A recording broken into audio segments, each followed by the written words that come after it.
All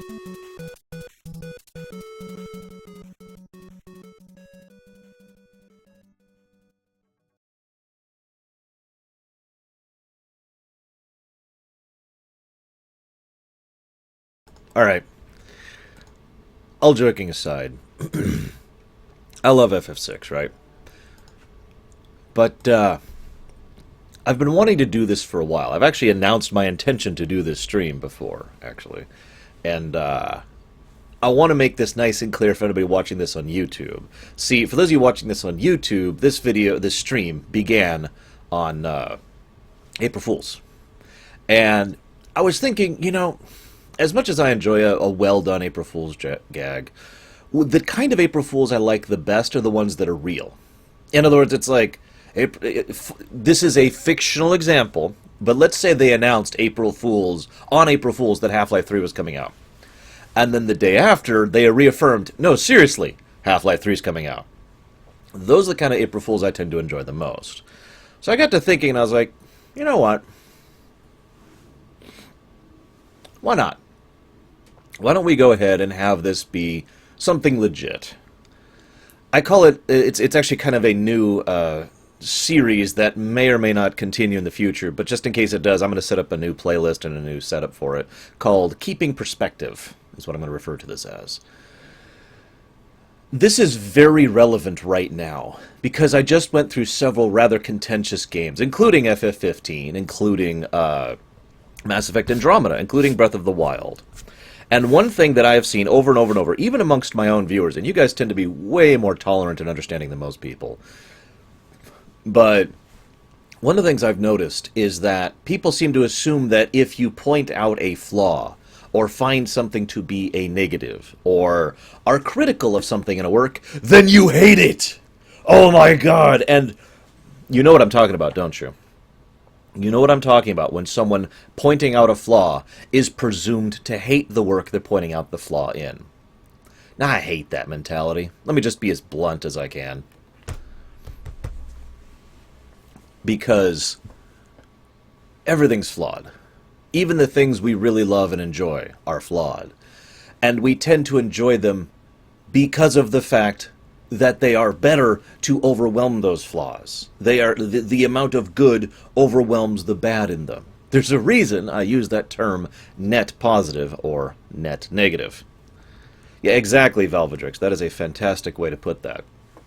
It's ridiculous. It is ridiculous. And so that's why I call this concept keeping perspective. Because what I'm going to do is I'm going to play through FF6, and I'm just going to point out the bad stuff. And there is bad stuff. In fact, I've actually already prepped a few mentally, playing through the game in my mind over the last week or so, trying to think, okay, what are the major story flaws? And most of this is going to be story stuff, obviously.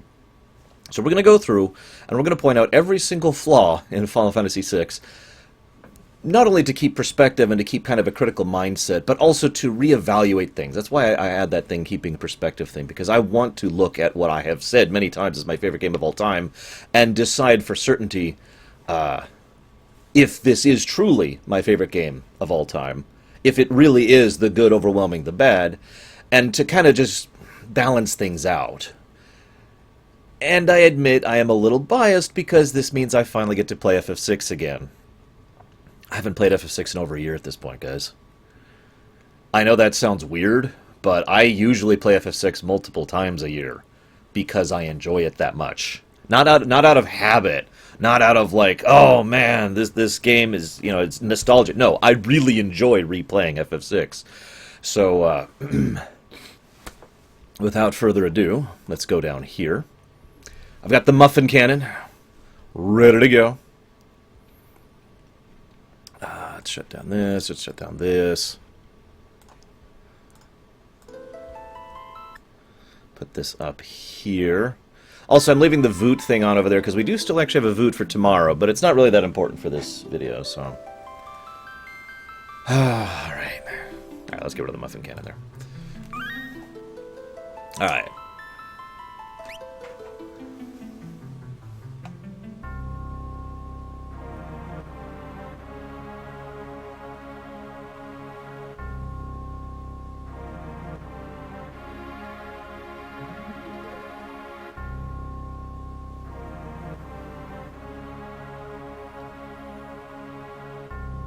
very tempted to give a flaw to the 1,000 years thing, for the same reason I always give a flaw of the 1,000 years thing. What do you guys think? Does 1,000 years count as a flaw? I actually think it does. I'll explain why in a minute. You know what is not a flaw? The fact that the first named character we ever see is Kefka right there. That is definitely not a flaw. Wait, sorry. Nothing but negatives, nothing but negatives. I actually thought about that, Horatius. Then I was like, why would I do that? Why would I torture myself for that?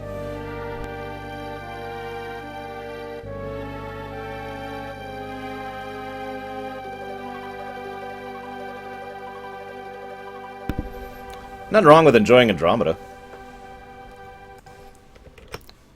Let me explain the flaw. Because this is why it's a flaw. First of all, it's 1,000 years, which is lazy shorthand for a long period of time.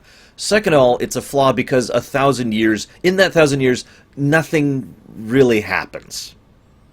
Like, seriously, nothing freaking happens in a millennia other than a vague statement of technology is found, and that's it.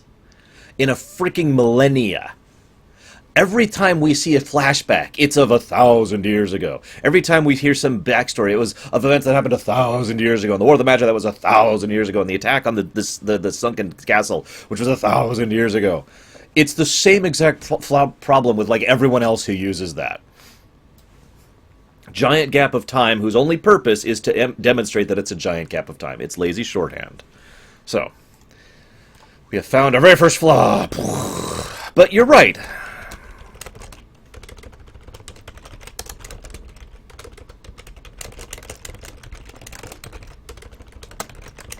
So I've already done it once.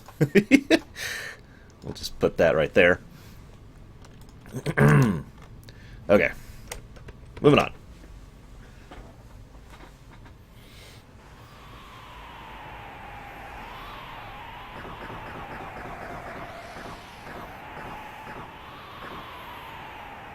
Hey, Wesker Gaming. There's the city. Hard to believe an Esper's found it after 1,000 years after the War of the Magi. There's my point being made again, right there. Bah, probably just another wild goose chase. I don't know. They wouldn't have let us use her unless they were confident the information was good. Ah, yes, our witch. I hear she fried 50 Armagitech armored soldiers in 3 minutes. Kind of makes your skin crawl, don't it? Relax. With that thing on her head, she's a mindless puppet. Girl won't even breathe unless we tell her to. That's probably not true. Approach from the east. Move out!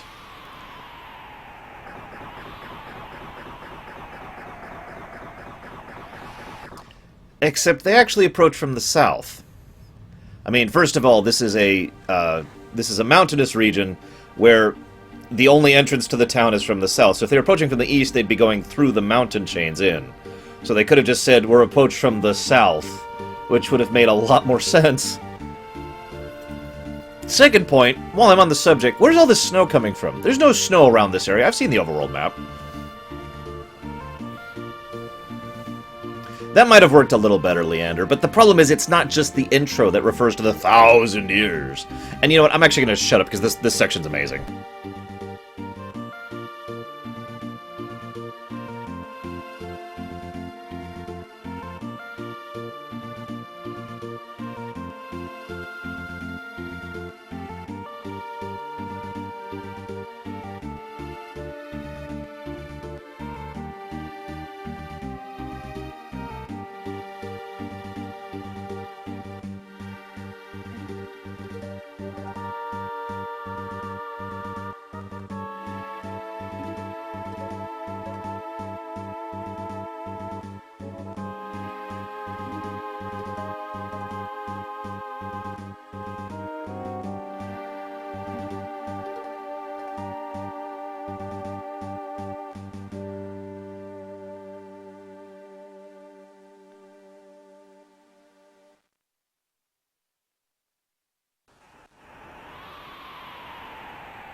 Whoops, whoops.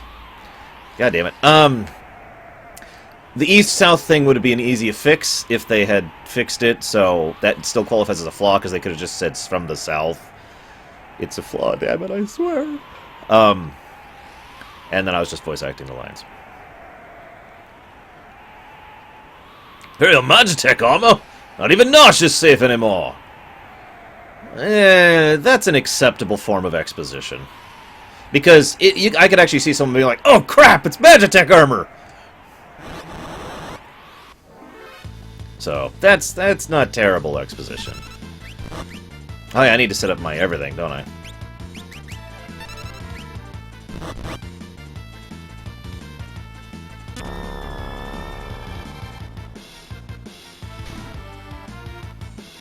How about this for a flaw? We never got a proper remake of this game.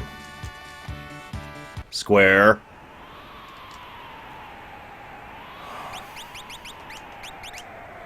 Okay, so, wait.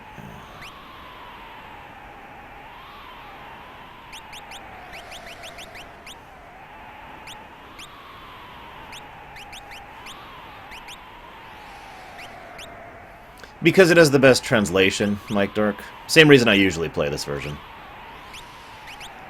Now, granted, I do personally think there are a couple of lines in the GBA version which are inferior to the SNES version. But for the most part, this translation is so overwhelmingly superior that it just kind of automatically wins.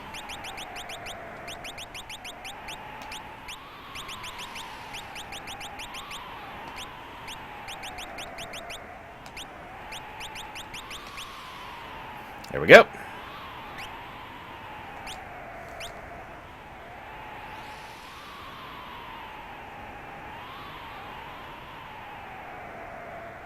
What DS version are you referring to, Malakaira? Empire's got no business here! Son of a Submariner.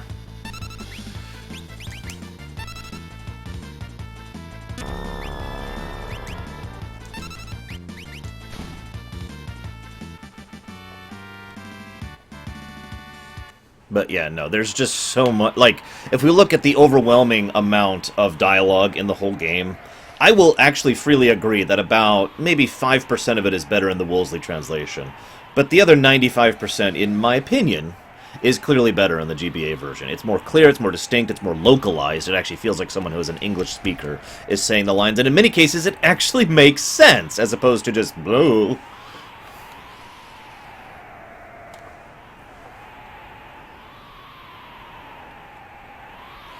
What do you think? Is it a flaw that I could just skip that battle if I wanted to?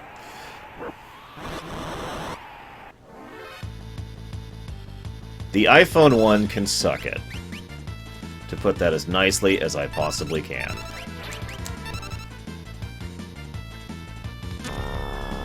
That's true, we all know the FF5 on the PS1 is the clearly supremely best version.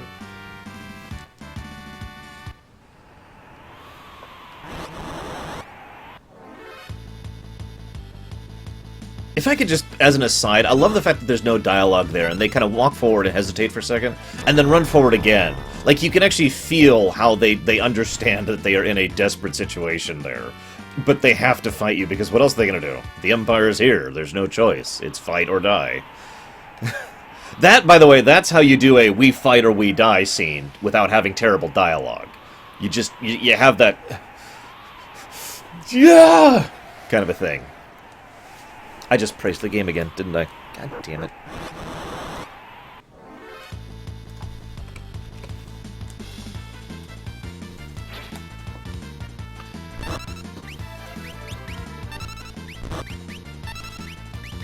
Sorry. Sorry.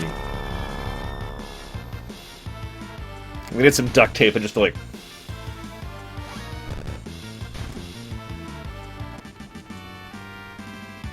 It was on my mind because of someone was commenting on the "We Fight or We Die" quote recently, and so I was just kind of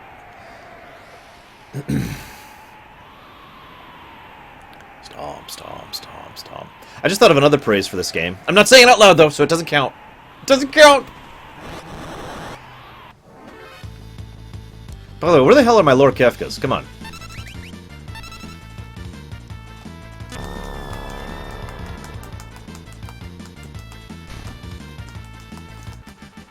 You'll probably be able to catch up, Eric. Since I'm going to stop and talk several times, as I already have. There we go. There's my Kefkas. More Kefkas! According to our source, they unearthed the frozen Esper in a new mine shaft they were digging. This must be it.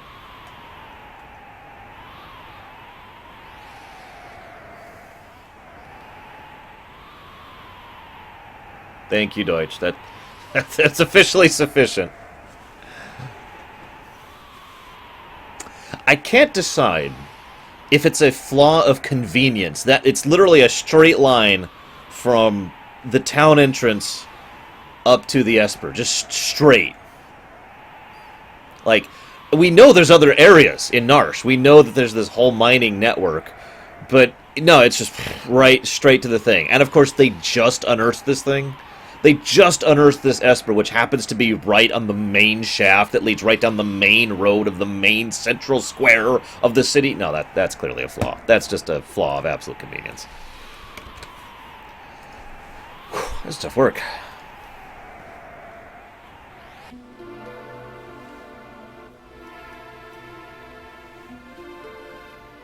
Who's that, Psychotic? I've only heard of Tritalk. I'll handle this. Stand back! I don't know where my voice for Vixen Wedge is coming from. It's okay, though. They anticipated that they would come down the main shaft directly towards them, and they set up a brief wooden barricade, which I'm not going to praise, even though I could, and they have... Welk! Excuse me, Ymir.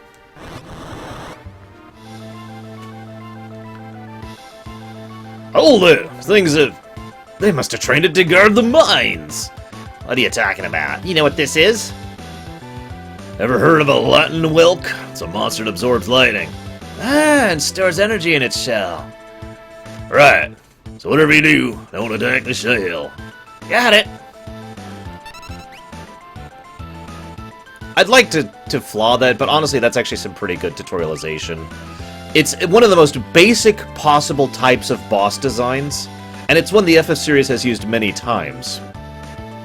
But that's a good, quick, efficient way to get across the information, you know, only attack when it's vulnerable kind of a thing. I mean, in fact, actually, if I'm not mistaken, let's see, FF4 started with a boss fight like that. FF7 started with a boss fight like that. This is not praise, it's just commentary on good... Shut up.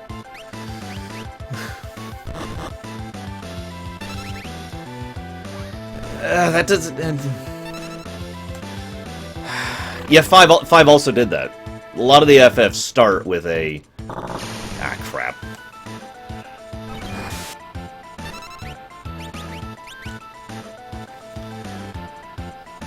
Hang on, hang on. And I might as well give... No, we're just gonna do that. By the way, it should be Gru. It should always be Gru!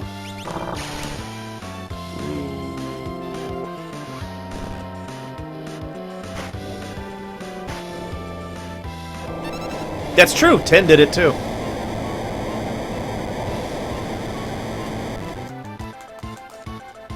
I don't have to give screw up and praise game marks for praises I say in my head, right? Like, it's only if I say it out loud, right?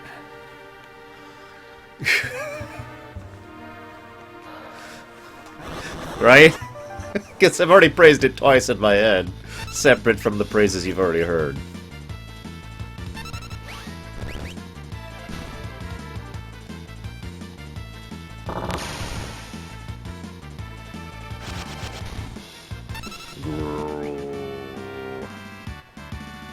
I'm looking... There are flaws. There are legitimate flaws in this story. I've thought of them. It's just...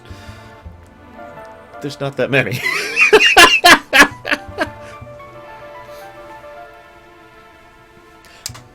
Umaro's mobile. That doesn't bother me. Umaro could stay hidden. Hell, I bet the Mughals are actually helping Umaro stay hidden. So this is the Frozen Espa.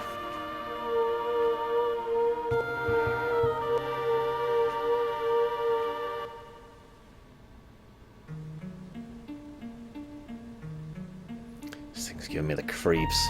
Something's not right.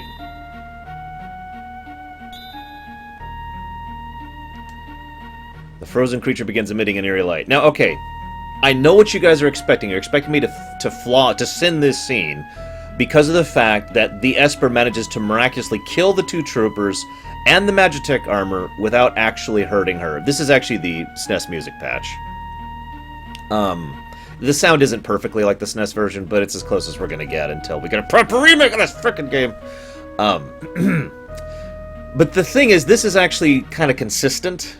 There are several other scenes. The one that comes to my mind immediately is in Thamasa, towards the end of the World of Balance, where Kefka is able to use the power of Espers in order to specifically neutralize Magitech armor. And it's mentioned back in the Magitech facility that untapped Esper power can nullify Magitech tech, right? In other words, it's actually semi-consistent that Espers can just plunk Magitech armors or Magitech tech.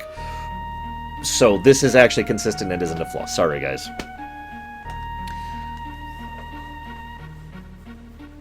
I just need to take over the world. Make my own damn FF6. With blackjack and hookers!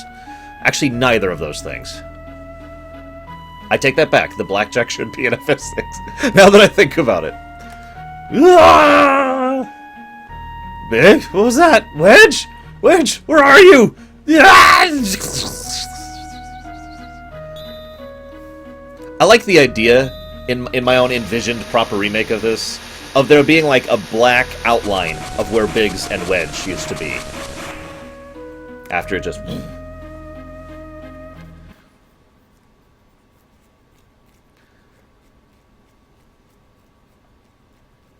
That's true, Valvedrix. Humpty and Dumpty, one of the better lines in the GBA translation.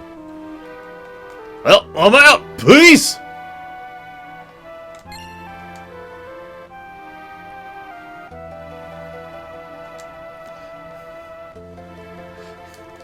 My, and I just removed the crown. Don't worry, after Chrono Trigger, they'll end up in FF8. By the way, my personal favorite Biggs and Wedge are from FF8. I know that sounds weird, but they got a lot of scenes, and I legitimately found them funny and enjoyable throughout all of FF8. Especially their finale, where it's like, you guys again! We must defeat you... Wait, can't I just quit the army? Dude, I can just quit the army! And they just walk off. I love that scene. Anyways.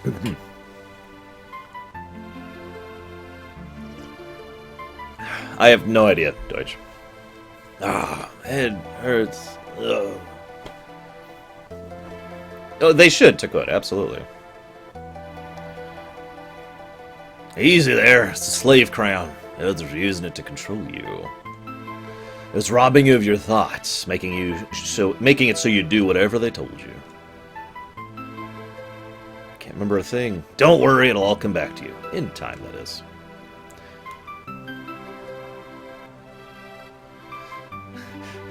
It's taking some effort, Corellis. A mysterious young woman born with the gift of magic and enslaved by the Gestalian Empire. Oh, I can't sin it for the fact that the names were in all caps, even though there's no reason for the names to be in all caps in the SNES version. God, that irritates the hell out of me. Yeah, we'll do a purist run. Everyone will have their original names. I usually rename, but why not? I've never heard of anyone recovering so fast. You must be made of tougher stuff than most. I'm not going to praise the game. I'm not going to praise the game. I'm not going to praise the game. Not going to do it. But I do have a sin prepared for this scene. Why do I keep calling them sins? I watch too much Cinema Sins. Sorry, guys. I have a flaw prepared for this. I don't want to get sued by Cinema Sins. Open up. We're here for the Magitech armor pilot.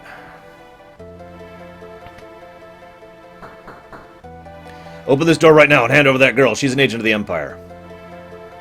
Damn it! They changed the line in this version. Okay, so in the original SNES version, which I have the script basically memorized for, they demand her and the Magitech armor. Now, the reason I call that a flaw is because it means the guards are so ineptly stupid as to presume that he somehow... Yeah, no, I have, Valvedrix. To presume that Arvis somehow was able to grab Terra and a giant frickin' mecha and drag it into his house. Which is nonsensical and silly, but they changed the line, so I can't give it the flaw. Damn it. That was one of the ones I prepped. There's no time to explain. You need to get out of here. These fools aren't going to listen to reason.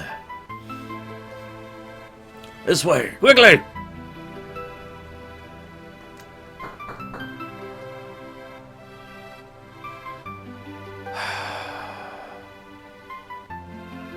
Make your way out the town through the mines. I'll try to buy you some time.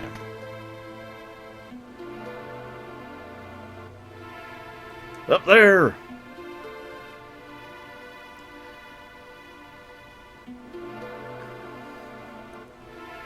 Yeah, exactly, Puff of Logic. Maybe he would have gotten through with a Puff of Logic.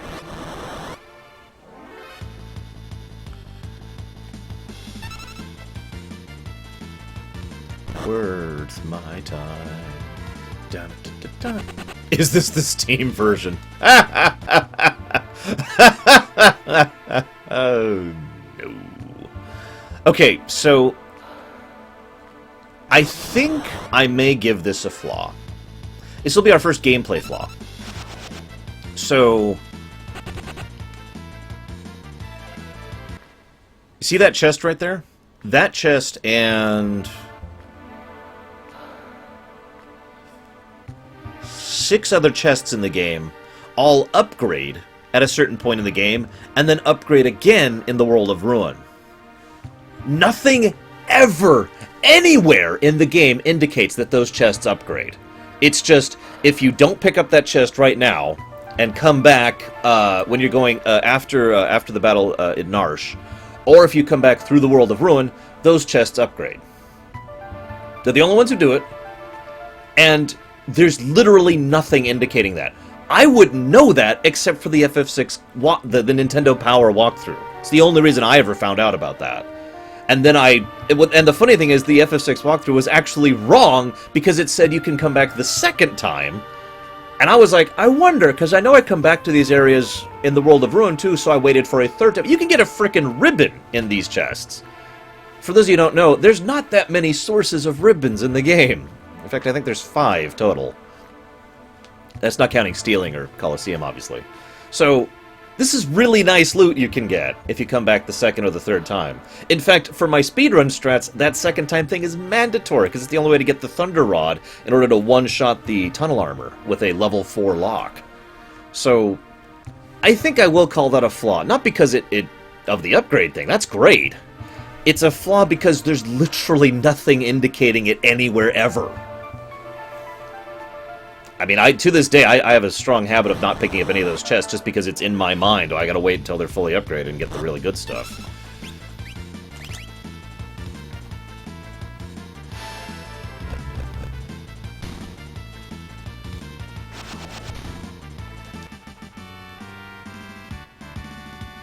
Yes, Spell Clubbin'. This is Kingdom Hearts 3.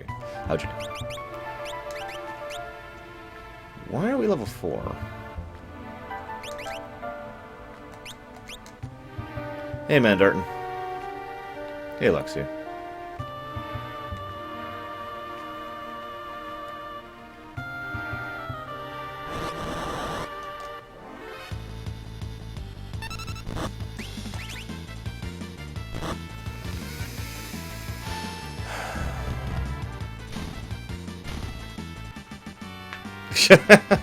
Locke is the name of a character. Level 4 is a fairly low level. So I think I will go ahead and give away my most infamous flaw. This is the flaw I always point out. Cosmic just reminded me of it. This is the flaw I always point out in FF6. This is also a flaw in many older games, especially JRPGs, and especially the FF series. The trash encounter rate is just too damn high. I've talked about this before, I've talked about this again. The fact that I to this day, have this feeling of utmost relief when I get the Moogle Charm alone indicates why I personally find the encounter rate to be a flaw. It's through the roof. Even in FF6, what I consider to be one of the better games as far as encounter rate. It's still too damned high. You go back to the older ones like FF1 or FF3, the encounter rate is insane. And I mean just absolutely ridiculous. We're talking like you will go at max 10 squares before getting into encounter.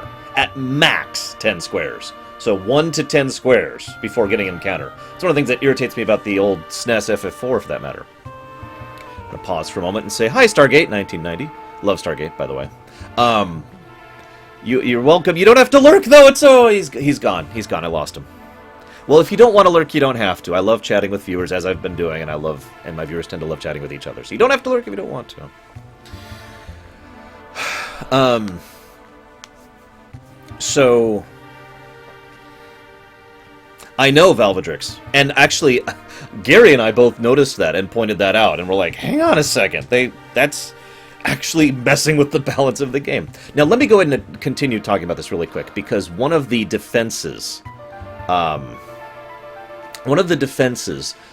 the high encounter rate has always been the fact that, well, that's needed to counterbalance the balance of the game. If you didn't have that high of encounters, you wouldn't be the level you need to be. Let me go ahead and just say that that is an incorrect line of logic, because if you need padding to be the level you need to be to play the game naturally, you have not balanced your difficulty properly.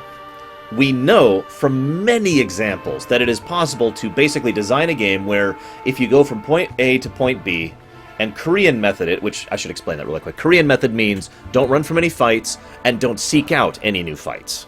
In other words, everything you fight is just stuff you have naturally encountered, right? In other words, the amount of encounter stuff you should be encountering. Not no extra, no less, right? You with me? That's Korean method. So, if you do that through a game, well, Bravely Default did that, Eric, and to great effect, I might add. But anyways, the idea is, if you encounter everything you need to be, you should be the level you should be for the relative difficulty, right?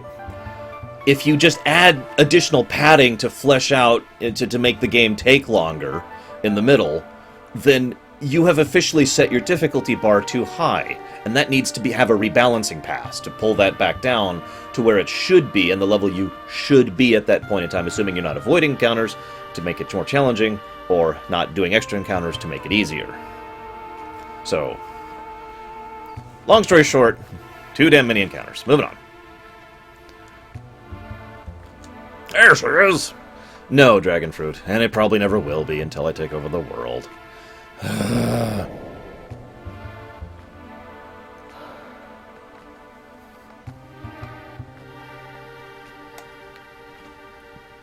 I have briefly, Ashwell. I can't even remember the name of it.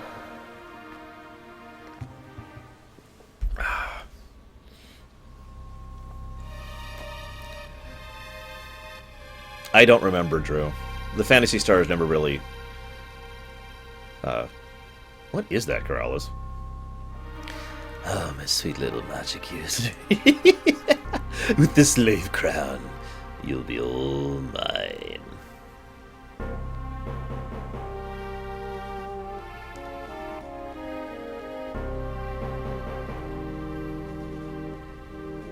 Yeah, no kidding, Malachar.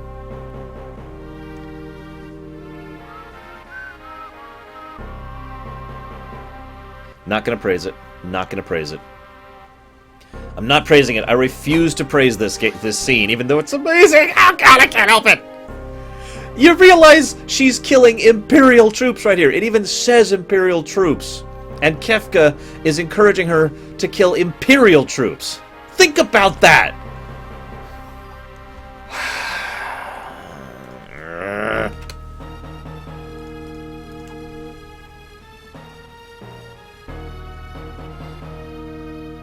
Soldiers of the Empire, we stand at the dawn of a new age.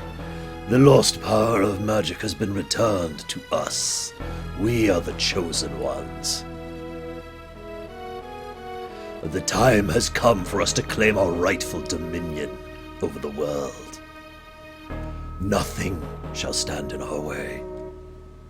Long live Emperor Gestahl!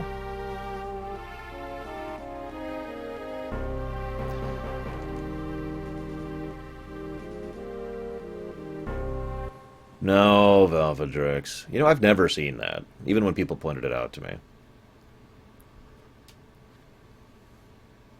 Also, to this day, I have to force myself not to say Geshtal, because I have a little bit of mixing up letters syndrome. I can't remember what that's called. And so I used to always think, when I'd read his name, I would just automatically read it as Geshtal, and it's actually Gestal, as in Gestalt. And, yeah. Took you long enough. Busy with all the robbing and plundering, I presume. Hey! Dyslexia, thank you. Yeah, that's what it's called. I have a very, very minor form of dyslexia. It doesn't come up that often. A treasure hunter and trail-worn traveler searching the world over for relics of the past. Locke!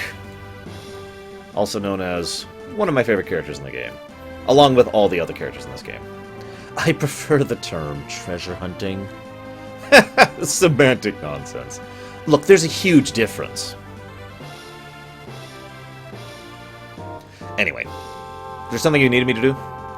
There is indeed. I met the girl. You don't mean... Damn it, they even polish up this scene so they don't actually directly reference Terra. Instead, they just mean the girl, and Locke, a member of the Returners, automatically knows who he's talking about. And they even polished this up. This was some very awkward exposition back in the SNES version. Here it's smoothed out, so instead of him saying, "This, as you know, these are what the Returners are," instead he says, "The people are just too stubbornly independent to join an underground resistance group like the Returners." It's still exposition, but it's smoothed out significantly over the, "As you know, the Returners are a group of people dedicated to resisting the Empire," telling it to Locke. I'm praising the game again, aren't I? God damn it.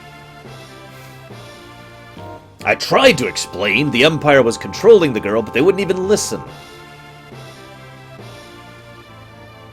Damn it! He also just took away the other flaw I was about to give this game. I was going to flaw the fact that Arvis is basically left alone by the Narshians. However, he just referenced the Narshians bothering him about this situation. And the fact that he probably was actually dragged before the mayor and was like, "Hey, mayor." And Arvis was like, "No, you don't understand. She was controlled by the Empire. She wasn't actually..." And the mayor's like, "Oh, I don't give a damn."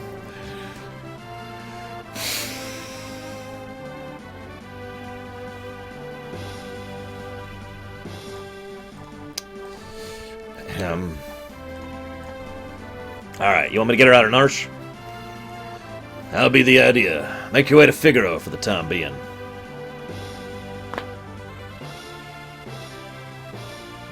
Shut up, Darkrai. They never say Nero's S. I've always assumed it was at least a day, personally.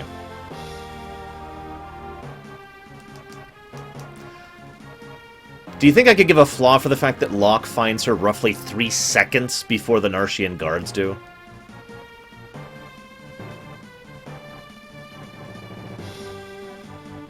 And it's not like they can't do time skips. They've done this in FF5 and in FF4, the original SNES versions, where it's like, you know, like just picture this for a moment. Locke is like, and he finds her, and he kneels down, and this screen kind of goes black for a second, and then comes back, and then he's walking around, looking around the room, you know. They did this in Chrono Trigger, too, actually. In Chrono Trigger, when Luca is fixing Robo for the first time, they demonstrate that there's a significant passage of time there, even though it only takes a few seconds. So, I think... I've already counted one Takoida, so... I think the fact that we've already sinned flawed convenient timing means we have to keep flying convenient timing. Wonderful. There's a whole bunch of them. I don't think I'm going to give a second flaw for the fact that the Moogles are right there and just now decide to do something. That can be explained away. I mean, they probably didn't hear anything. Except they should have heard her collapse down. Maybe the Moogles were searching for... You know what? Why the hell do the Moogles just show up out of nowhere now? No, I'm serious. Think about this for a minute. Wouldn't it make more sense for the Moogles to have already been here? Like, Terra collapses, probably makes a bit of noise. The Mughals come by and start caring for her while she's unconscious. Then Locke shows up and finds her and is like, "Oh my god," and starts. And then we have a little time passage thing. Then the guards show up, and then we have to fight them. That would get rid of both flaws. Yes, found another flaw.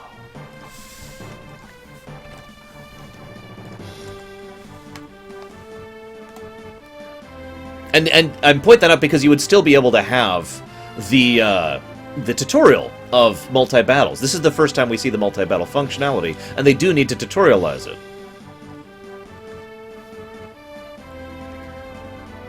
No, thank you.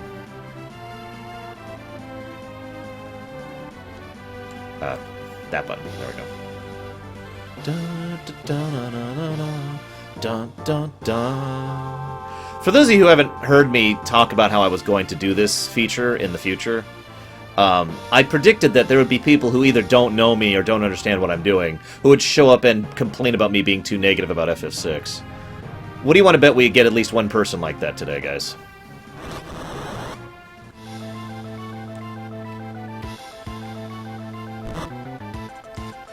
That's actually part of the reason I decided to do this on April Fool's, so people have a little bit more understanding of the fact that I'm not, bashing my favorite game of all time.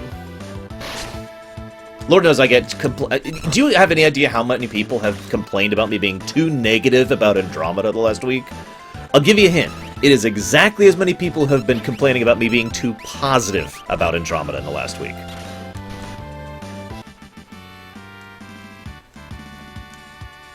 Hey, Zero. It's true, I'm just another FF7 fanboy. Cloud for life, you! Even though Tifa's actually my favorite character in that game. I don't actually know, Venters. We should totally make that a drinking game. We should totally make that a drinking game.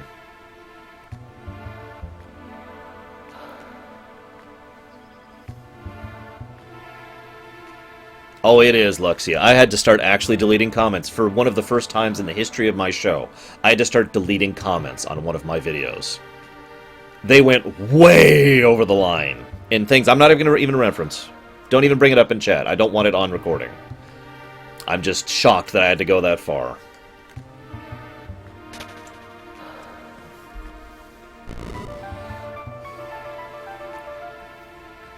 Arvis could have explained it to her, Nero says that's not really a flaw. In fact, I don't even consider this a flaw, because it's probable that Locke actually went out of his way to set up this back door himself. He probably has helped establish this back entrance to Narshe, especially since the Returners have a secret headquarters in Narshe, or not headquarters, excuse me, a secret establishment in Narshe. I can't remember a thing. It's my mind's trapped in a fog. You lost your memory? Now, I like that a little bit better, because he jumps to the conclusion here in this translation that she has amnesia, as opposed to in the SNES version where she's basically saying, I have amnesia, and he's like, oh my god, you have amnesia? It adds just a little bit of flavor to the scene, because in this scene, Locke becomes more protective of her because he presumes she's in the same circumstance Rachel was in, as opposed to being demonstrably told she's in the same circumstance Rachel in. It adds a little bit of shading to Locke's character that he wanted to be that kind of protective individual of someone he literally just met. And this isn't praise! I swear, I'm just pointing out how amazing the game is! God damn it! Ah!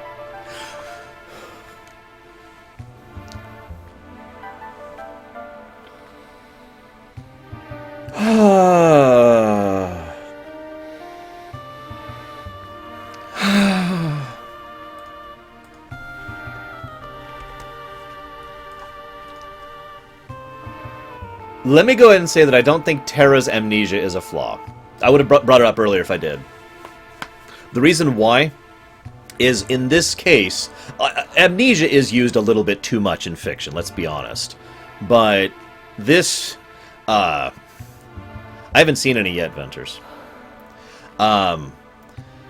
In this particular instance, Terra's cause for amnesia makes a lot of sense. And if you're paying attention, she never fully recovers from it, ever. She gains back some of her memories and bits and pieces of her life, but ultimately she just builds a new life out of the new self that she is. So, unlike most people where all the amnesia just bursts away in one big thing, she only remembers, and it's arguable she doesn't remember, some of the past thanks to Maduin, or Maydeen, depending which version you're playing, and his imparting those memories upon her, right? I'm okay with her amnesia, because, yeah, it's never fixed. And it makes perfect sense that a crown that literally takes away your freedom of will would screw with your brain. Now, I get that games in general, fiction in general, and FF in specific, uses amnesia way too much. Cough, cough, FF8 basketball scene. However, this one instance actually works very well, in my opinion. Rachel's a little more debatable. We'll get there when we get there.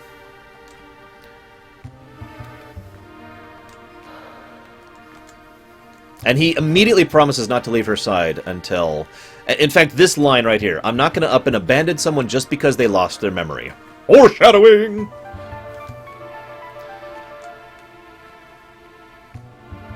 This concept of war confuses and infuriates us! Windmills do not work that way!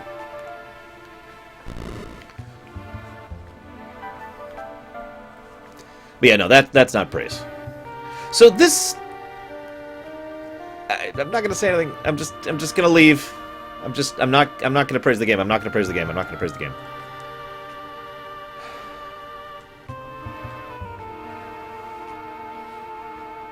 I hope so, Nerozaz. I hope to do more keeping perspective things on several things.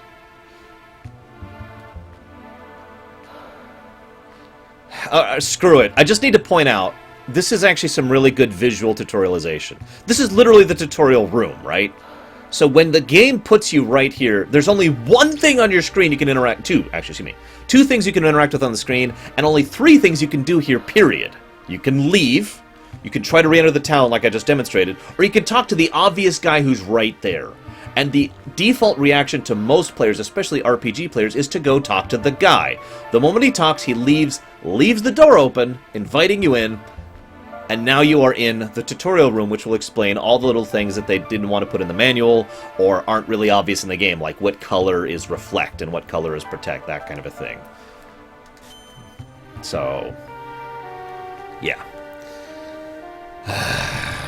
Praise. I had to point it out because that's really well done tutorialization.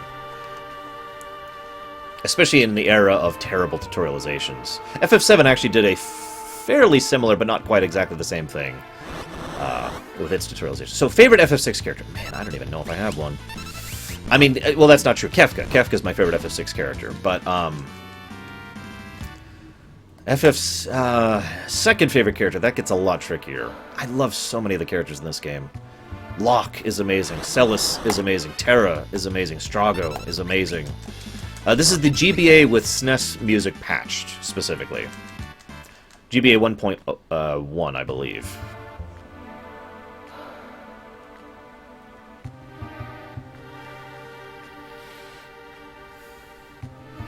Yeah, what Takoida is bringing up. Like I said, FF7 didn't do it exactly the same as FF6, but it did still do a good tutorialization in-game.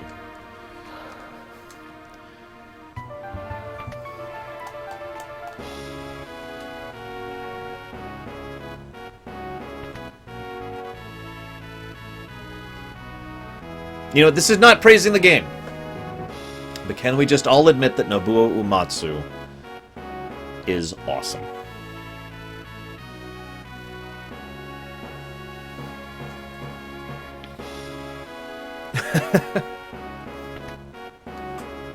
I like Edgar a lot, too, by the way. Oh my god, Eric, really? How far are you, by the way? Favorite theme? Oh man, that's a tough one. That's a really tough one. I think I'm going to go with World of Balance Overworld is probably my favorite song in this game. But that's tough. Like, there's so many songs. Dancing Mad technically is the best song in this game. because of the ridiculous amount of characterization, thought, effort, and planning that went into that song. I've actually sat down and done a full analysis on just that song during one of my lore runs. And there's also other people who have done even more in-depth analysis. People who are actually music experts who have done even further in-depth analysis on just Dancing Mad. It is a literal work of art. It is a masterpiece. The amount of effort and amazingness that was put into that. Yeah, even on a purely technical level, the way that they actually stagger, looping the different sections of the song, and putting bridge points in the song into each of the 4 stanzas is crazy. Hi, Roiting. This game sucks! Oh my god, I think the praises outweigh the flaws already. You gotta be kidding me!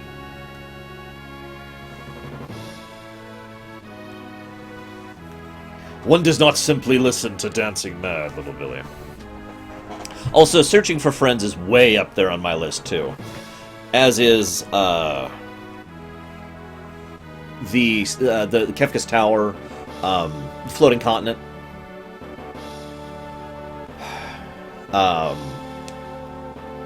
Yeah, I know, Puff. There's actually a patch out there that specifically fixes just that one flaw, but it was incompatible with this patch, so I went with this one. It's because the timing is off from the GBA to the SNES, so they literally, yeah, they would have to do it over again, basically. Absolutely, Venters. Without question. A recruit, Roiting. Ciri is a recruit. A recruit is someone local to the setting who is invited to join the Empire, be fully aware of the Empire, and have Imperial assets and resources at their disposal, and yet still ultimately is just someone who is local to the thing. They're not elevated or uplifted or anything like that. They don't have time powers or anything of that sort. The Nerevarine in Morrowind is another example of a recruit.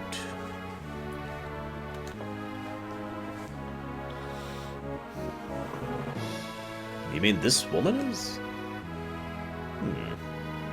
And he checks her out. God, Edgar. Oh, my apologies. Also, I do like Edgar's voice actor in World of Final Fantasy, just for reference.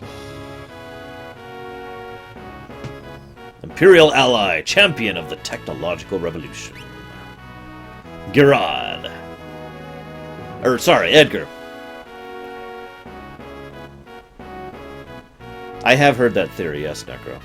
I am Edgar, King of Figaro. I'm surprised someone like me knows a king.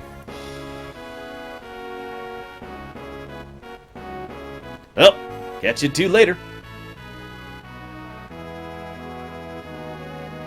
In English or in Japanese, Velvetrix? So you're an Imperial soldier, right? Don't worry, Figaro and the Empire are allies. Feel free to rest here as long as you'd like. It's not in my blood to harm a lady. Possibly Little Billy, but unlikely. Recruits usually stay local. Why are you being so kind to me? Is it because of my abilities? I'll give you 3 reasons. First of all, your beauty has captivated me. Second, I am dying to know if I'm your type. And I guess your abilities would rank a distant third.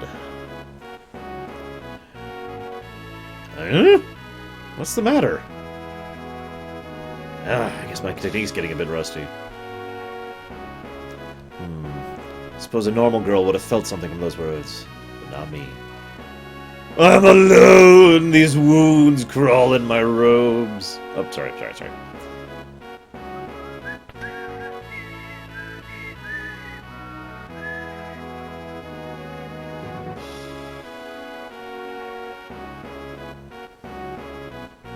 Sentinels is from Primus. Different thing, writing. Sentinel is actually the term the players gave to it.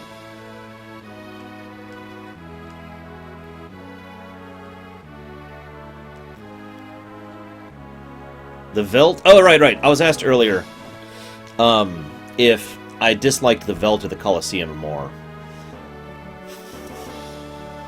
I'm gonna go with the Veld because I've 100%ed Gao's Rages.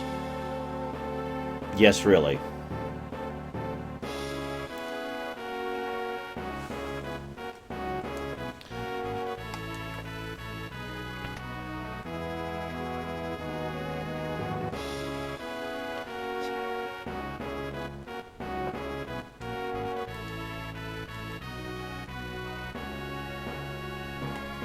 Oh, hey, Kay. That sucks. The Rampart, I mean. It's nice to see you back, at least. The Veld is fantastic for certain challenge runs. And once you actually have the formula, controlling the Veld is actually very easy, because it's 100% repeatable.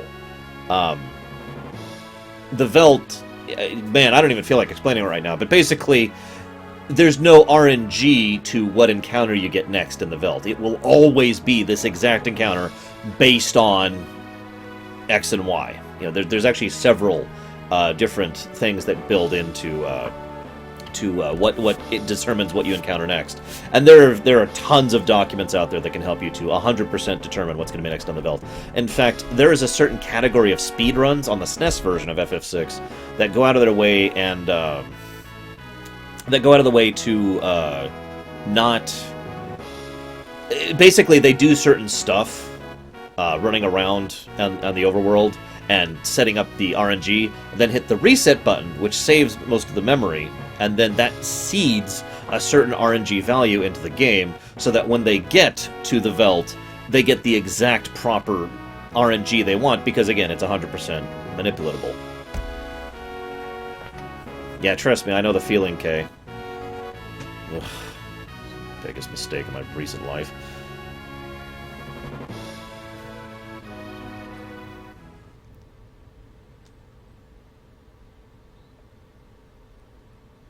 The lightning bolts are worse. At least the rages, there's something you can do about it and work with it, and there's a little bit of variety to it. Lightning bolts is pure, mindless, dull, pointless, irritating, frustrating grind.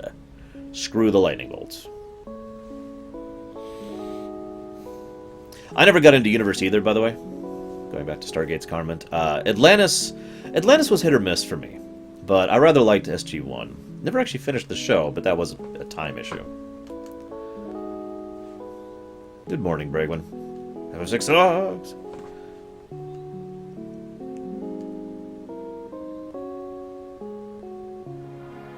I swear we'll get another flaw soon. Just be patient with me. Oh, Lightning Bolts is so much worse than Chocobo Racing.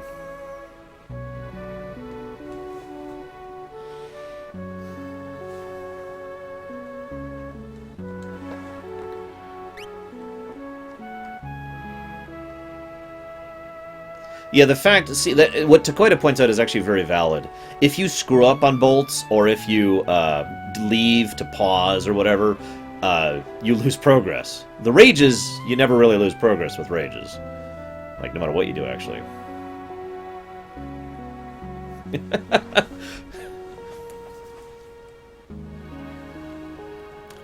They actually say how long it's been, Valvedrix. But they don't say how long it's been until the cutscene between Edgar and Sabin when you go back to Figaro. Now, the ghost ship is in Seiken Densetsu 3, which we may, fingers crossed, finally be getting an English release of for the first time in history, at least a legal version.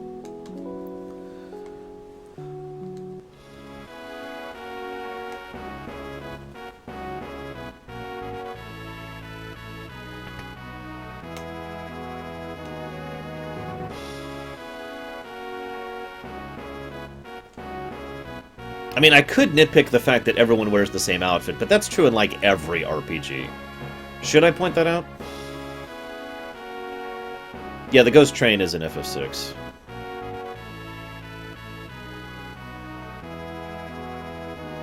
I'm debating if I should point that out. Everyone always has the same outfit. In fact, I think the only exception to the same outfit rule in the whole game is Celis, who looks like Maria during the opera. Everyone always has the exact same outfit on the whole game. Now, this is a flaw in, like, every RPG ever, like I said. Even modern, amazing RPGs, like Witcher 3, for example. You know, everyone just always wearing the same damn outfit. I don't know, I think that's just a little bit too nitpicky, even for me. Sorry, guys. Can't do it.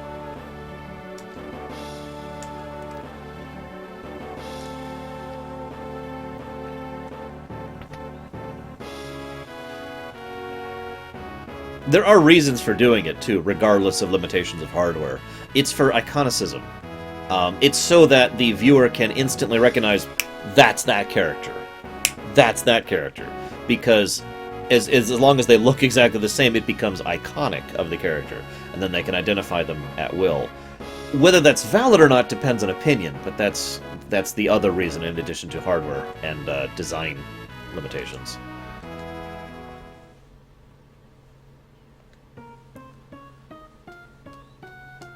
I'm just gonna pause him. I'm not praising the game.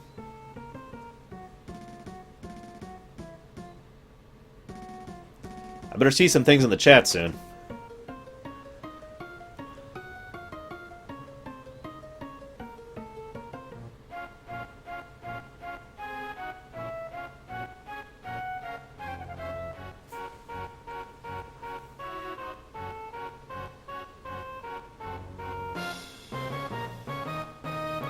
Phooey!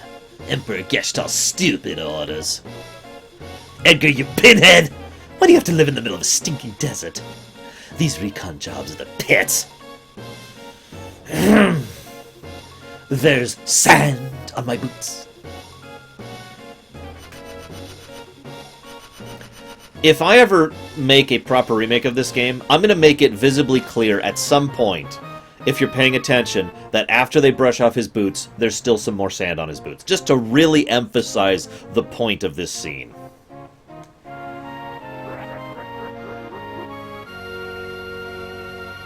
How pathetic.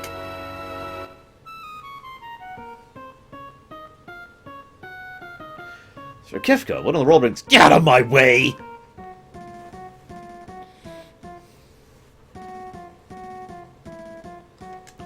Here you've been busy down south, taking over a country or 3. So what's the Empire up to?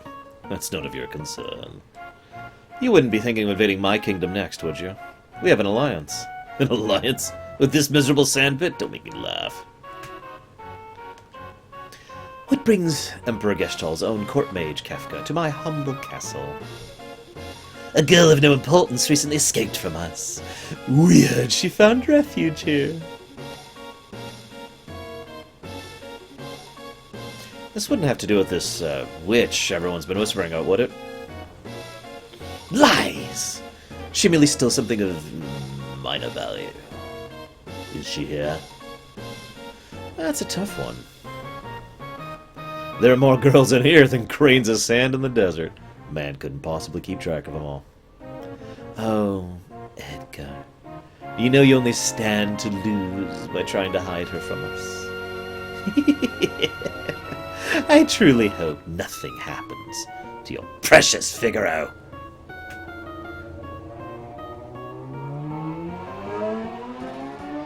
And then Kefka leaves on a motorcycle! I'm sorry.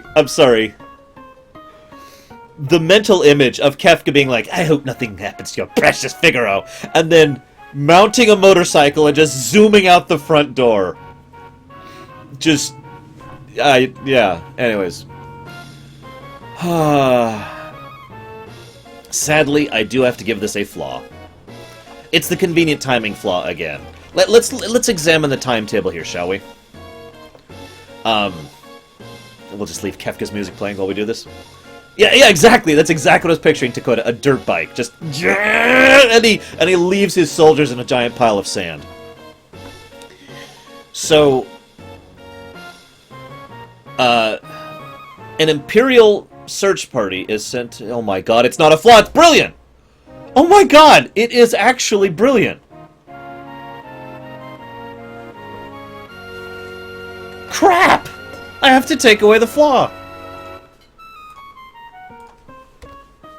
God damn it!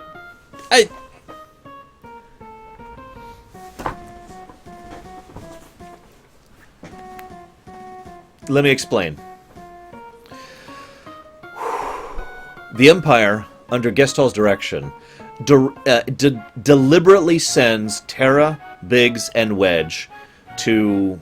Hang on. Let me talk this out. Deliberately sends the 3 of them to Narshe. We know, thanks to this game, and thanks to... Spoiler alert, by the way, that this is a plot.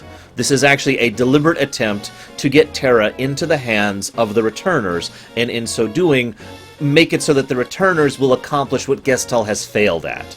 In other words, convincing... he can't mind control Terra to open up the gate, the Esper Gate. It hasn't worked. He's tried it before. So he allows her to be freed and fall into the hands of the Returners, so they will convince her to open the gate to the Espers, because they'll be so desperate because the Empire's been pushing the Returners lately and getting rid of their allies like Indoma, so that she will go and actually open up the gate to the Esper world, right? This is all a plan by Gestalt. This is not speculation. We know this, okay? The reason I was about to point out a flaw was the timing of the matter, because they send the group up to Narsh, you know, a day passes, and then Locke and Terra leave to go down to Figaro, and then less than a day passes, and then all of a sudden Kefka's there. If anything, this is Kefka jumping the gun, because they know that she's here, because they let her go deliberately, and this is them trying to push the Returners' allies, deliberately trying to ensure that Terra will then be pushed further into the Returner camp. This is them continuing to push their agenda, their thing, because they know she's here, because they're the ones who deliberately let her go. Come, pay close attention. That startled Hopefully me. you'll learn something. Oh my god damn it!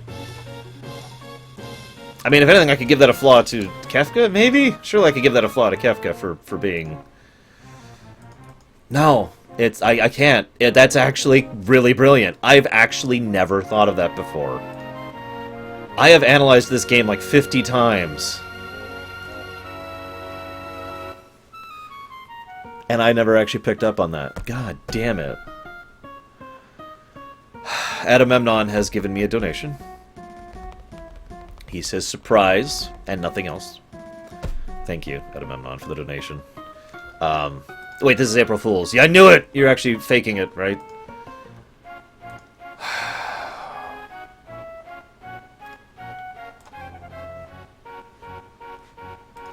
No, Ricky Shu is absolutely right. This is not a flaw at all, because Kefka is an impatient bastard. It is absolutely keeping in Kefka's character that he jumped the gun on this. They should have waited like a week. They should have waited in lore. And then finally be like, hey, we've heard word that this girl is here. If anything, the heroes should have probably picked up on the fact that Kefka was just here too quickly.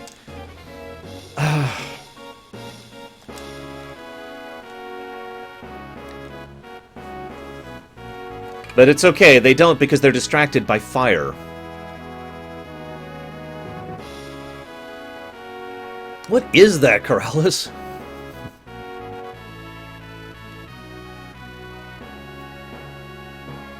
Well, welcome to my stream, Latent Soul. Hope you liked my Origins stuff. I stream a whole bunch of stuff. Shoutouts, as I said, everyone who pops their heads in. Don't be a stranger. I love chatting with viewers, and my viewers tend to love chatting with each other. Don't want to speak for everyone, of course.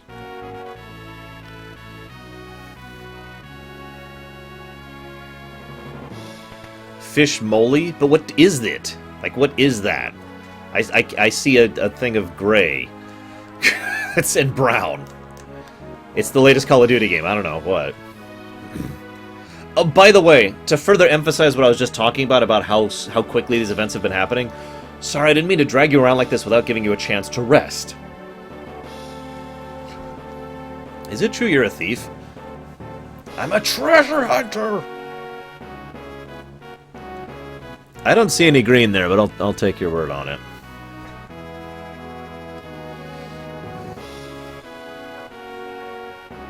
On the surface, Edgar pretends to support the Empire. Truth is, he's collaborating with an underground resistance group called the Returners. By the way...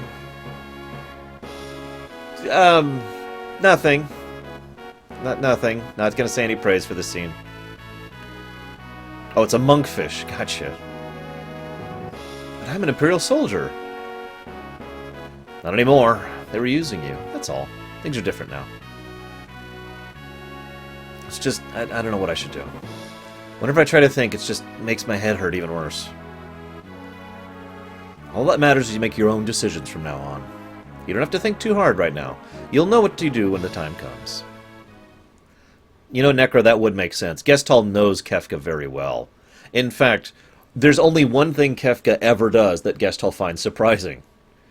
And I bet you know the incident I'm referring to.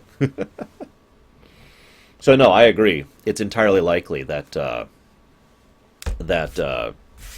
Kefka, this was all part of Gestal's plan. Can you expect a rumination on Witcher 3? Yes, you can. I know you're new, so this isn't an insult, or like, because I've got some viewers who don't realize I've had a website for like a year and a half, but it's on my website. All upcoming ruminations and streams are scheduled on my website, so you can see what's coming up there. And in fact, I have already actually recorded the Witcher 3 rumination, and the Heart of Stone rumination, and the Blood and Wine rumination. I've already recorded all three of those. I agree, Luxia. Although it's all, if I may, not praising the game, but it's very in keeping with Gestal's character that he didn't see Kefka's betrayal coming. Because Gestal had become so pompous and so arrogant, so filled with his own superiority. And he was basically at his highest. He had reached the height of his power and his influence. He actually is so arrogant that he reaches out to Celes, someone who in every possible way is his enemy, and says, "You can serve me." He is so arrogant as to presume he can assume her loyalty. And that's when Kefka betrays him, right after that. Also, hi, Tokyo Vampire. Hope I'm pronouncing that right. As I just said, shoutouts, and don't be a stranger. Love chatting with people, love talking about FF. So by all means, chat, talk, question, hate, love, whatever works. Yes, I did know that's the one. Although I've heard a lot of argument as to which languages are being used. There are some obscure ones, at least for me. And people who are like me.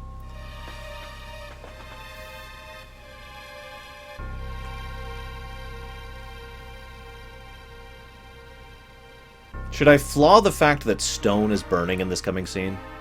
That has always bothered me.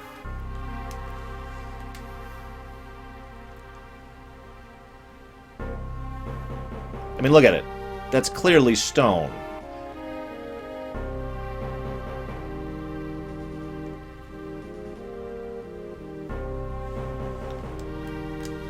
Bring me the girl. Now. I have no idea what you're talking about. Oh? Well then, enjoy the barbecue!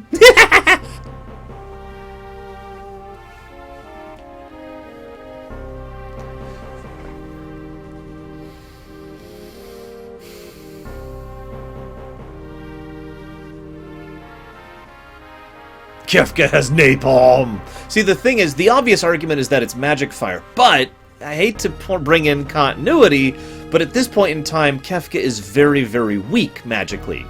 Remember, one of the actual major threads of the game is that Kefka functions as a player character. He is someone who slowly develops, has character arcs, becomes stronger during the course of the game. He will reach the point where he can cast level 2 spells by the time we fight him in the Great Narsh battle, about an hour and a half from now. If I was speedrunning, anyways.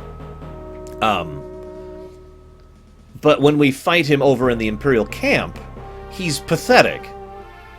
So, I would argue that at this point in time, even before that, Kefka probably, like, at best knows Fire 1. However, it could still be possible that this is Fire 1, so I don't think I could really give this a flaw. One thing I would probably do to add to this scene, and again, the proper remake, is have these guys, rather than going around going, "Oh my god," just freaking out, have them trying to put out the fire, and having the fire resist the water because it's magical fire. You know, just a little background event to help emphasize what's going on here.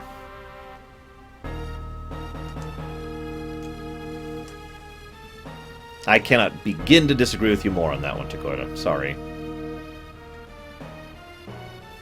It seems I have no choice. Perhaps I do. Oh my, the brave and noble king abandons his people to save his own skin. How utterly delightful.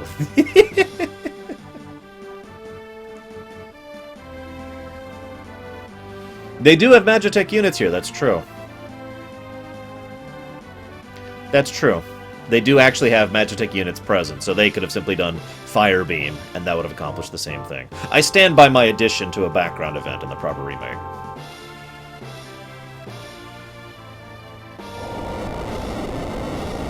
Ooh, sand is even better than water. I like that. I'm not going to flaw the fact that Figaro can burrow under the desert, even though there's a million problems with that, because it's awesome enough to overcome it. Damn it, Figaro burrowing under the desert is awesome, even though it's, like, immeasurably illogical. Especially since it's a purely technological thing. There's no magic involved.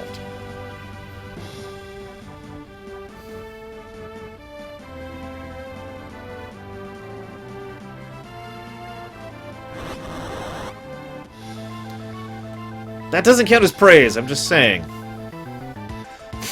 It doesn't count as praise, damn it.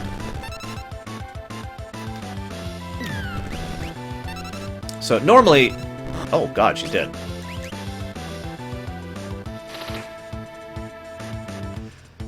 No, that should actually get a flaw. Because of the fact that it's purely technological, and basically it's magic tech. That should get a flaw. It's never explained in the slightest. They literally burrow through earth and dirt and mountain. I mean, that's a thing. I should give that a flaw. I should give that a flaw.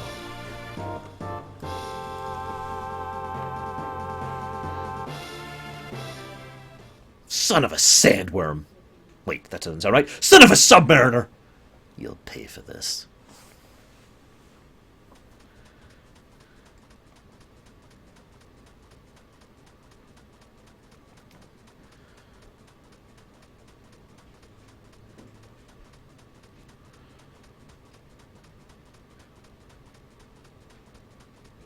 I'm not gonna praise this scene. I'm not gonna praise this scene. I'm not gonna praise this scene.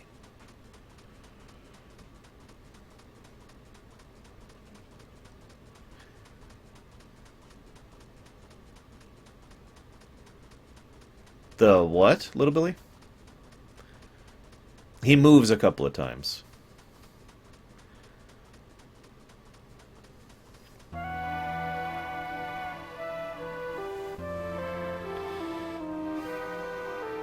Possible, Necro. Although he does demonstrably get stronger, not just in the whole obvious statues thing, but at a certain point in time, he takes in a lot of magicite during the Thamasa incident.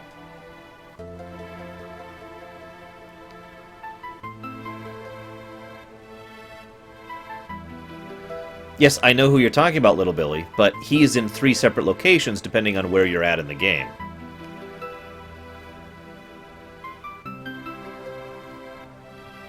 I was actually debating that, Ricky Shu, but I don't think it's a flaw, personally, that this scene still references magic even if you don't use magic, because her using magic is kind of one of the major points of her character arc and everyone caring about her existing, so they should still be fully cognizant of that fact. It's just they haven't seen it personally for themselves if you decide not to do it.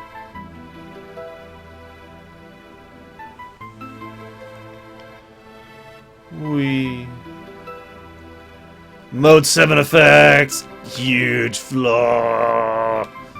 No, I'm kidding, of course. Quite a few scenes have worse script in the SNES version, IMO, Dakota.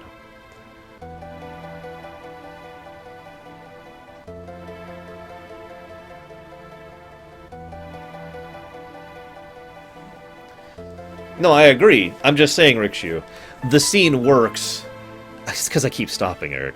The scene works whether you use the scene or whether you do it or not is my point. If you don't do it, it's logical to assume that they've heard about the magic. If you do it, then he has just heard about the magic and is now weirded out by it. That was the point I was trying to make. It fits in both cases. I was actually going to do the scene, and then Terra died. So.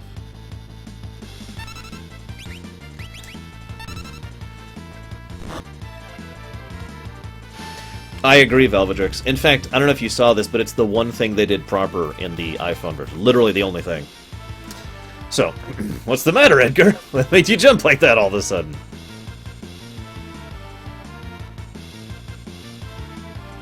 No, I don't, Zilon. Off the top of my head. Did you just see what I just saw? You did, right?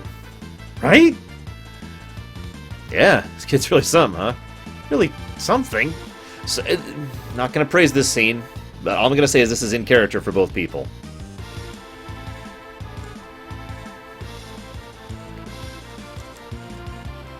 Ah!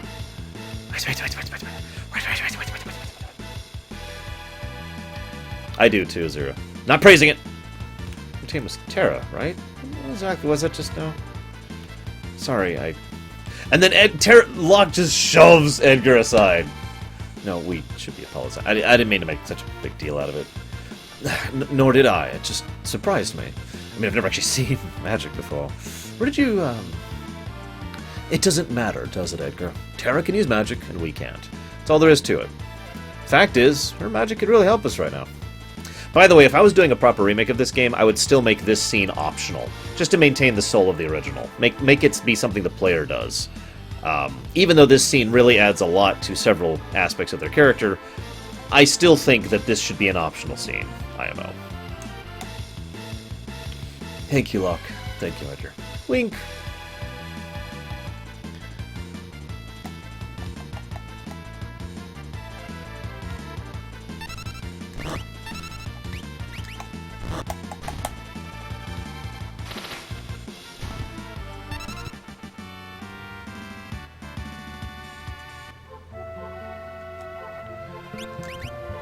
Actually, we'll do that strat with him. And that. We're not speedrunning, so we won't use that strat.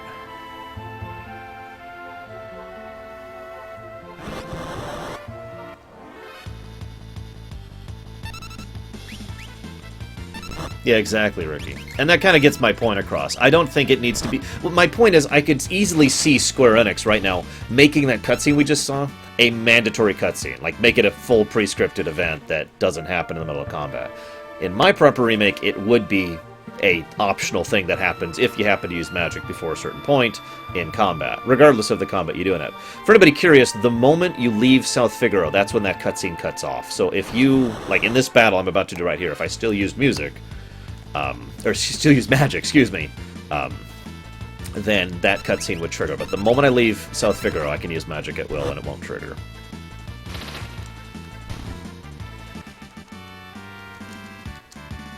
He's jumping into position, Agamemnon. You think that's bad? You know how Umaro joins the fight?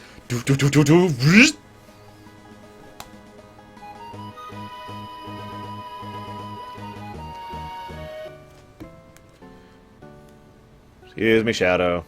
Excuse me, Shadow. You shall not pass! Okay, I'm done.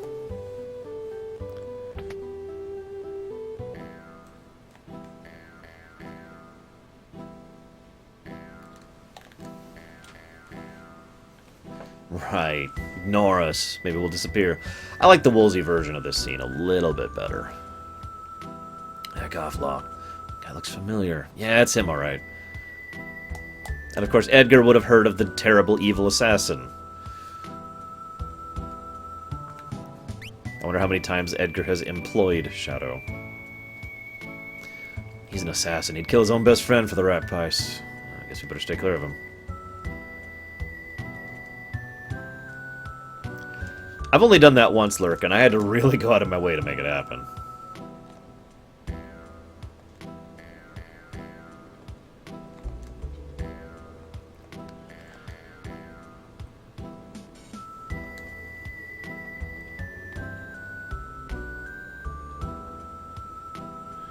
He'd slit Mama's throat for a nickel.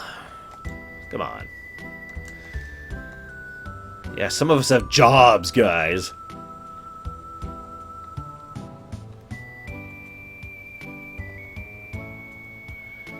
I admit I'm boring. I usually name characters in games like this after people I know in real life.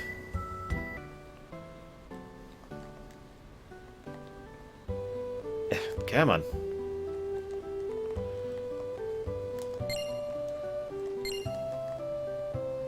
I'm gonna laugh if we soft lock the game this time. In fact, I'm gonna save before we do it, just to be sure that that doesn't happen. Alright, let's learn about how relics work, guys. Yeah, agreed, Ricochet. You can gain all kinds of abilities by equipping relics, like this! Yeah!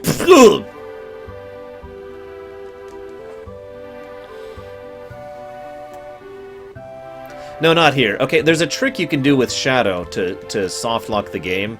It requires being at a certain point in the game, having a party that consists of Gao and Shadow, jumping with Gao, so he's not in the party, leaving the Veld immediately, going to certain areas where Shadow can leave the party, and then having Shadow leave the party, at which point you have a party of nobody, and the game soft locks.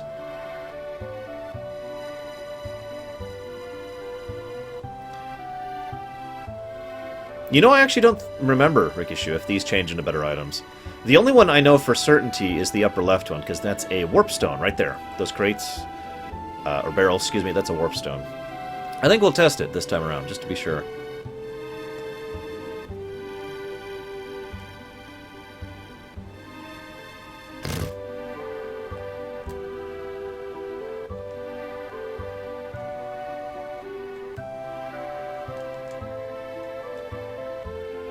Ah, cider. Glug, glug, glug. Lush. Just seeing if there's any flaws in anybody's dialogue here. Surely there's more flaws. Surely, surely, surely.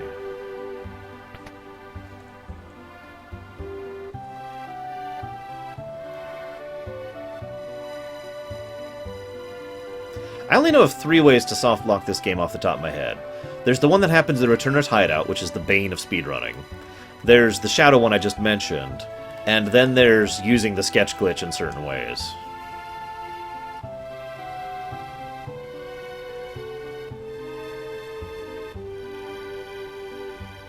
Must find flaws. I must find the flaws. The next flaw I have prepared isn't until the opera, by the way, to give you an idea.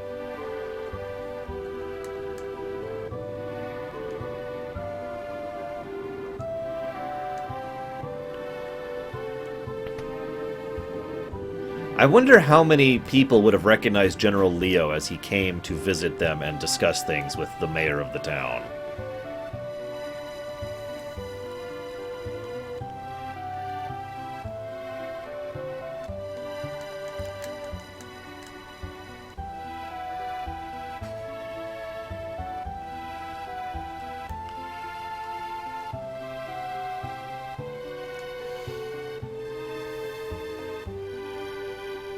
Yes, Agamemnon. It's the last DLC. It's the one that sets up Dragon Age 4.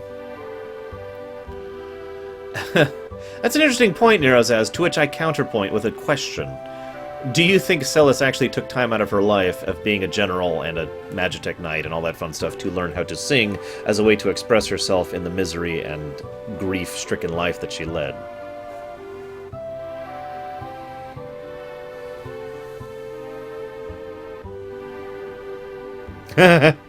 I'd do that, Lurker.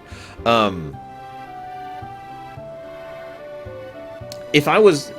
I hate to keep talking about the proper remake Dream, but another little touch I'd add is I'd have South Figaro defended with technological weapons, like the auto crossbow, you know, like the kind of cannon fare, or artillery, or, you know, defensible walls, or you know, basically make this place look a lot more defensible than it does. As is, it doesn't look defensible at all.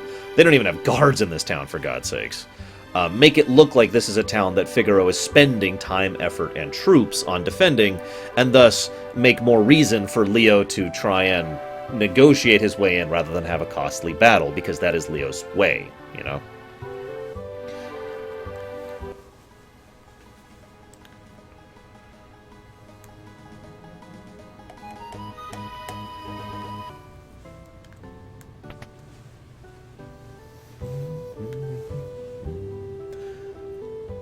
Actually, I was going to talk about it there, Nerozaz, but I'm pretty sure she was actually a terrible performer.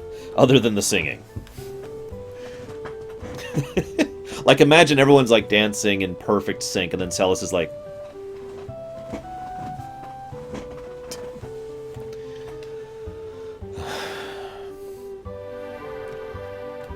Ooh, I could see that, Luxia. I could see that.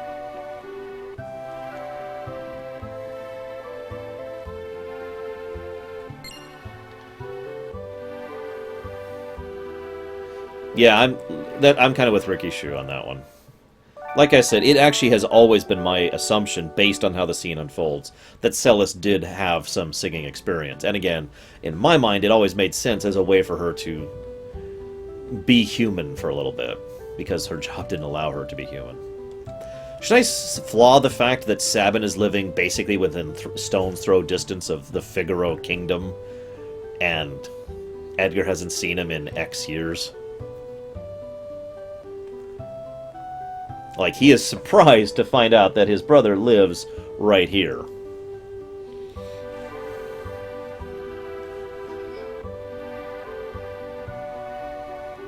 And then there's just this old guy. You know what? I think even if that doesn't deserve a flaw, this definitely deserves a flaw. Because there's just all of a sudden some old guy here whose only purpose in existing is to inform you of the fact that Sabin lives here, and they both headed up into the mountains, and Vargas is missing, and Duncan's missing, and blah, blah, blah. And then he leaves. The only way that makes sense is if that is Duncan.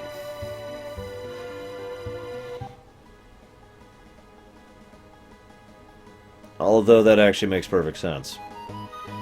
No, I'm serious. This is actually the same house that Duncan hangs out in the World of Ruin. And we know Duncan's alive and not dead, as Vargas presumes, and he would probably be incognito because Vargas thinks he just killed him. Crap. Maybe I need to take away that negative. What do you guys think? Give me a judgment call, guys. A legit one, not a rah one. Because that being Duncan actually makes so much more sense. Especially since Duncan would no doubt recognize Edgar.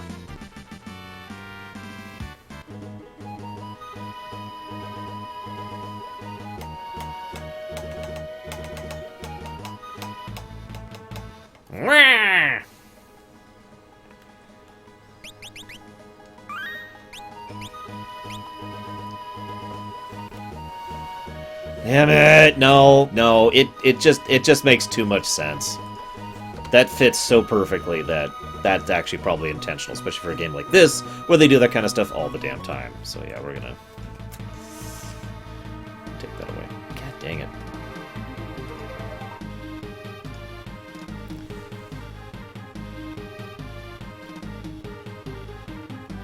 I could still give it a flaw of convenience, because I said I would flaw convenience stuff, but I can't flaw it being random guy, like I was originally thinking about doing.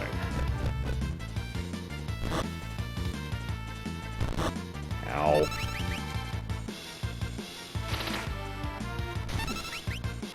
Tell you what, why don't we double this up? Let's go ahead and give it a flaw of convenience, and then accidental praise for being brilliant that that's Duncan. Because, yeah, there's no denying whatsoever that Duncan deliberately allowed himself to appear dead in order to ensure that that Duncan and Vargas would encounter...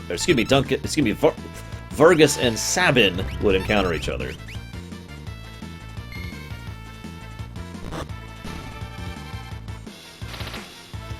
Personally, denied Trump. I think that... I agree with you. The Clone Wars show is basically where most of Anakin's actual character development happens, and it's kind of a shame that we have to go watch a TV show in order to get that character development. Although it's also kind of mandatory because you can't squish that kind of character development into a single movie. So, QED.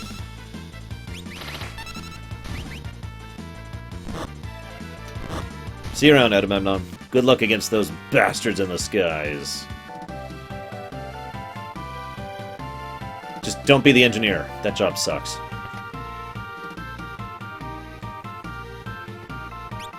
Ah, crap. I forgot to get the Running shoes.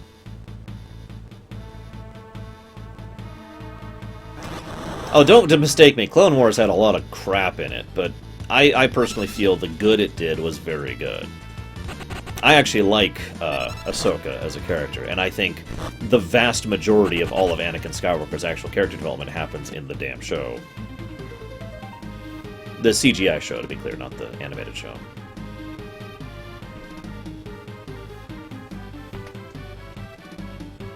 Ah.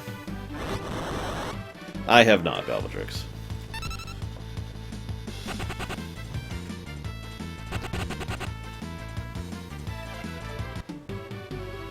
I haven't seen much of Rebels yet, so I can't actually speak to that one. Sorry.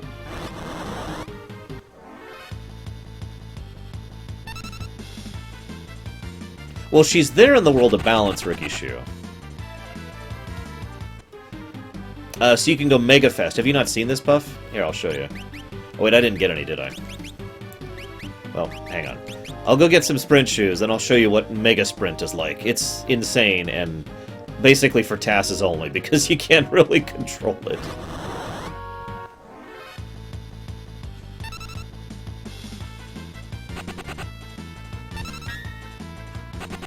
We're backtracking to South Figure. I need to show off something. And get something.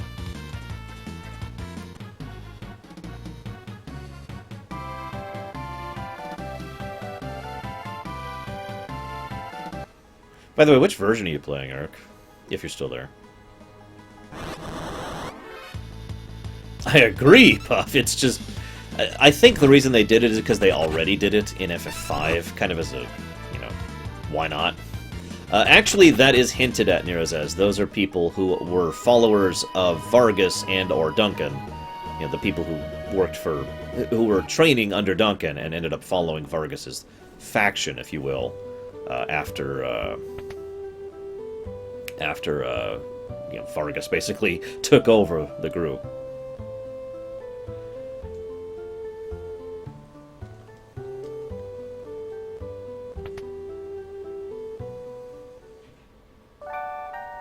Okay, so same as me, got it. Do you have the audio patch, Eric? The one I'm using? It's not perfect. It still has some of the GBA audio mixed with some of the SNES audio, but basically all of the songs are the SNES, which is the important part. A lot of the sound effects are still GBA, though. So for those of you who don't know what we're talking about with the sprint shoes thing, what you're seeing right now is actually sprint shoes. This is the sprint shoes speed, okay? Now, to give you an idea what I mean by that...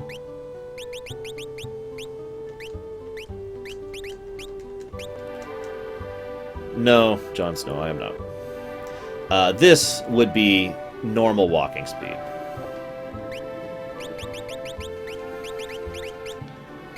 And for those of you who've seen Spaceballs, this is ludicrous speed.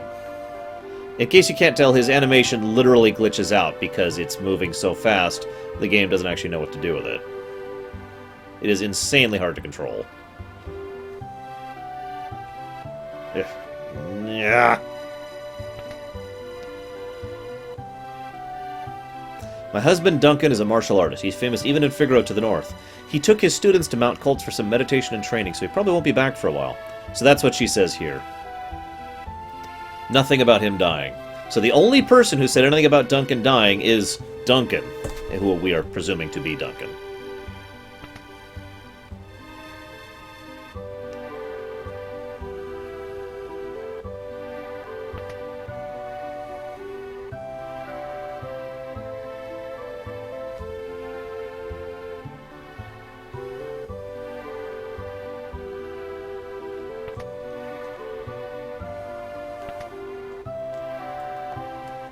Now that's a good question, Nero's, which is funny because we don't even use them. Like, you'd think 3 beds would be because we have possibility of 4 party members, right? But we don't do that. We all just sleep in the main bed, like we always do, so why are there multiple beds there? Does he regularly have Duncan and Vargas over? Actually, that would make a lot of sense, wouldn't it? So, never mind, that actually kind of fits.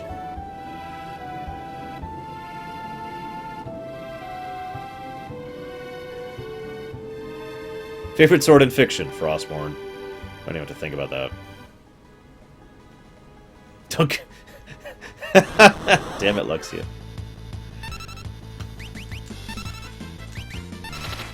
Worst game ever, Tom RP.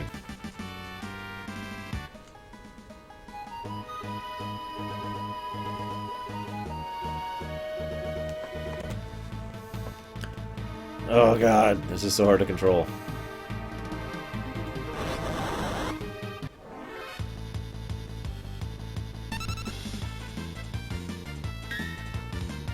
Alright, hands up. How many of you knew that having the haste effect actually makes it easier for you to run from a battle?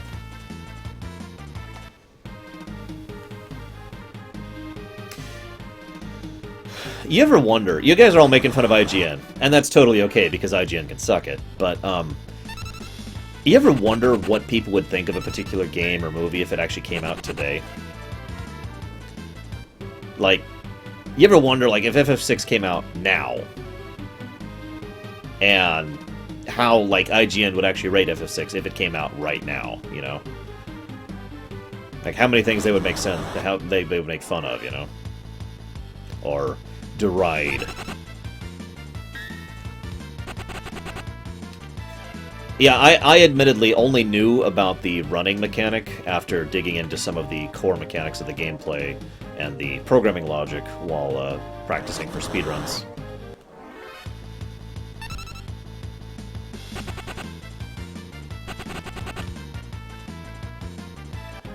Not enough love interests. There are no love interests in this game. I mean, even Celis and Locke's love story is very low-key.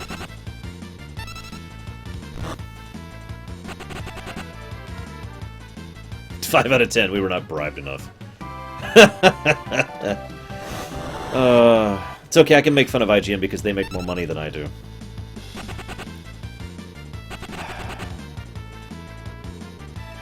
No, I didn't know that, Venters.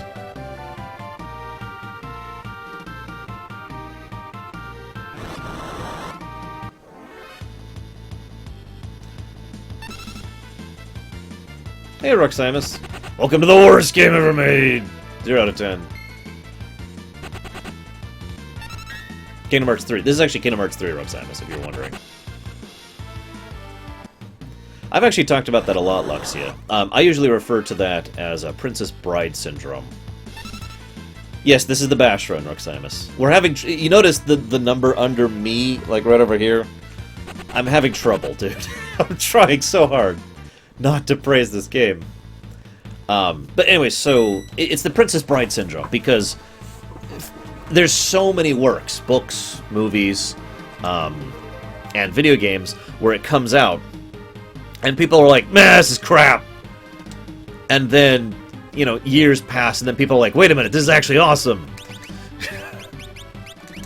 And people kind of rediscover it, if you will. So-called because Princess Bride was terribly received when it came out and now is considered one of the great movie classics.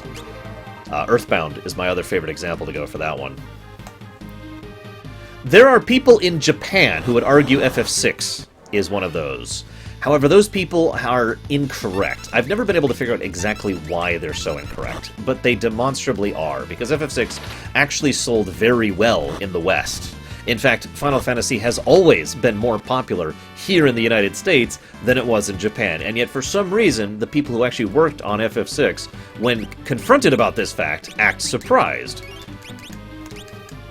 I don't actually know why that is. To this day, I don't have answers for the why. I just know that that's the truth, and that's how things are.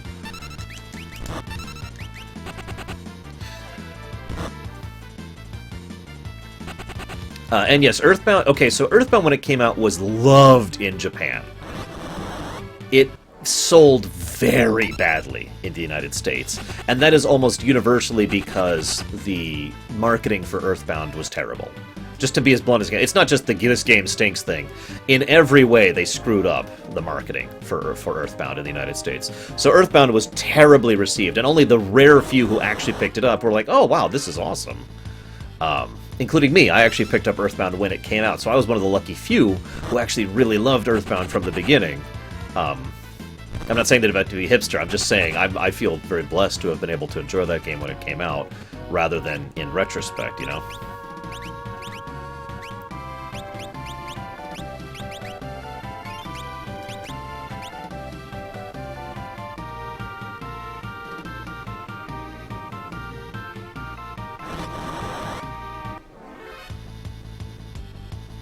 By the way, you remember how I mentioned earlier that FF6 has too high of an encounter rate? This screen helps emphasize what I mean by that. So FF6 uses a couple of mechanisms for determining its encounter rate. But the biggest and most important one is each time you switch screens, the formula basically gets shifted, and it recalculates it. This actually can cause a bug of completely irrelevant proportions on the overworld. Basically, as soon as you have a certain tick, which includes entering or exiting battle, entering or exiting a town, or starting a new save, these three things all trigger the game to say, okay, what area am I in? What's the encounters that I should be encountering in this area? And then it sets it in until one of those three things happens again, right? Thing is, that formula also has an effect on further formulas, and that is not affected until you reset the game or change screens. So in other words, anywhere where there's more, where you spend more time on a single load screen, your encounter rate actually goes up because of the way the formula for encounter rates works. Now, the reason I say this is also related to a bug is there's sections of the overworld, blocks, basically. This is how they determine which enemy encounters are where. So if you have, like, a block here which has encounter group A and a block here which has encounter group B, if you set things up just right, you can actually encounter enemy group A over on the area for enemy group B because you haven't actually had a reset section until you've actually entered enemy group B. It's a very small and irrelevant bug I just thought I'd mention because I know way too much about this game. I'm not going to mention the fact that Vargas and Dataluma look the same. Progue, apparently Mass Effect Andromeda, according to the Voot. Everyone's vooted, right? I bet nobody will actually be on to play it. Doesn't matter who you are, I've got no plans to surrender. Woe was the day you met me. It'll be the last day of your lives. So Vargas, of course, naturally assumes we're here to kill him because he thinks he just killed his father.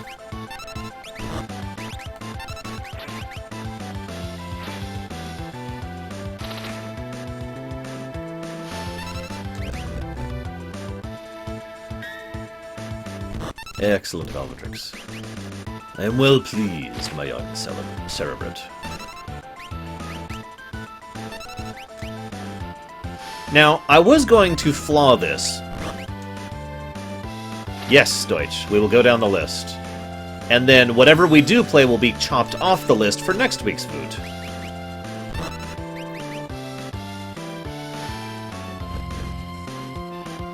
Kind of how we were doing Blizzard Sunday. I'm very tempted to buy the probe, even though it's like 15,000 gold. That's enough, Vargas. Citizen Sabin. Why, Vargas? Why'd you kill Master Duncan? How could you kill your own father? That fool snubbed me, his only son. He chose you as his successor. That's not true. Our master... That is true, and you know it. It's written in that ugly sneer across your face. He wanted you to be his successor, not me. He knew you had the most potential. I'm sick of listening to your lies. I've got more than just potential. Why don't you see for yourself?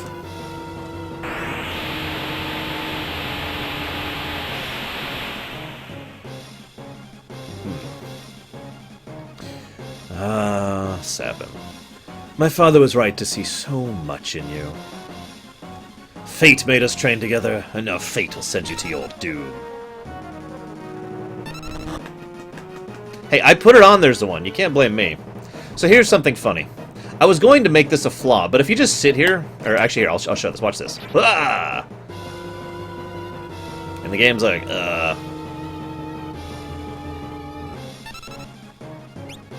Why hold back, Sabin? Your time's almost up.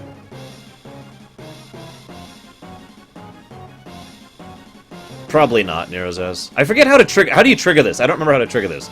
There's a prompt that will show up telling you how to blitz. If you don't do it right.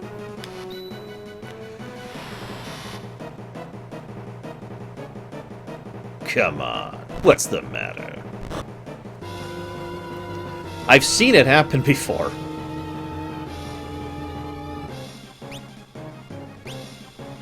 Ah, whatever.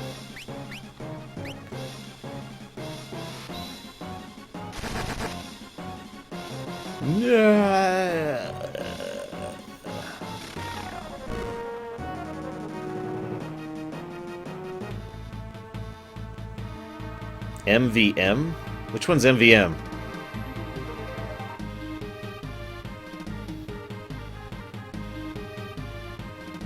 Also, this is probably the most infamous properly translated line. Because in the original English version, for those of you not aware, Terra says, I thought you were one of... Wait, hang on. Terra says, I thought you were some bodybuilder who'd strayed from his gym. And then afterwards, Sabin says, do you think a bear like me could help you? And those lines never really gelled together. What was actually supposed to be said was, Terra here says, his brother? First I thought you were not one of Vargas's bears. Then, of course, Sabin is supposed to make the bear comment later. Also, Sabin should be hairier for that to work. Although he certainly is muscle-bound. Have you ever seen this guy? Holy crap. This guy is like, Dwayne Johnson.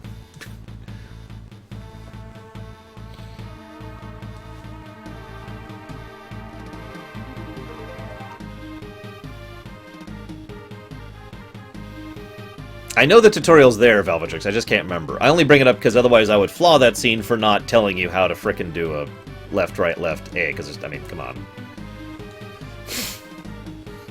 Yeah, Sabin... Okay, so people have argued who the best monk is in the Final Fantasy series, and it really boils down to Yang from FF4 or Sabin from FF6. And the thing is, I personally think that there's a difference between the two.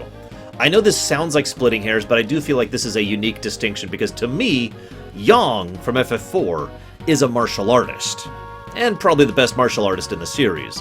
Sabin is a monk who has access to supernatural abilities thanks to being a monk, whereas Yang does not. So I don't think the two both qualify as monk, personally.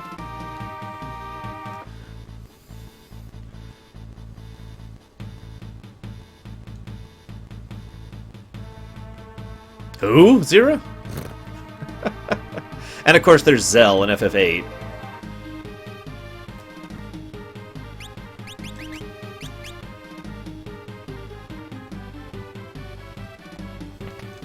And Tifa.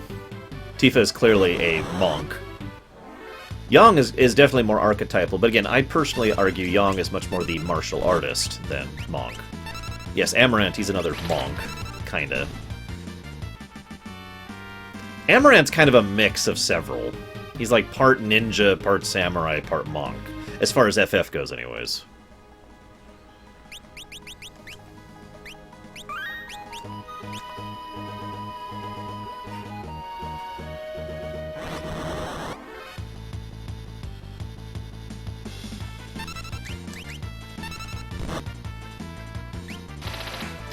By the way, there is exactly one thing... Excuse me, a second thing. So there's two things that the phone version does well. One is the escaping Magitech scene, but the other is the fact that you can auto-input blitzes. All you have to do is input them correctly once and then set it to auto-battle.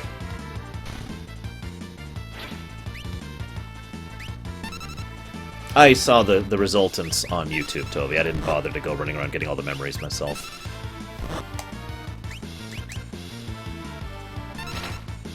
Hang on. What are you linking me, Bragman? Or, not me, but whoever.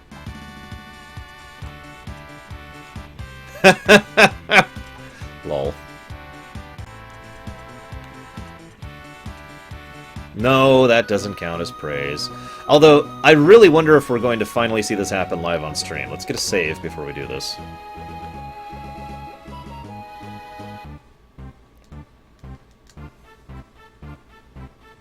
Oh, it's Cerberus. It is clearly and easily Cerberus, Toby. There's no arguing that. Looks like we're fine. So for those of you not aware, you can soft lock the game here. This is the second soft lock I mentioned earlier. You see this guy who's roaming? It is very rare and very random, but occasionally he will be roaming up here. And if he gets in between you and the guy, well, you don't have control, you're just stuck. And that's the end. You gotta reset the game. So that's why I always save before entering this area. Just in case this is finally the time that happens.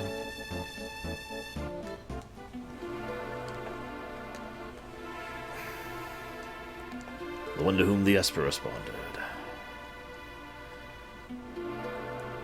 Poor Terra. One thing they did really well in Dissidia Duodecim, I'm not praising FF6. One thing they did really well in Dissidia Duodecim was emphasize just how lost and confused Terra was as a character.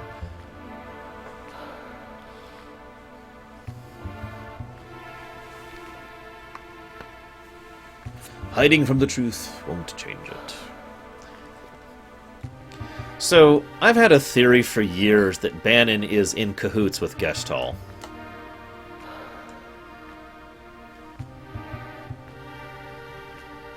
What do you guys think? Legitimately. And of course he tells the story, a modified version of Pandora to her. But I do like this line in this translation. Your power is a gift, not a curse. No matter what happens, you must remember that.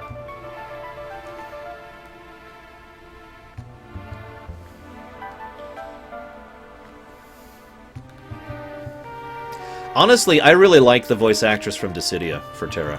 I think she works quite well. Oh god, Roximus, did I tell you I figured out something new about the game?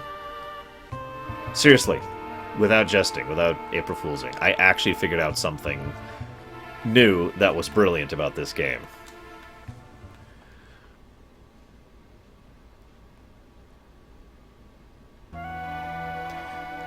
So, to summarize very quickly, I've prepared a few flaws in my head for this when I was building up to this. I don't think that counts as a flaw, Tixer.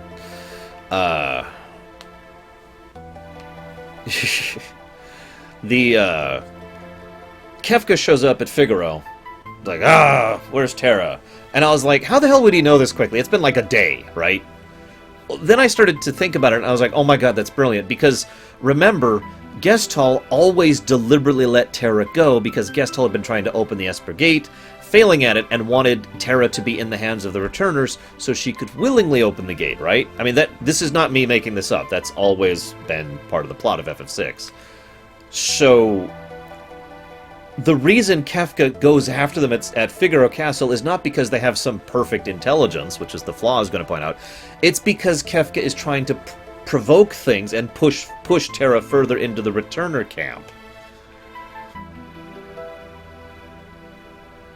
That's how he knows. That's how he knows she's there, because they're the ones who let her go. And yeah.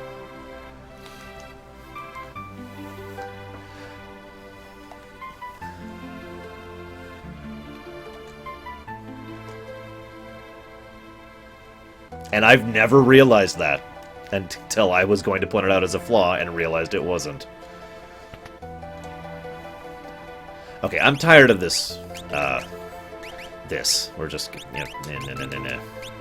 And then Kefka rides away on a dirt bike. Oh god, this feels so slow all of a sudden. Gotta get used to this. Whoops, not yet. I'm gonna do the cutscene and get the Genji Glove. The more lore, the better, for possible flaws.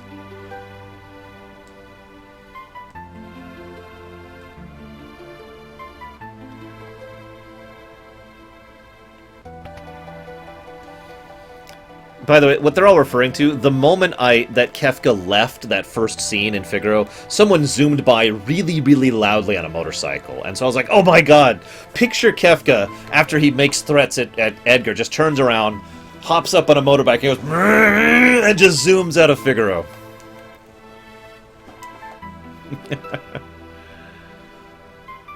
By the way, we've recently talked about how Aragorn is a true king in Return of the King. If I might be so bold, I think Edgar also qualifies as a true king.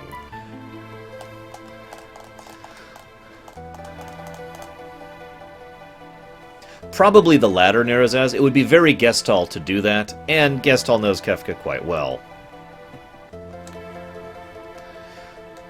This is not saying anything.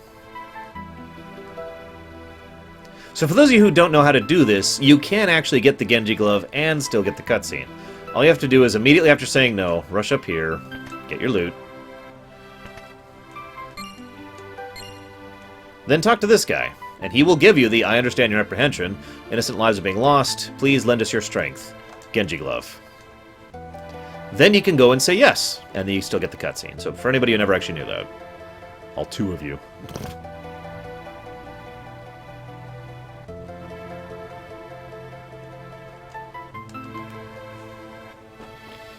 Yes, Little Billy. Just in the background. Wah! And as Kefka's going by, he says, "My brand!"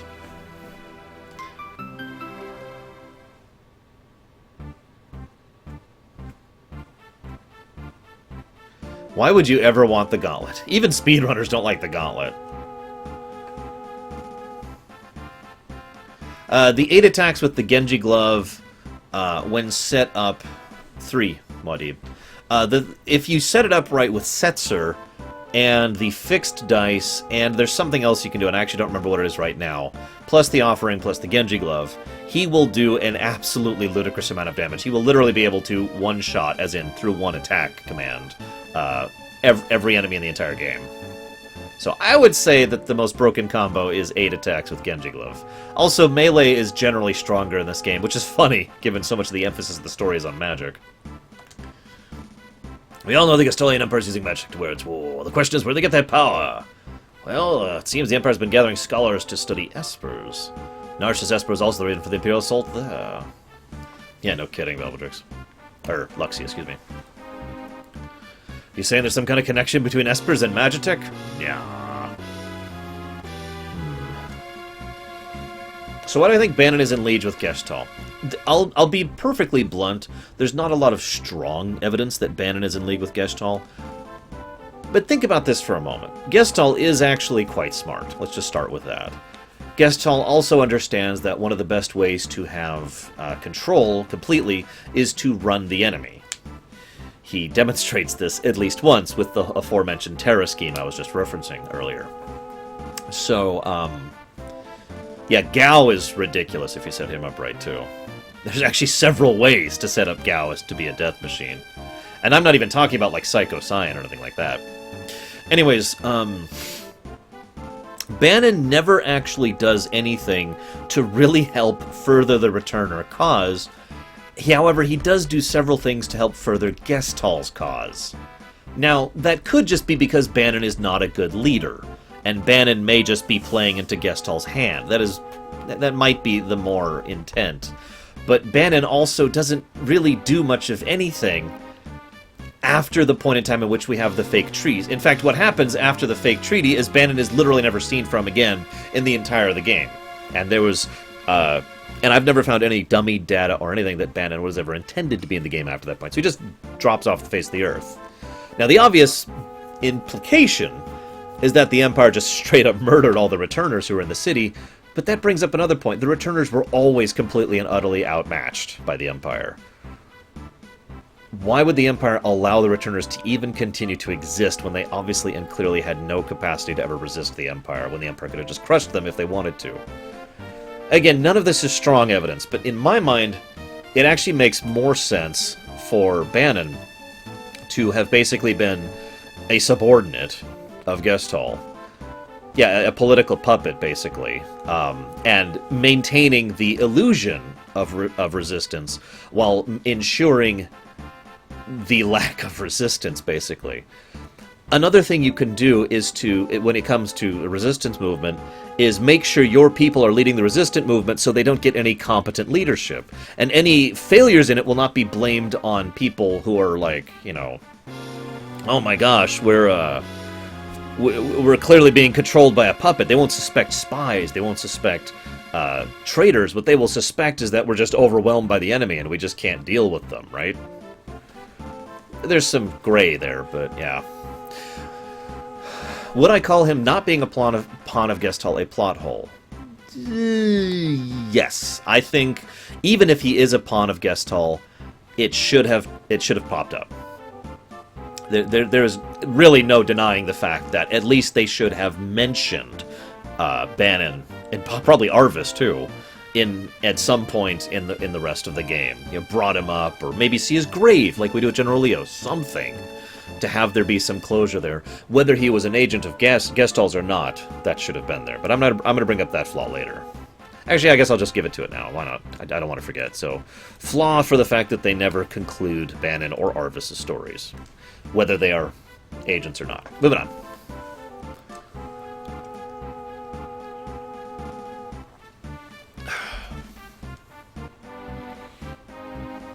I already brought up the 1,000 Years thing. It's just, there it is again. 1,000 years ago. Blah, blah, blah, blah, blah, blah, blah. What are you gonna do, Roximus? Whisper me, whisper me. Because I'm gonna be playing this all day. Well, I mean, if you think about it, Arvis is a kind of a minor NPC, but he was also the first person Terra ever talked to. There's some significance to that, you know?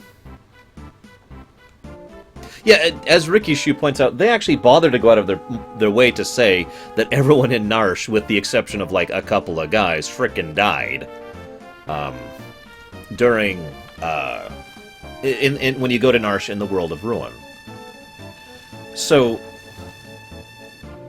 Oh, you'd think that they would at least have done some similar lip service to the fate of Banon and Arvis. Again, I've always assumed, regardless of my theory, that even if Banon was working for Gestahl, Gestahl just straight up murdered him when he had served his purpose. You did what you were supposed to do. You got the returners on my side. Congratulations. Goodbye, stab. And of course, if Banon was not working for Gestahl, then Gestahl could just walk up and say, "Hey, by the way, we're not actually allies." Stab.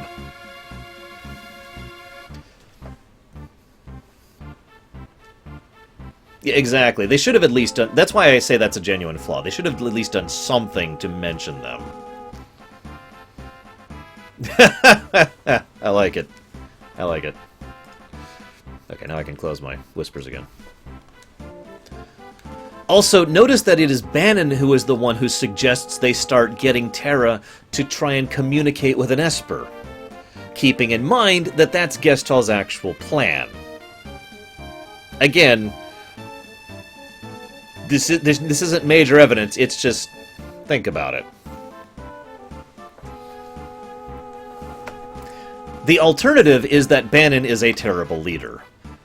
Which is possible, because, I mean, Lord knows the game goes out of its way to emphasize how he is the load for the party during the entire Nikeah River section. He is, without question, the load from a gameplay perspective, so it's entirely possible that he is the load when it comes to story. After all, and I will point this out, I will try not to point this out because this is praise of the game, there are many sections where Edgar will actually take up the mantle and really lead the returners and do actual leadership and take control, and Banon's just like, yeah, okay, whatever, sure. So, take your pick. Either Banon is a traitor, or Banon is an incompetent. In my opinion, there's really nothing else than those two.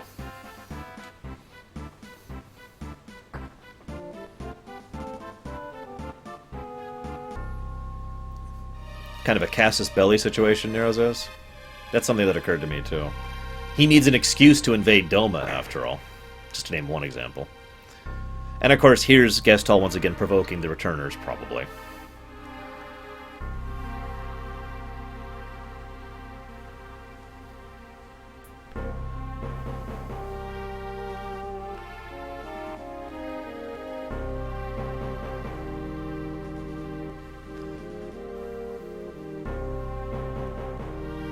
Guy moves in like a hawk.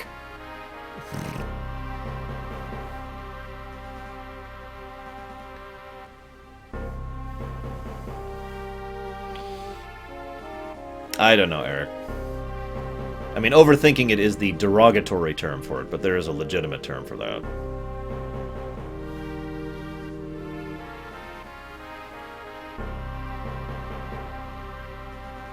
Edgar is, of course, also the one who convinces Terra to go along with this.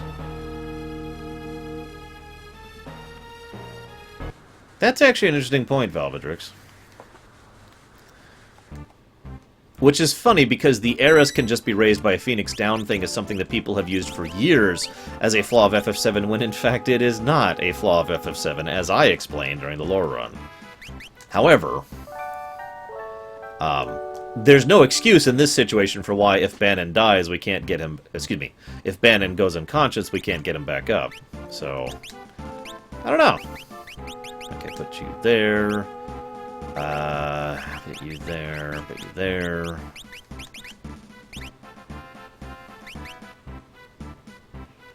Let's do this setup for right now.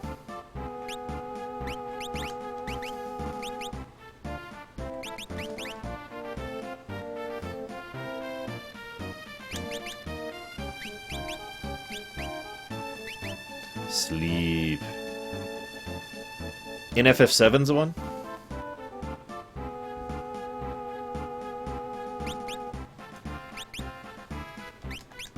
I guess we'll do that.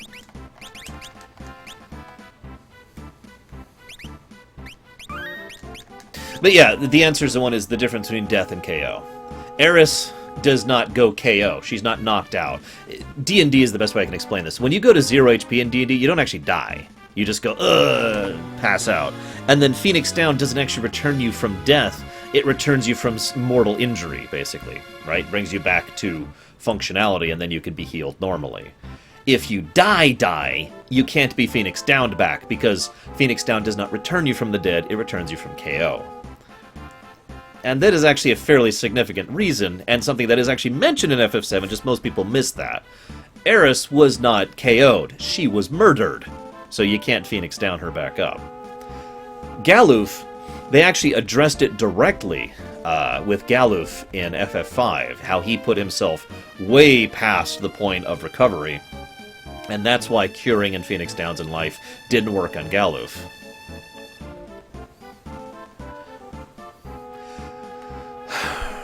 As for Banon,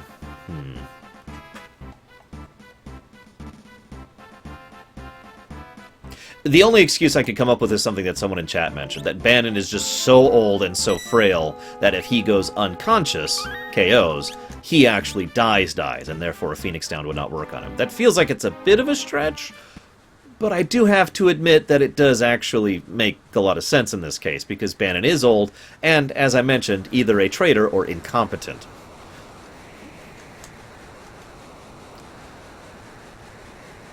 By the way, fun fact, there are several RNG mechanics that go into determining how many encounters you have on the entirety of the Leet River. All of them can be manipulated by how many frames you spend on the start screen before actually starting the game.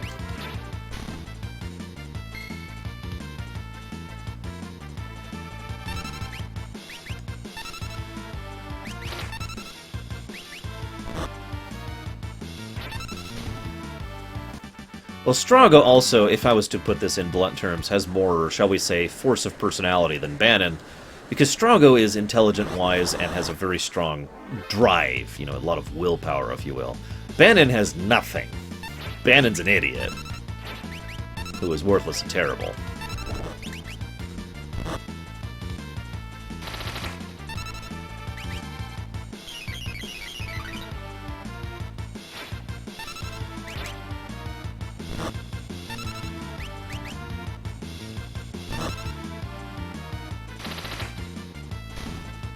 You know, that's true, actually. CB Pinuma. He could literally just be the kind of person who doesn't have the will to keep going, like, say, Strago does. See you around, Shiryu. Look, Banon is terrible. I'm sorry. Nobody likes Banon. How many times have I lost a speedrun to Banon? Just to name one of the many grievances I have with Banon. And as I pointed out, if he is not a traitor, if he is not working for Gestalt, he is demonstrably incompetent and a terrible leader many times.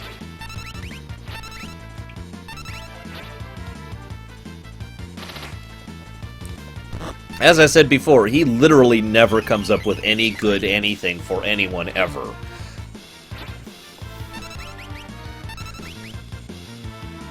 He is the load.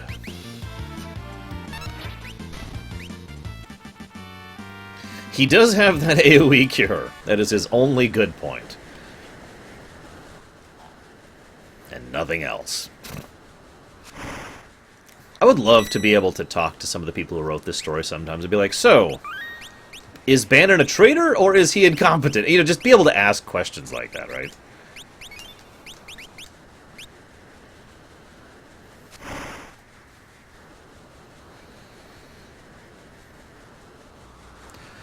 If you've gotten all the way to the last boss, Galen, you've probably gotten a decent amount of the experience, but, I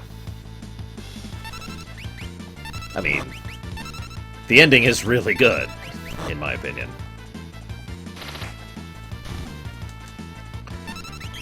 Yeah, I think I'm going to do a low-level playthrough for for this one, otherwise this is going to be a 12-hour stream. I actually was doing one stream once, this is many years ago at this point, and several of my viewers thought I was insane for getting into the World of Ruin, and through the World of Ruin at level, like, 18 average, which, for those of you who don't know, is really low. Like, you have to actually go out of your way and work at it to have your level be that low. I am saving, though, because Ultros has an RNG mechanic to him, which I've talked about before, because Ultros has killed me so many times in speedruns, because he has a 1 in 16 chance of just one-shotting Bannon. There's nothing you can do about it, except for leveling. He will just 1 in 16 chance, boom, and kill Bannon. Also, I know you guys are expecting me to flaw Ultros. Not happening.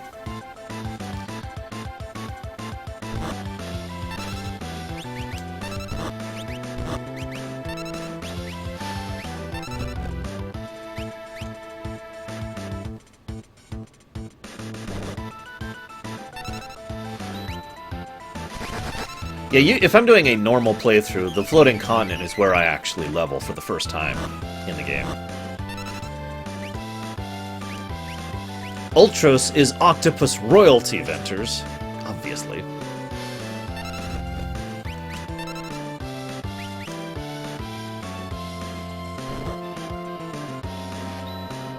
Damn it. So here's another little FF6 factoid. As you may or may not be aware, one of Sabin's blitzes is down, left, left. That's his aura bolt, right? Did you know you can input that by putting down, left, or down, left, left? I will now demonstrate. We'll do down, left, left.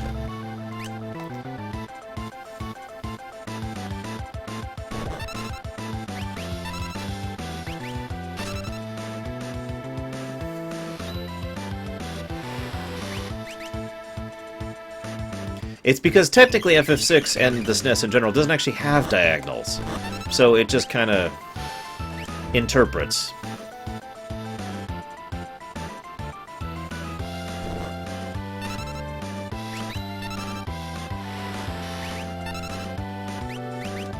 Should almost be there. Okay, so that attack he just did could have one-shot. Did I just have a desperation? So, funny fact, this is the game that invented limit breaks. I'm serious.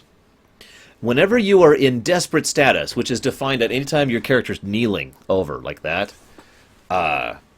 they have a 1 in 16 chance, with a couple of other variables that are tacked onto that, to do a mega attack when you just choose the fight command. What you just saw was Edgar's fight command. They're actually called desperation attacks in FF6, but it is the origination of what we nowadays refer to as limit breaks. A DM? A what? FF7 took the limit break concept and turned it into a full, mechanic and concept. FF8 took that in a really weird direction. FF9 took it in a terrible direction. FF10 took it in an awesome direction. Oh, a desperation move. Yeah, no, I've never gotten a desperation on Ultros 1, ever. I rarely get desperation moves in general. But yeah, FF9 had trance, which was god-awful. In my opinion, FF10 did it best, because you were able to not only do things to increase how much of your limit break bar you filled, but many different ways in which you could fill it. You could change it to be like, every enemy I kill fills it. Every time I'm hit, fills it. Every time I'm attack, it fills it. Every time I do magic damage, it fills it. Lots of different ways to customize it, and in my opinion, that is the best method of limit breaks that we've seen. Anyways.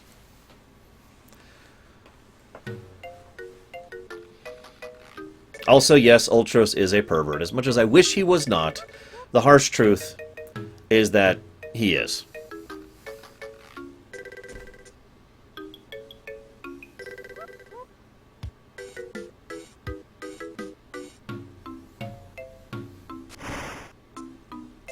I'm not going to go into why FF9's limit breaks were bleh. It's actually kind of... You really got to sit down and really talk about it to really emphasize why trance was just bleh. It's one of those things that wouldn't be easy to fix in a patch either. We'd have to really go back and retool the mechanic.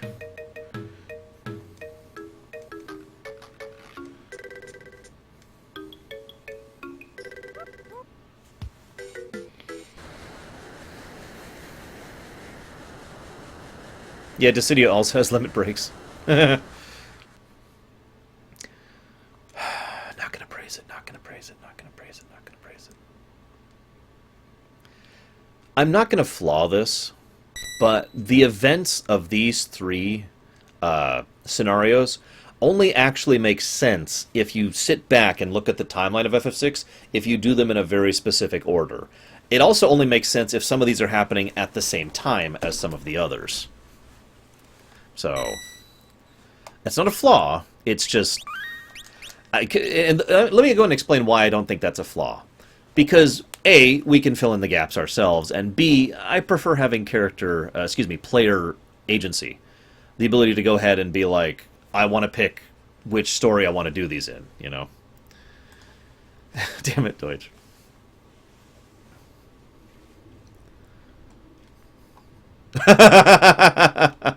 Oh, that's awesome, Psychotic. Have they uploaded a Blizzard?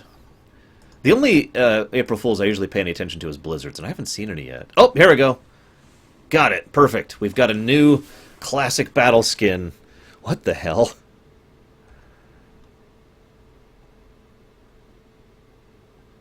Wait, what?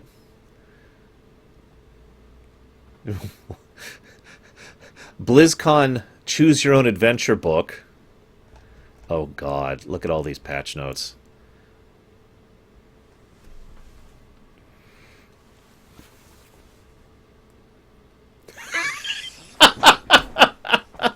So I immediately look at warrior talents, or warrior changes of force. Weapons and shields equipped by warriors now lose durability every time they hit a target and will break entirely once their durability hits 0. Developer note. This change will better emphasize the core warrior fantasy as the appointed Knights of Azeroth. Note that you'll probably want to bring several weapons to each boss encounter. Of course, if you run out, you can always grab a random skeleton's arm or something. Calling you out, Zelda! I'll have to read the rest of those later. Oh, that make me grin.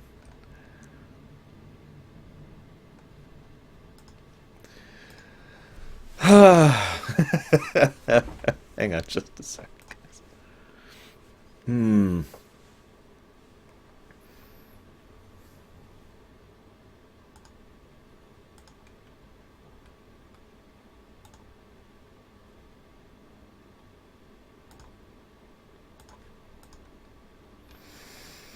Okay. I do, Zagoten. Has sound.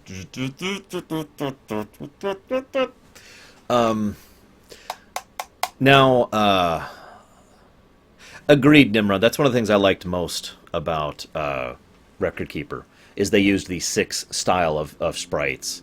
It's one of the reasons I think that we could see the 6 style of sprites done in many other games and have it work, because we've demonstrably seen that in Record Keeper. I'm going to do this one first, because I do actually think this legitimately deserves a flaw. Because, as much as I love this game... Who the hell's Kenny? As much as, Oh, thank you, oh man, I'll read that one later.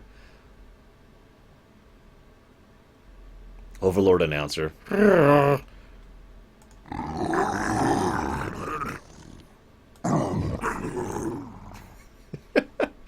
Anyways, back to FF6. Okay, this section is very vestigial. First of all, we have a complete continuation of what was just happening, which is not particularly engaging. This is probably the furthest away from gameplay the game gets. Nothing but random battle encounters, and no ability to even move. Nice, Dominatrix. As much as some people would argue that FF games don't have gameplay or shouldn't have gameplay, there is still a decent amount of gameplay to the general functionality of FF6. This section right here removes almost all of that. because you can't even open your menu in between battles. Now, that's done on purpose. It is actually designed to be a form of a gauntlet. However, after having just accomplished the gauntlet, which even ends with a boss fight, this feels tacked on. It's like, well, they're still going down the river, so I need to show them still going down the river. Nothing is really added gameplay-wise here, because this effectively is not actually a gauntlet at this point. This is just some random encounters before you go to safety. You can even flee from these ones. I won't do it because Banon has the worst run rate in the entire game. Yes, really. But yeah. Seriously, by the way, Strago and Cyan both have an escape rating of, I think, 3. What that means, the higher number, the faster they escape. In other words, 3 is added to the counter every time the counter ticks over to see if they successfully run or not. Banon's is 1. So every time the counter ticks, he gets 1 additional point to him running away. And yeah, Sabin's route has a much better gauntlet than this section. In every way, mechanically and story-wise. So this is just vestigial. This doesn't need to exist. Then we go back through Narshe, where we're fighting enemies that are way weaker than we are. And you're just plowing through them. So there's no challenge there, and a lot of it is a rehash. I mean, we're seeing new areas of Narshe, but we're just going back into Narshe. The only real addition that this section, that this scenario actually adds, is the fact that it adds the follow the maze light thing, and a very brief cutscene right at the end when we talk to Arvis. Otherwise, you could completely cut this entire scenario and it would change nothing. So I think overall, for the fairly tepid execution of this scenario and the fact that not much is really accomplished here, we could go ahead and give this a flaw.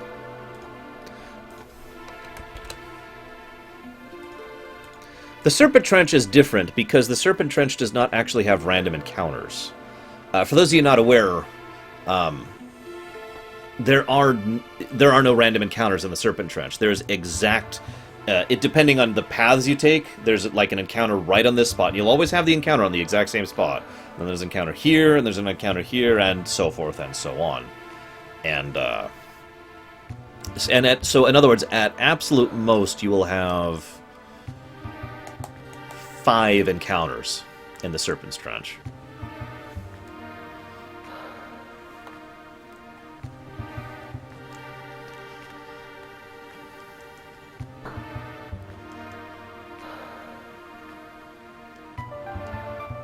I'm tempted to give this a flaw, too. See, here's the reason I would say this is a flaw. This is Banon, Edgar, and Terra. They should recognize all 3 of these people. At the very least, they should recognize 2 of these people. Hi, Leela. So, the fact that they're like, no, get out of our town, we're on lockdown, is a little bit... It can be explained away, but the reason I say this might actually be a flaw is because the only reason they do that is to make you go do the side route in. It's basically a chest-high wall. It's just in the form of NPCs instead of a literal chest-high wall. I mean, if anything, what they could have done to flesh this out a little bit is as you go in and people are like, oh, it's her! And then have you have a fight, and it's like, okay, maybe we shouldn't go in there. Instead of, you're not the king of Figaro. So I think we can go ahead. God, I'm working so hard for this. I think we can go ahead and officially give it another flaw. Whew.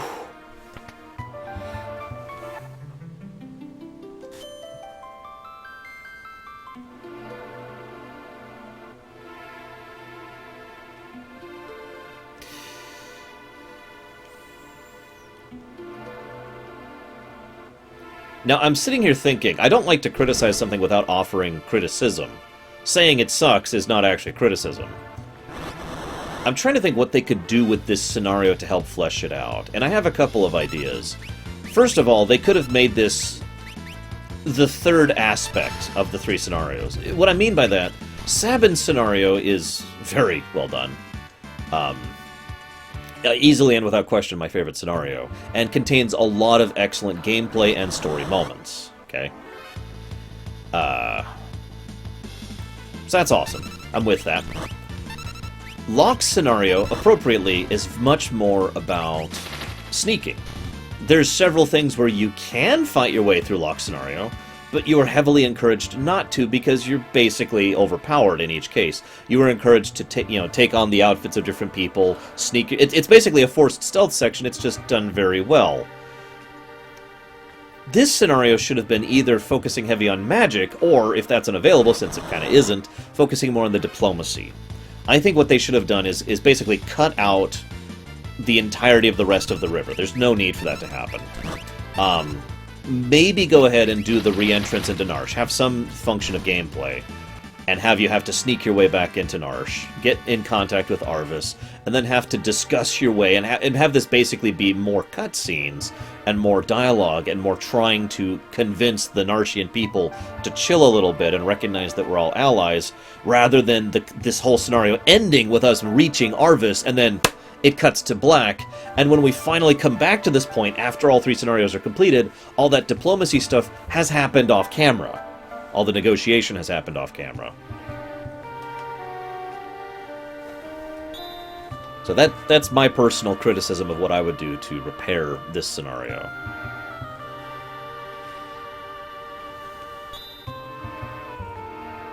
This is a weird security system.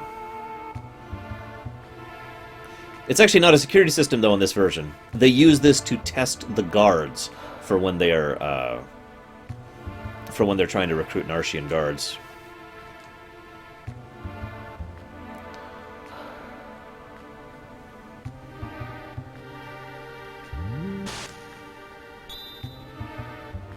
So, yeah.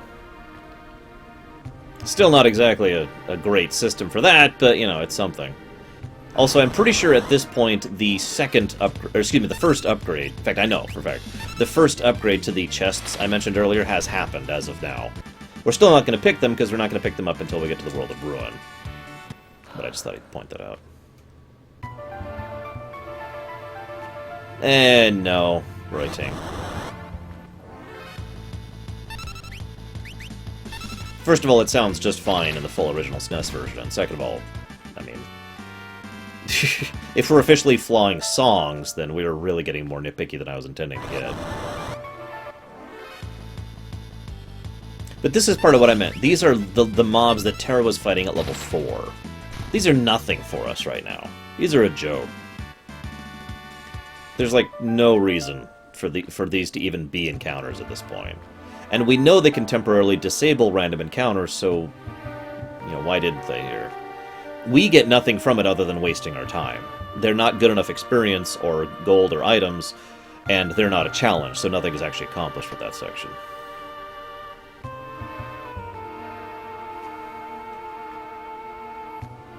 Hi, Arvis.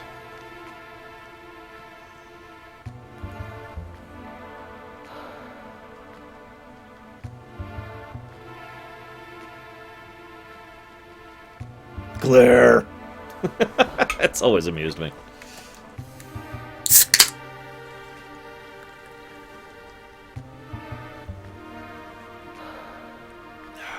The what, Psychotic? Oh, the runs from you thing. Yeah, I'll be okay with that. Okay, so, and then it's over. It's not only the most lackluster scenario, it is the shortest by far. Now, as much as I want to continue the efforts of Kuton, I think we're going to go ahead and get Celes in, guys.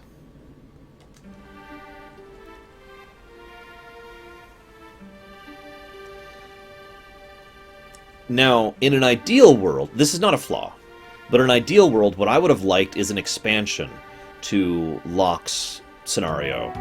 Because Locke's scenario begins after he has already spent a considerable amount of time in South Figaro working to sabotage Imperial efforts. I would actually like it if that was playable, rather than, you know, we are told Locke has been doing that, but now he has to escape, and then we take over as he's escaping. This whole scenario is definitely not awesome, and I'm definitely not praising it.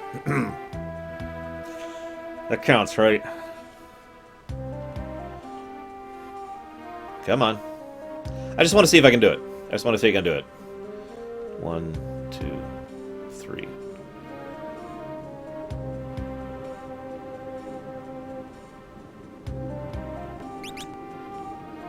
There we go. Woo! First try. First try. Hoit! So yeah, now I gotta get back. Because I don't actually want to not recruit Celis.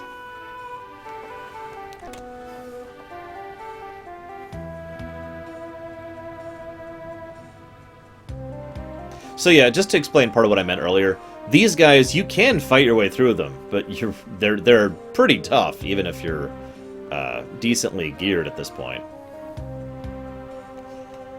You are supposed to sneak your way around, but the game doesn't force you to. There's actually something I like about it. Wait, that's not praise. That's not praise.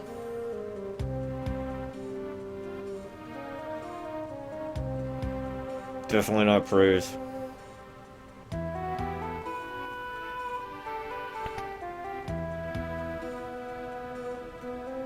In a proper remake, Valvedrix, I would have like a whole contingent there rather than just one guy blocking the one path, you know? Make it more clear that he's not just trying to sneak out through one guy, but through the army. That's not praise! No! It doesn't count as praise! It's so hard not to praise this section, because this scenario and the... You know what? Screw it. This scenario and the next scenario, Sabin scenario, are freaking awesome. I've explained many times why they're awesome. They are super, mega awesome. There. I'm just banking some praise for Sabin scenario and for Locke scenario. God damn it. Alright.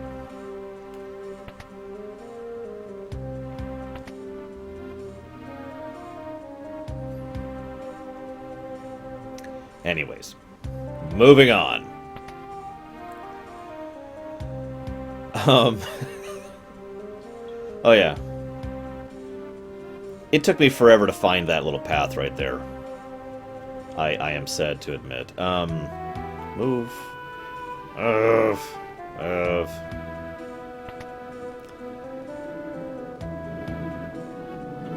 By the way, remember, I've already given praise for this, so this doesn't count as additional praise. I've already banked some praise. But I love the fact that this is a forced stealth section that isn't forced or stealth.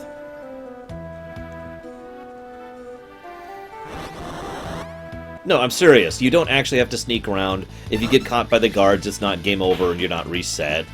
You know. There's no... It is in every way both a and not a forced stealth section, and I love that about it. I need to equip log. So what happens, Zoan, is I started, pointing out some of the flaws in the original, in the intro to the game. And then people were like, hey, you just praised the game. I was like, well, yeah, because this aspect of the game is awesome. And they're like, well, you're not supposed to praise the game. And I'm like, okay, fine. And then I slipped up like 5 minutes later and praised the game again. And they're like, hey! And then someone in chat, I forget who exactly, said you should start keeping a counter for how many times you screw up and praise the game. And I'm like, okay. Wow, I don't think I've ever had this bad of steal luck before on this guy. You have a very high chance to steal from them. It's like 80-something%.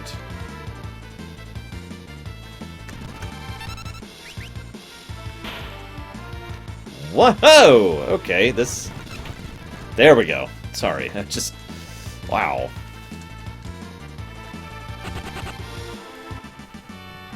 Also, shut up, Raspar. And yeah, so what Takoida points out is part of why I mentioned the earlier praise. This still isn't additional praise, this is all banked. But, because you don't actually have to sneak through this at all. You don't have to change outfits. You don't have to see little cutscenes. You don't have to sneak your way around. There's also a way that you can get rid of some of the troops who are in your way without fighting them. You can do all sorts of stuff here. Or you can just kill your way through, which you can do.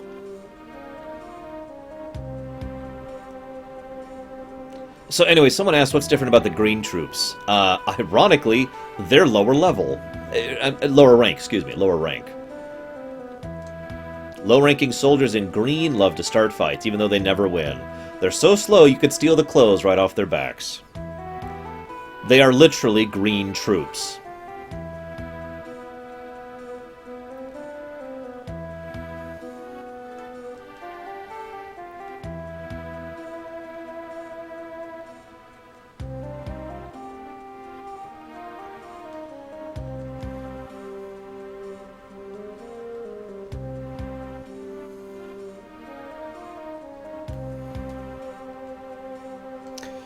Rosebud.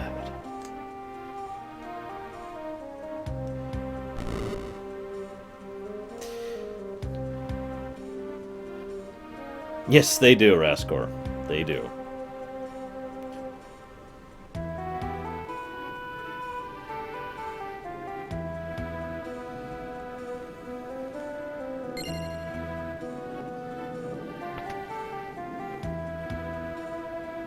So I'm not being silent for no reason. I'm literally racking my brain trying to think of flaws here. See you around, Velvedrix.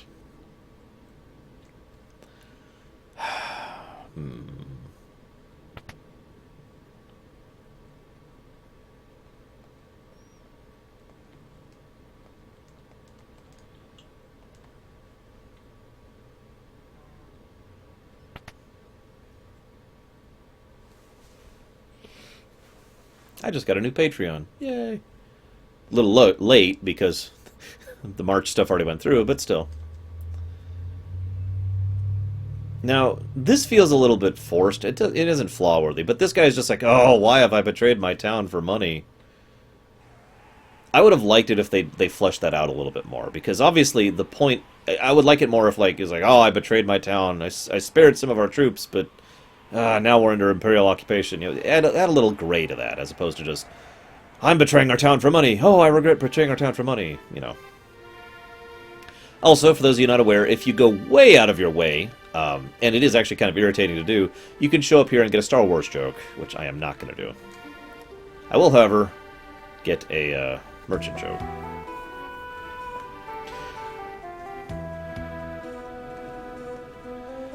For the record, in my own personal proper remake of this game, they would still be torturing Celes. I actively think it is bad that, I actually think it's bad that they took out the torture scene here. I know that sounds weird, but it makes this scene so odd that he's standing there and then there's a pause when stuff is supposed to be happening, and then he says, "This is what happens to traitors!" And they all just keep standing and looking at each other. It looks weird with it taken out.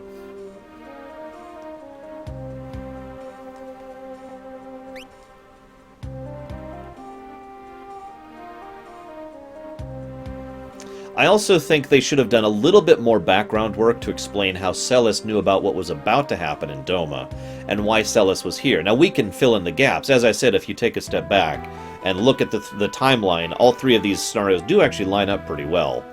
But, in this case, they should have at least explained Celes is here because she was the general leading the assault on South Figaro after Leo had arranged for the ceasefire, or excuse me, the treason, the traitor thing. And then Leo went off to deal with Doma, and then Celes actually does the invasion, finds out as Leo's leaving about the fact that Kefka's gonna poison the river, and just, yeah. So, Celes just kind of showing up here is kind of like,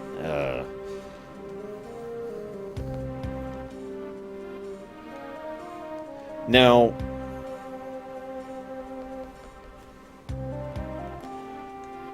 I think I am going to give a flaw for something that is never properly explained. Now, we can fill in the gaps on this. We can. But Celes feels like Celes is just, I'm an Imperial general. Wait, I'm a good guy! The GBA version helps smooth this out a little bit, because she still acts like an Imperial general for most of the World of Balance. And it's not until the World of Ruin that she starts mellowing out into a normal character. In the SNES version, she's just instantly a normal character in the World of Balance, which really makes that character arc a lot less. But I feel like they should have done more to explain and demonstrate why Celes had been slowly building up to the point where she would finally rebel against the Empire, and then finally does so here.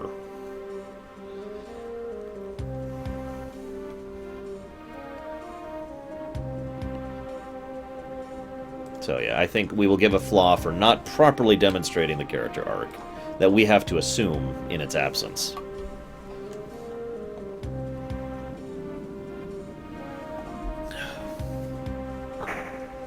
And then she falls over for no reason.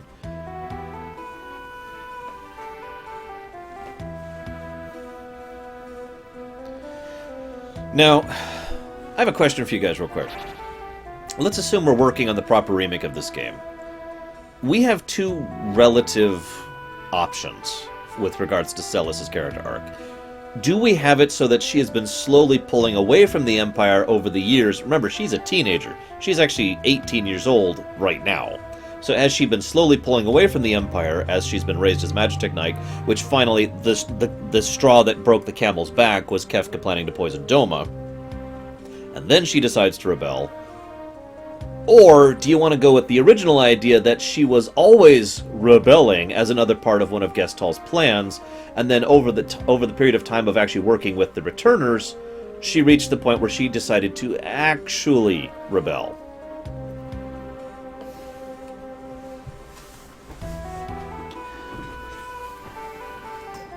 Because I kind of like the second version better myself.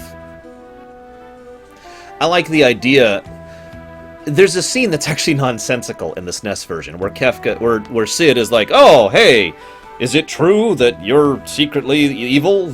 And Locke is like, "What?" And the dialogue literally doesn't make sense. The GBA version makes that a lot smoother and helps explain it better. But it basically posits an idea which is never brought up again anywhere else in the entire rest of the game. Well, that's not true. That's not true. 3 times. 3 times total it's brought up. Once in the Magitech Factory, once during the banquet with Gestall, and once when Locke confronts Kefka on the balcony of Albrook. Those are the 3 times it's brought up.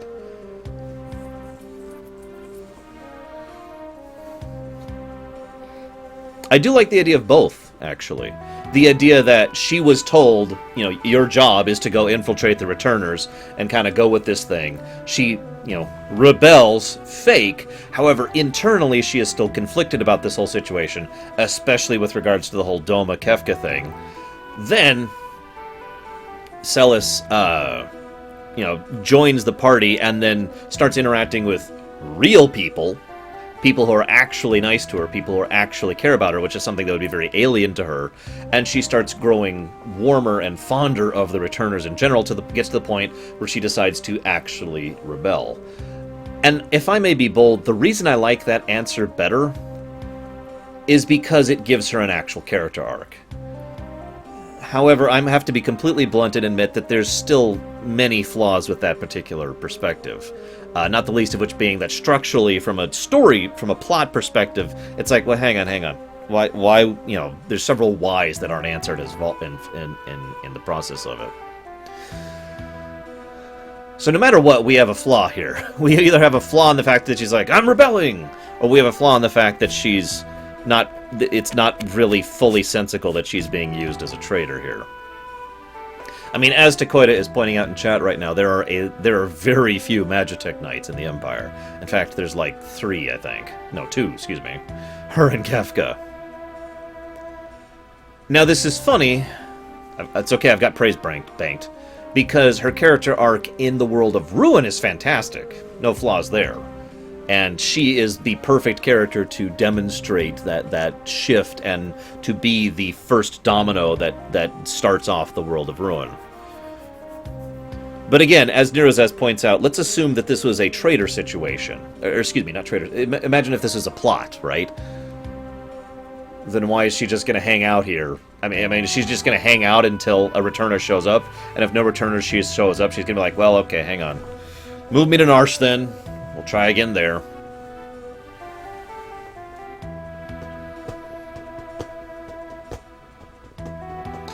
Here's what I would do. I would kind of combine both ideas.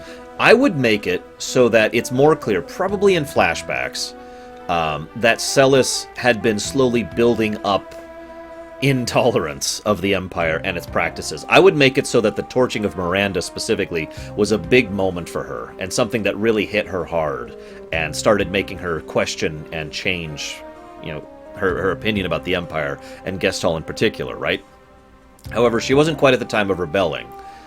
Then, you know, at the point at which she's already weary of the Empire, she's already hesitant about what they're doing, as they're reconnoitering for the plan to attack South Figaro and Domo simultaneously, she finds out that Kefka is planning to poison Doma. That pushes. That's the final straw. It pushes her over the edge. She says, "No, no, I'm out." However, because Celis is... Why not playable sections after Takoida? Same idea, just presented differently. Anyways, but yeah, that's the idea of Reuting, that she's getting more and more sick of this, and finally she rebels, but she doesn't rebel in the "I'm going to stop you" kind of a sense. It's more like she just gives up. She says, I can't do this anymore. And so she doesn't actually rebel so much as she gives herself up and says, I refuse to be part of this slaughter anymore. That's why they take her so willingly. That's why she has no equipment here. In fact, when we go rescue her in a moment, she will say, don't even bother rescuing me. There's no point. So she's just, I'm out, don't care, I'm not going to be a part of this anymore. And isn't thinking about rebelling, isn't thinking about joining the Returners, isn't thinking about fighting the Empire. She's just given up. It is Locke who then embarks upon her the hope to help her keep forward, and I like that because that ties in perfectly with Celis herself then imbuing that hope onto the other characters in World of Ruin. Nice bookend kind of a situation there. But anyways, here's the additional thing I would add, okay? At some point after this, and I'd have to think about when would make most sense, but at some point after this, have Gestahl reach out to her through a messenger or through a pigeon. In some way, have Gestahl reach out to her and send her a message and say, we're willing to take you back. You were born to serve me. Why don't you go ahead and kind of return to the fold? You don't have to do anything untoward. I asked too much of you, and I am sorry. Instead, how about you go ahead and return for us. Return to being my Magitech general. And you just kind of keep an eye out on those returners, just to make sure they don't make things even worse. And as Raskar, that's a great idea, because Gestahl could then reach out to her as a more benevolent emperor at that point. As in the idea of, well, now I'm no longer the villain. You know, I had no idea how bad things could get. The Espers will destroy everything. You know, Gestahl pretending to be reformed, reaching out to Celis and trying to bring her back to his side. But that doesn't quite work. That doesn't quite work. See, what I want is for a build-up to the scene in the Magitech research facility, where then it is questioned that basically Kefka says something along the lines of, aha, you've led the returners right to us, and they've brought, you know, this is fantastic, this is exactly what we wanted. And that be built on an exaggeration of the offer that was made to Celis, rather than the offer that Celis accepted. The alternative is to completely nix that scene where Kefka casts the impressionable light on her, which is something you could do, actually. And I mean this sincerely. You could completely eject the idea of Celis ever having considered betraying the Returners to the Empire, and Kefka is just poking at what he perceives as a sore spot, because Locke secretly questioned her the entire time, and therefore completely eject any possibility of a traitor or treason or plot, and make it all more about the characters, make it more about Locke and his difficulty with trusting people, and Celis, who has just recently started to trust people, now being rebuffed by the first person she reaches out to. I think I like that idea better. What do you guys think? So yeah, you know what? No, I do absolutely like that idea better. So no message from Gestahl, no nothing. Eject that completely. Celis gives up. No more. Not taking it anymore. Not doing anymore. Has to be re-emboldened by Locke. And then slowly grows more and more of a person through her interactions, specifically with Locke. You'll notice at almost every section in gameplay from this point onwards, Locke and Celis are pretty much forced to be in the party together. Culminating at the facility where it is revealed that Locke didn't fully trust her, which then hurts Celis tremendously. Then Gestahl's like, oh, I'm not that evil. Come back into the fold, Celis, I'm not that evil. And Celis just kind of goes along with it, because after all, if she can't trust Locke, I mean, what else does she got, right? Anyways, moving on. How long have I been talking?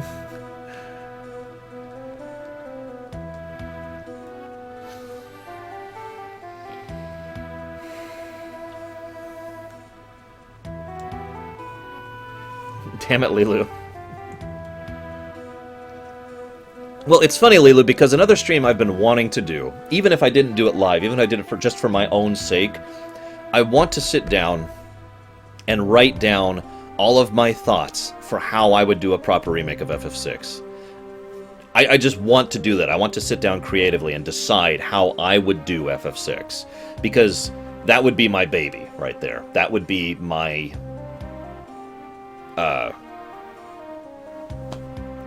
not modus operandi, it's the grand opus. Is that the word I'm looking for? Something that I would put a lot of myself into. So I'm kind of molding that into this one, because we are criticizing the game after all, not merely saying it sucks.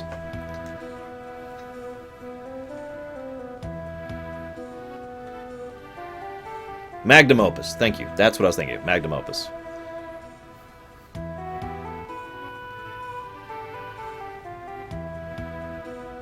I used to refer to that as the 3D awesome, but that's what I mean. My proper remake of FF6. It would probably be terrible, but damn it, I'd love to do it. So, by the way, I'm just going to leave that line up on the screen to help emphasize what I meant about Celes giving up rather than rebelling. I'm better off waiting here for the executioner. At least that way I will keep my pride. Resigned to death. After being tortured, because I'm sorry, that torture scene happened.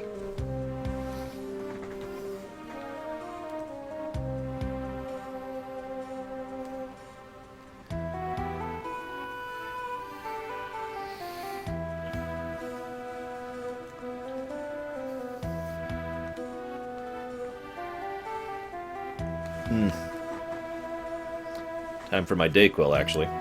I've been talking a lot today.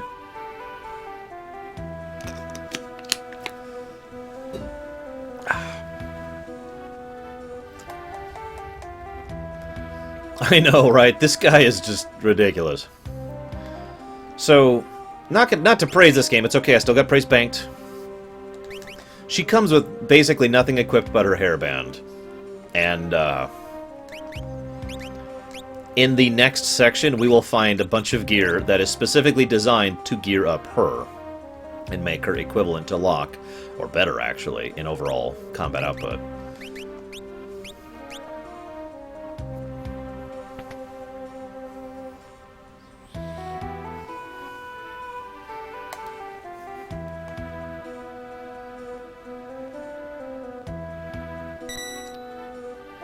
But Terra's awesome, Roiting. I mean, no, she's not. This game is terrible.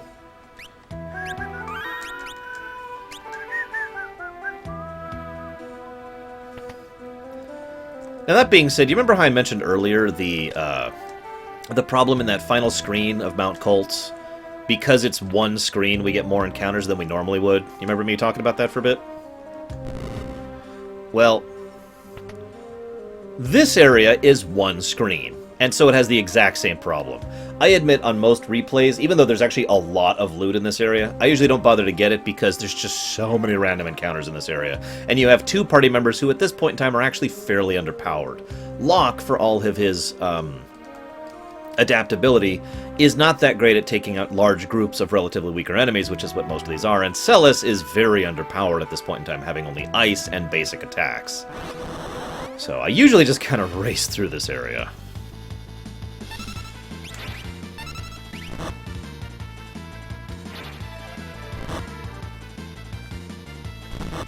Yeah, FF2 random encounters are still worse, but ugh, this whole section just...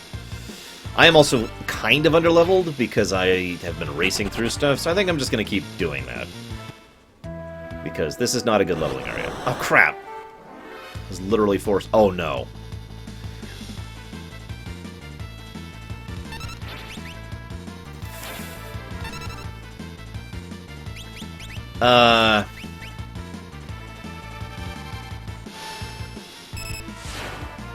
No, it's just the same flaw, Roiting. I just keep pointing it out. And dead! It's okay, I just saved.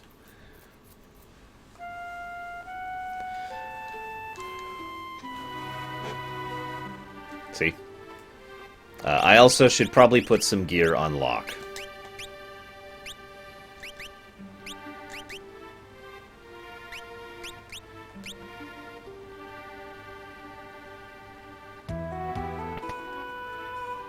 Let's actually get a save state in along with the save there, just in case.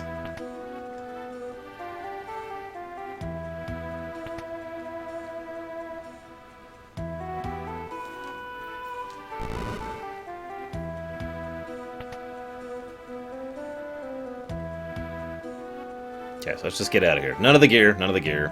Don't care, don't care.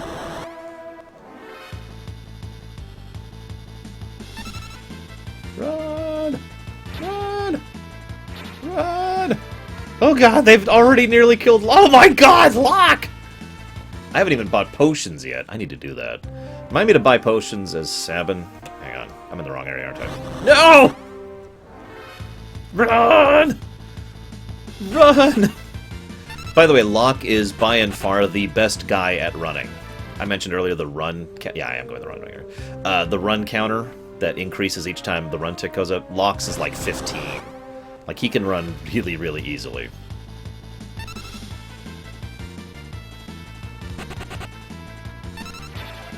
Not easily enough, though.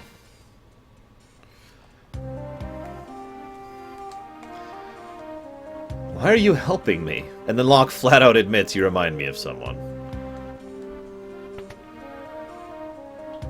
Okay. We gotta take a brief side trip here, because I don't have any tents and hardly any potions.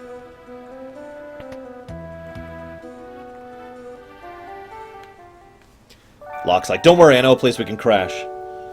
It's Bannon's place. We're good, we're good.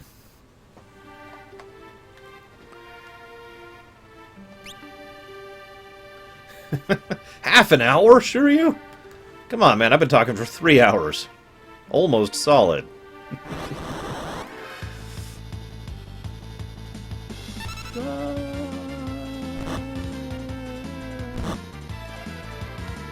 Yeah, by the way, we're gonna use the speedrun strat for Locke scenario and just blaze through this. You can use this section to catch Celes up if you want to. I will not be doing that.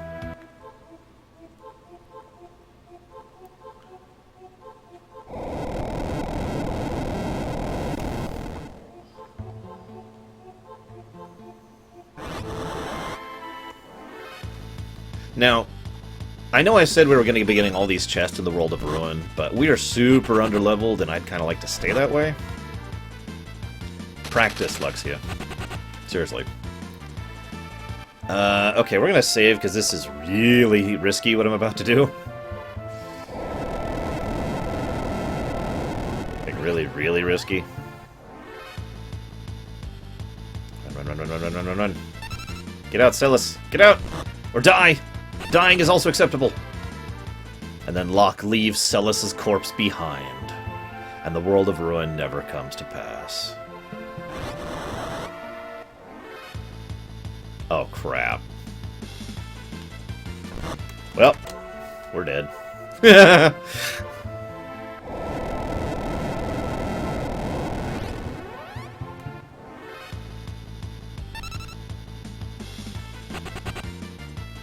Well, that's an interesting question, Nerozes. See, for those of you not aware, in FF4, the SNES version, you can trick the running mechanism. If you tap L and R a couple of times... There we go. If you tap L and R a couple of times, you will auto-run. I've actually demonstrated this before. More than once during playthroughs and lore runs. So, you can control your running in that. You know what? This actually deserves to be analyzed, though. Does it qualify as a flaw to RPGs in general that running is not a guarantee? Like it's like, you want to run? Nope. You want to run? Nope. And it, like, rolls a dice. Most RPGs just flat out roll a dice to see if you run. In FF6, like I said, there's the slowly increasing counter that lets you run. I think some of the very few games that I can think of that really let you have some control over running are the Mario RPGs, where if you try to run, there's like a little mini-game you can do very briefly to increase your chances of running, and if you succeed at it, then you run, and if you don't, you don't. But I guess the point is it a gameplay flaw to not give the player control over whether or not they can run from a battle or not? You know? Because that does seem like a weird thing when I really sit back and think about it. And it's the kind of thing that I normally would not agree with.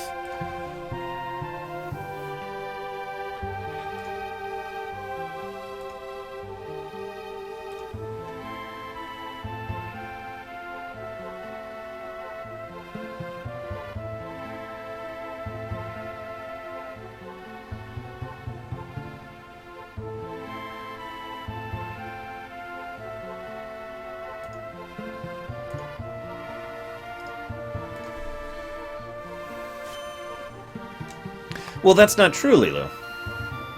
Because if you skip all the combat, when you go up to a boss fight, you're screwed. Right? So, if you skip all the combat, you will be very low level. Well, let me think about that. See, the thing is, FF6, more than most FF games, emphasizes horizontal leveling. You know, your actual level does matter, but you can make up for a huge deficit of levels with gear. Gear can completely supplant levels in FF6, and a lot of FF6 is designed around that. FF6 does something very different from other RPGs prior to this time, and even after this time, by centering a lot of the dungeon design around enduring and making it through the dungeon and slowly increasing your horizontal level through very specific types of equipment, which is available basically everywhere. To give you just a small idea of what I'm talking about, in most games, all the best equipment is like in the last dungeon or in the second to last dungeon, so that you are ensured to be geared up before you go after the final challenges of the game. In FF6, it's all freaking over the place. There's like some here, and there's some here, and there's some here, and there's some here. So you can go all over the place and expand your horizontal power level, or not. You don't have to do any of that. It's actually completely optional. I think I won't give it a flaw, but I think it would be better if we had control over running because of that all-important player agency, because then it would be up to us. Low-level runs would be more available, first of all. You know, doing a level 1 run in FF6 is actually close to impossible. And in that case, we would have the option of, do we want to go through with a challenge run of being lower level, or do we want to not deal with the combat, or, you know, it would leave it up to the player, is what I'm trying to say. And there would be consequences for doing that. You would be lower level, or you would have less gear. Or you could go out and try and get the gear while running, and therefore try to make up for the lack of levels with gear, which again would be a player choice. So I think ideally, that's the kind of method I would try to use personally. Leave running completely up to the player, as opposed to making it it's not RNG, it is sort of RNG. But, yeah, just my opinion. I don't think that deserves a flaw, though, so I'm not going to give that a flaw. Exactly, Lilu. We're finally on the same page, Lilu. It took a while, but we got there.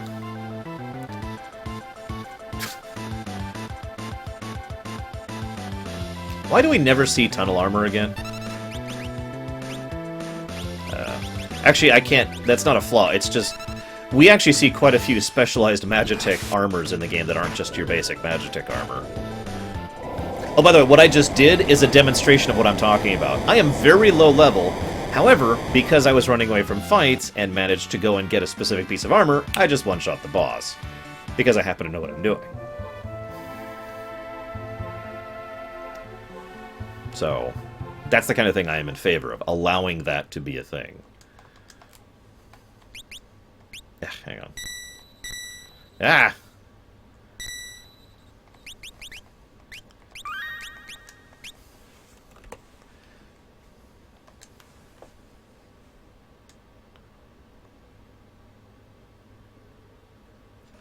I don't think this deserves a flaw, but it's interesting that the first thing we have is an encounter with some NPCs, Civilization. And then there's a fairly lengthy chunk of Overworld. It's actually one of the largest chunks of Overworld we have to cross in the entire game.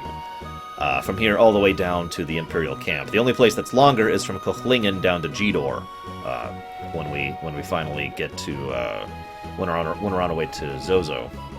So it's like, here's some people, and then really long stretch of terrain, as if to kind of emphasize that Sabin's, out in the boonies here. Hey, what's up? Yeah, I need to buy some frickin' potions.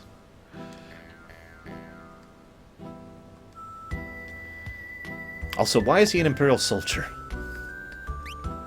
I've always wondered that. Or is that just supposed to be a generic person and they just chose Imperial soldier for him? I don't know. Let's make Shadow useful.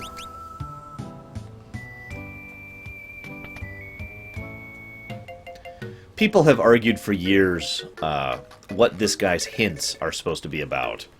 And believe it or not, we still don't actually have a definitive answer. Some people think he's talking about the Zozo clock. Some people think he's talking about the gear that you can get the Atma weapon with in the Esper Cave.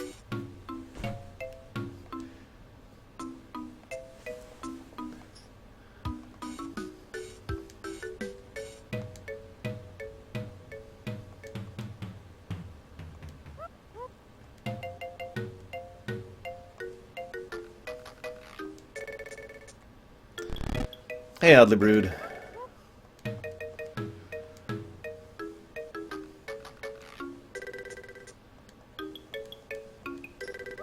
Direct reference to Gao there. Or incompetent writing.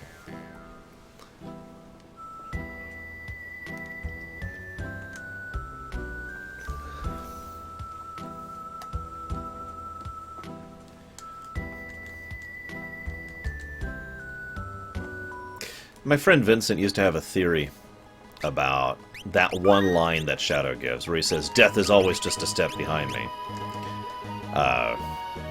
The theory was that, so because we had kind of terrible CRT TVs, we weren't really sure what was happening. You know how every now and again Shadow gets hit and like a little weird animation happens, and it's like, oh, hey, a weird animation. What we thought, what he thought, and I agreed with him at the time, yeah, that right there, was that was actually,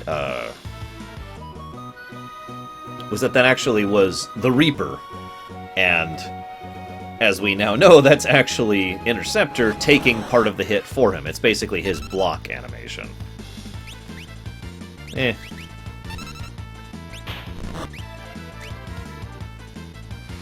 Just pointing it out. Now, I said I would make a flaw for every convenient timing thing. This is some hella convenient timing. The fact that we just happened to show up in the main Imperial camp right before, after they have already defeated most of the external Doma forces, when Doma has holed back up in the castle now, and they're making the final push against Doma Castle, and that also happens to be the exact same time at which Kefka arranges for General Leo to leave, and then goes and poisons things. That is a hell of a coincidence.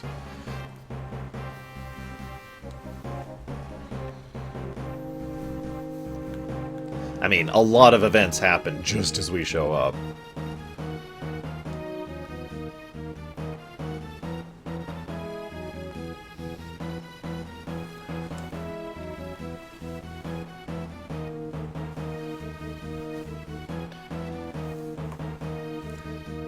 I agree with Lilu. For once, I completely agree with Lilu. I prefer enemies that you can avoid or bypass, the Dragon Quest system, or the Earthbound system, or the Chrono Trigger system, which is kind of like those, but not quite the same.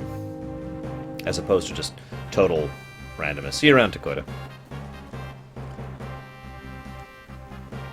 The most tragic backstory in this game? Ooh, that's a tough one. Damn, that's a really tough one.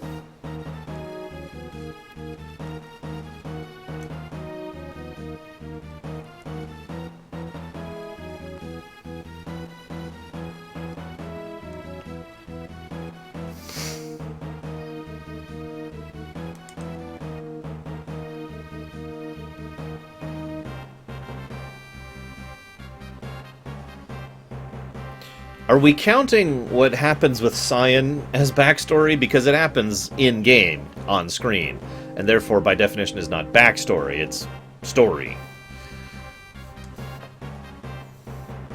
Because if we are discounting Cyan, I would say Celis and Terra are pretty much right up top as far as tragic backstories.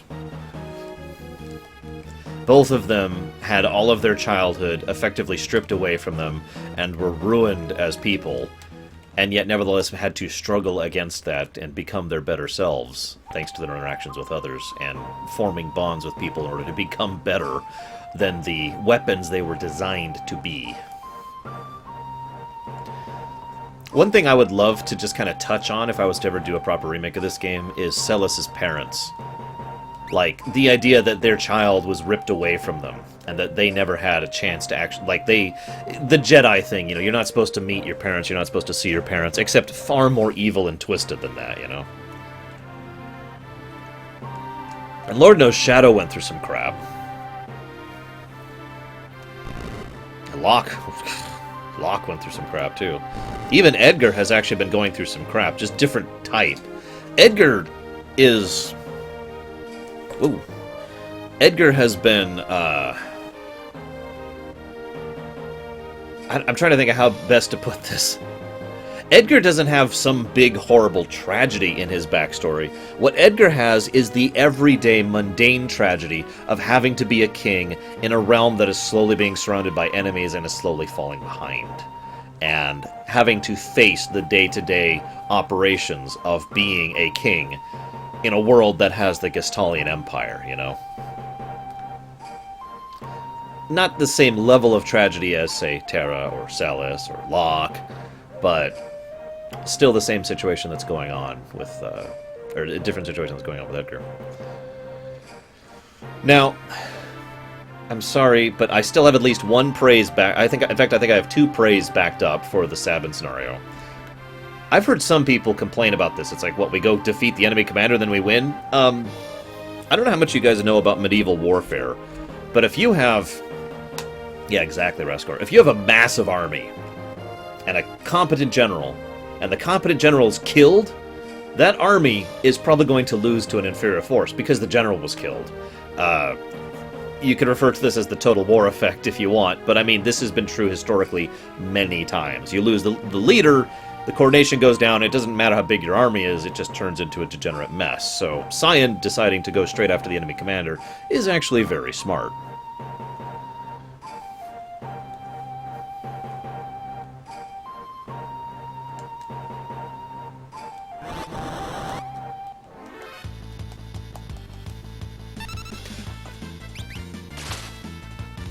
Yeah, exactly, Raskor.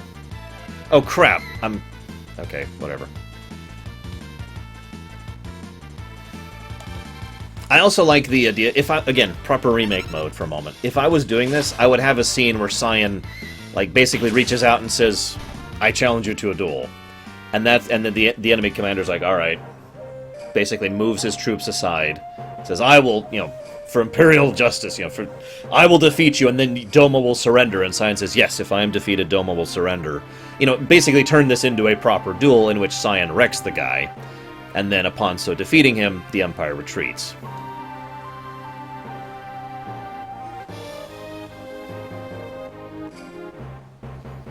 So, a little addition would have been nice there.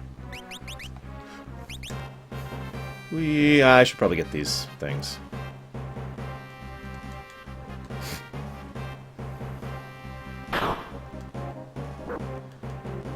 No, a sentry!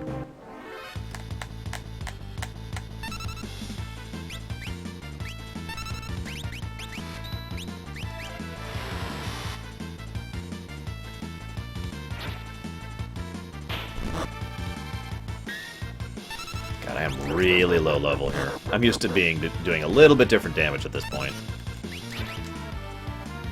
There's going to be a combat up ahead with 4 Magitech troopers, all of whom have counterattacks, which is going to be pretty rough at this low level.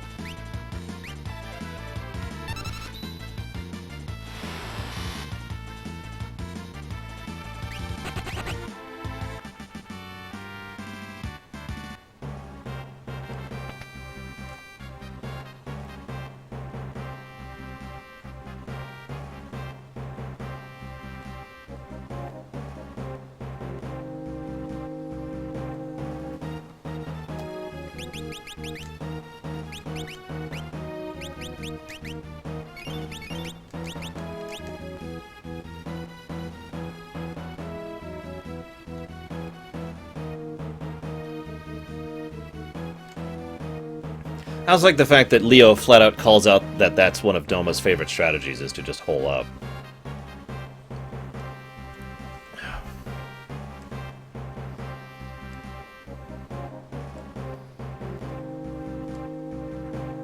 Nothing to say about this scene. Actually, I do have a flaw to give the game. Just overall. And that flaw is... General Leo! Hear me out. General Leo is very loyal to the Gestalian Empire and to Gestal personally. He is loyal literally up until the end, until he finally decides to go against Kefka, not the Empire. And in fact, when Kefka conjures the illusion of Gestal, Leo still kneels, despite the fact that he's just turned against Kefka. So, the flaw here is, if you're going to build in a character trait like that, it should be explained. I actually brought this up just yesterday with regards to Darkness, too. It's like, why are all these people so loyal to us for no demonstrable reason? Obviously, more General Leo would be awesome, but what I mean is, that should be explained. If you're going to have a character trait of loyalty to the state, you should probably at least explain why it's there. Especially since Leo doesn't look like he's particularly that young of a person.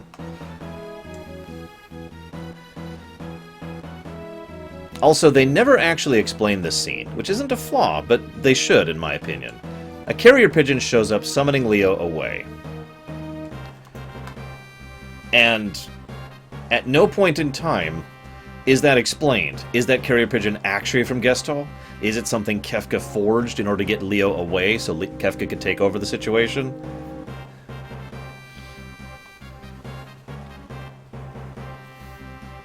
It's never explained.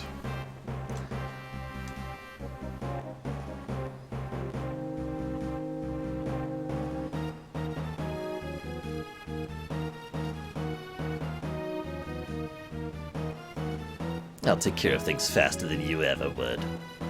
Nothing dirty, Kefka. They may still be our enemies, but they're still human beings. Try not to forget that. We didn't show mercy to those who side with the returners. I don't even know what to make of that, Shiryu.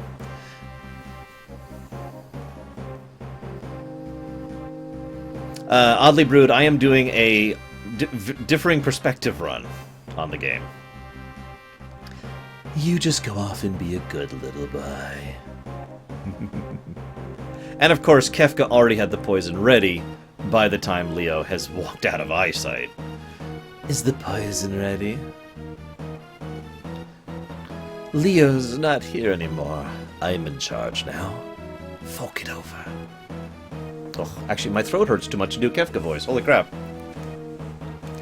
They're the ones who are stupid enough to be caught by the enemy.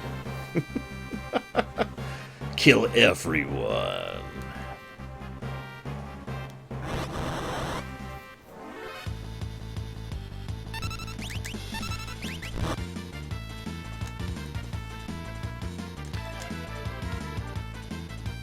Wait, he says. Do I look like a waiter?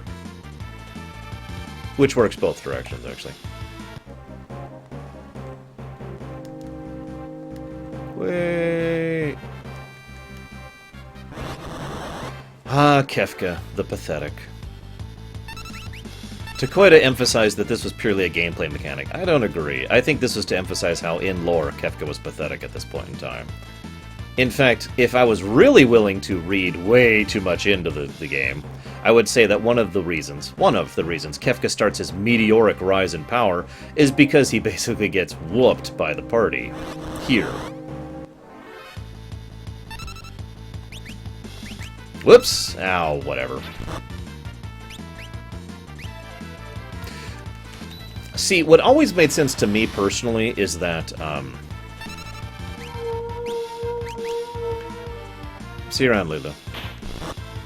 Is that instead of them poisoning the water and it's just, thud, contact poison, but instead that they poisoned the water, and then a few days of siege passes, during which the water has time to slowly work its way through Doma, be used for water, be used for drink, and cleaning wounds, that kind of a thing. And that they are, and they all die eventually, as opposed to immediately, kind of a slow decay kind of a situation. Also serving as a character point for Cyan, because everyone else all died because they all drank the poison water. Cyan and his guard, who was up there up top, didn't, because they had been holding watch and vigil for, X amount of days without coming back for rest or sleep, and therefore had not actually drunk of the poison water yet. Of course, that still is a little bit of a stretch, and I will freely admit that. The best way to get rid of that problem, is, yeah,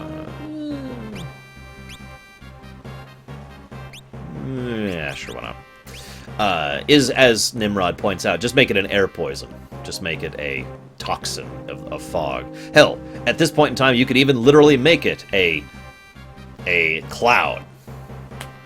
A cloud of poison. Or as Bragwin points out, they already had water up there with them, and they weren't coming down to refill it. That actually makes more sense. I like that idea.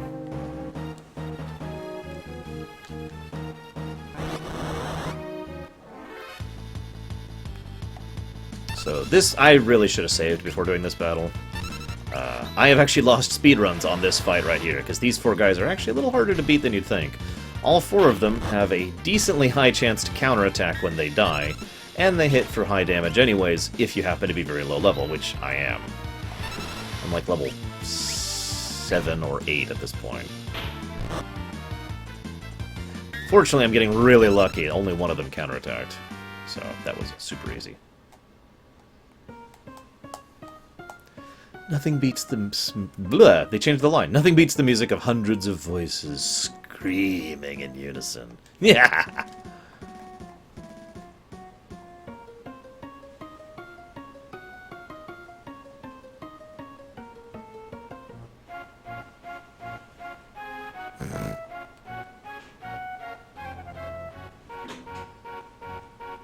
Did you know that the Vanish Doom trick doesn't work in the phone version, by the way? That was a hell of a shock for me when I went up against Atma Weapon at, like, level 15 and got wrecked because I couldn't do it.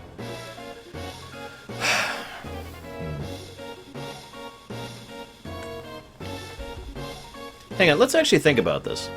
So, okay, first of all, this is a flaw. I'm sorry, let's actually make this clear. This is a flaw.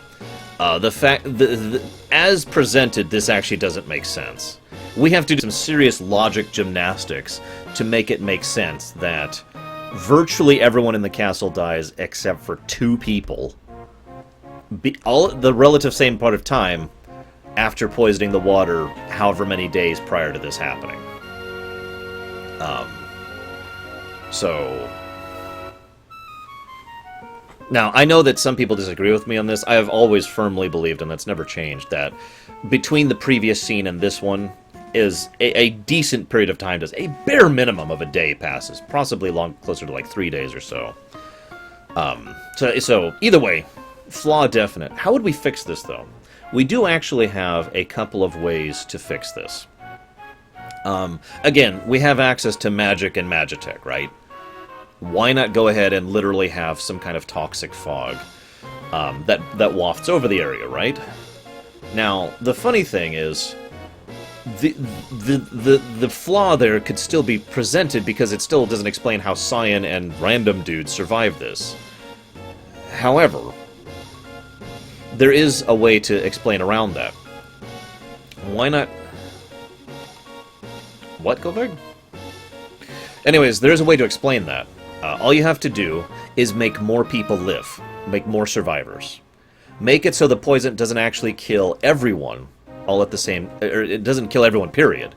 That, in addition to the fact that Cyan is immune to it for whatever reason, and the guy with us is immune to it, make there be other guys. Show some of them, like, half affected by the poison, like sick, coughing, but they're not dead.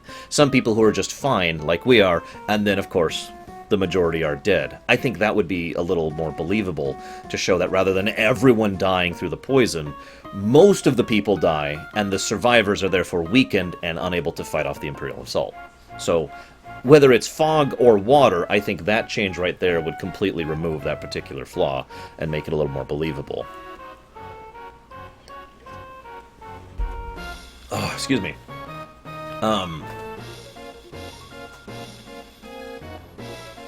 You're looking at him on screen, Reuting. Cyan and Random Guy.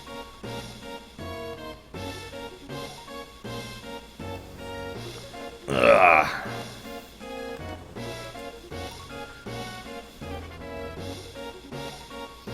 I also agree this scene should be stretched out a bit. The pacing of the Sabin scenario is quite good overall, but this scene is a little rushed.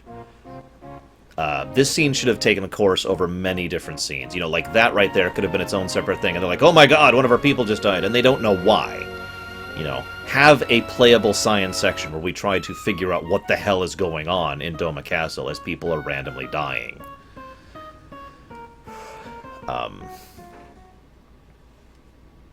And then, you know, have it get to the point where after the investigation, you know, after several minutes of gameplay as we go through and talk to people and more people start getting sick and more people start dying, including Imperial prisoners, emphasize that point, then have, you know, the conclusion about, oh my god, it's freaking poison, the water's poison. And then have Cyan just flip out, like, I need to get to the king right now. Because by the time they figure out it's poison, the water's been thoroughly distributed through the castle, as it would be, right? And so just about everyone would have drunk it at this point. That would also make it more logical as to why he then, you know, has the horrific scene that's about to happen.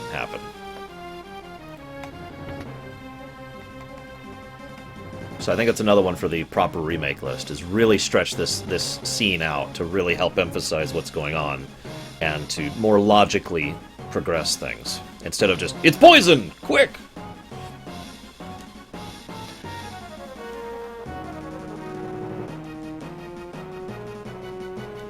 I've also always liked the idea that the king got up from his throne, tried to walk forward, and just failed. I know that's not what's probably happening here, but it's just an idea that I've always enjoyed.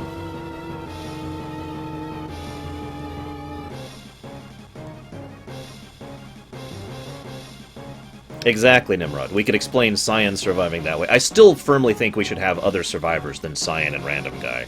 Because I still like the idea of the poison not affecting everyone equally. Because that makes sense, right?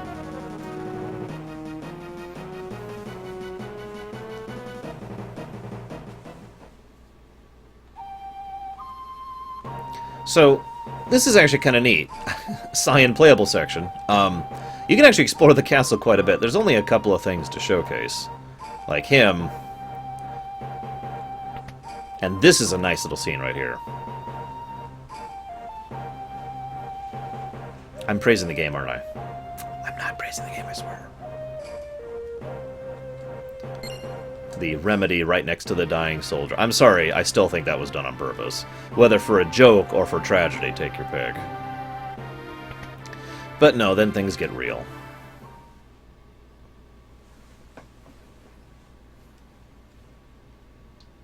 I don't have anything to add to this scene. This is messed up.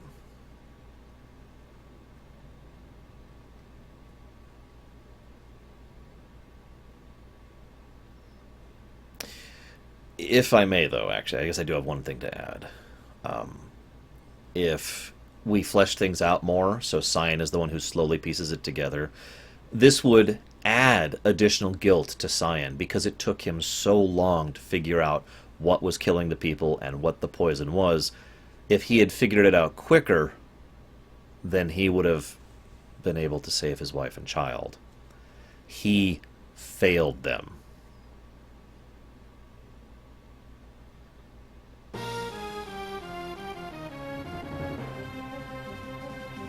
And then Cyan goes off to suicide by cop.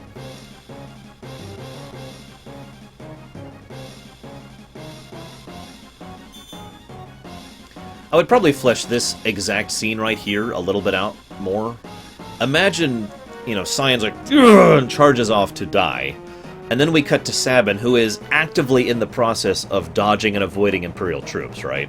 Because Sabin, for the past day, 3 days, whatever, has been trying to dodge Imperial troops in the camp. And then, like, have the troops coming to... And Sabin's, like, worn out. He's like, oh, God. Okay. getting ready to beat up some more Imperial troops, and then as the troops are coming around the corner, they just stop, and you hear in the distance, "I am Cyan, retainer to the kingdom of Doma!" And then the troops, like, stop, don't notice Sabin, turn and start going over after Cyan, and Sabin peeks around the corner, sees Cyan pulling his suicidal charge over here, and then Sabin, you gain control of Sabin as the camera moves back behind him, and then you go help Cyan. You don't even need to add additional lines there. It speaks for itself. Oh, there's someone fighting the Empire. Let's go!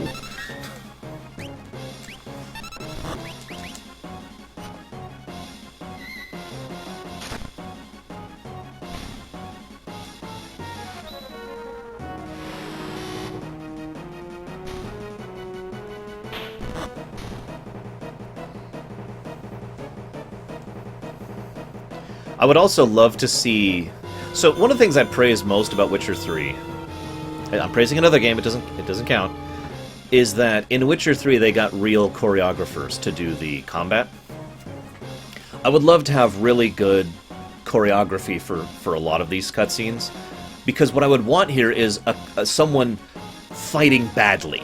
I would want Cyan to be fighting as a pure berserker, not as a knight, not as a samurai, not as a warrior, but just pure berserker style, getting sliced and stabbed and constantly leaving himself open with large, slow, devastating sweeps of his sword, you know? I would love to see that, so we would have visual demonstration of just how gone Cyan is at this point and how much he is just wading into the enemy, wanting them to kill him, you know? And then to have Sabin just kind of be like, "Dude, come on!" Like, I would probably add a cutscene of Sabin literally saving Cyan's life at least once during these fights that are happening, where Sabin's like, "Hang on!" Grab the sword, fling it away. Dude, you know, calm down a little bit. This is not the way. No, that's the exact opposite of Cyan's traditional style. That's my point, Roiting. For a samurai, which is what Cyan effectively is, he would have normally a very good sword, a very well-refined and useful and proper sword technique. Ergo, him not actually fighting properly, to emphasize the point.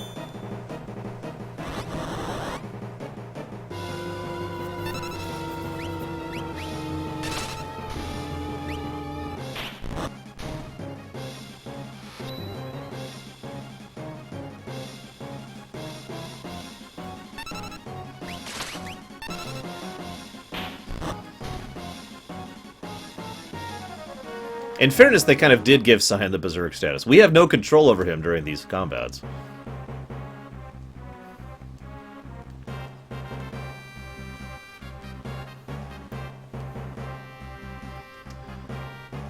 I've got an example of what I'm talking about. Do you remember the end of Return of the Jedi? There's this scene where Luke jumps out and starts just absolute Berserker-style wailing on Vader. It's this whole thing. Awesome, Gurgle. It's this whole scene, but the best way to emphasize is there's the scene where Vader is literally hanging off of the rafter, and he's just got his saber up, and Luke is just bam, bam, bam, bam, and slices his hand off. That's kind of what I'm picturing. Something like that for Cyan here. Just and just pure on wailing berserkering on the Imperial troops.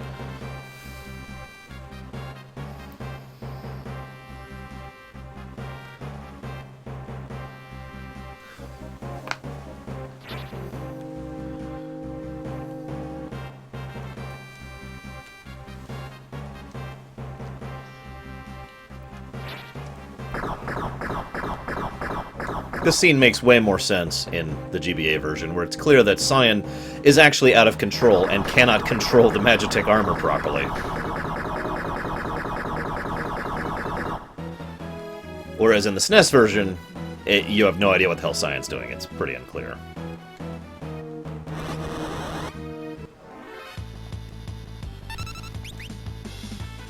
I would probably turn this cutscene into a whole thing. Or I shouldn't say cutscene, this whole section into a whole thing. As the three are just blasting through wave after wave of Imperial troops trying to get the hell out of the base.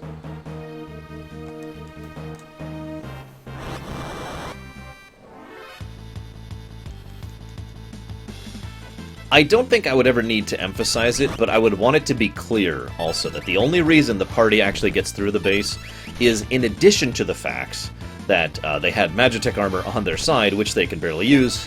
Most of the Imperial army was not here, but was actually off about to occupy Doma. So they are going through the scattered extra, you know, the left-behind troops, as opposed to the main Imperial force. I don't think I would need to emphasize that with a line. No need to interrupt the flow. Just something that should be in the background there.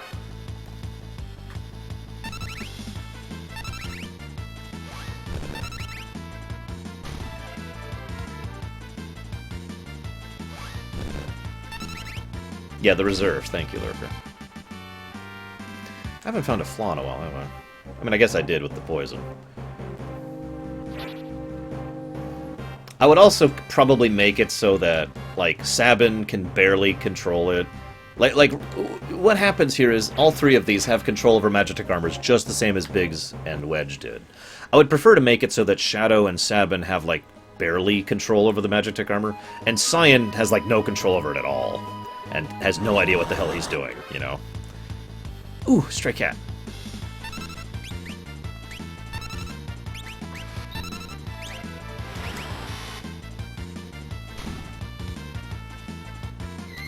Not the stray cat formation I wanted, but it might do.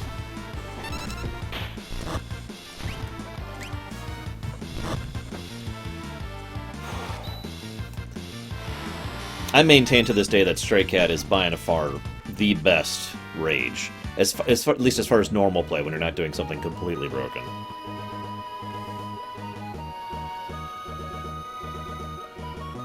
That could work, Bandit.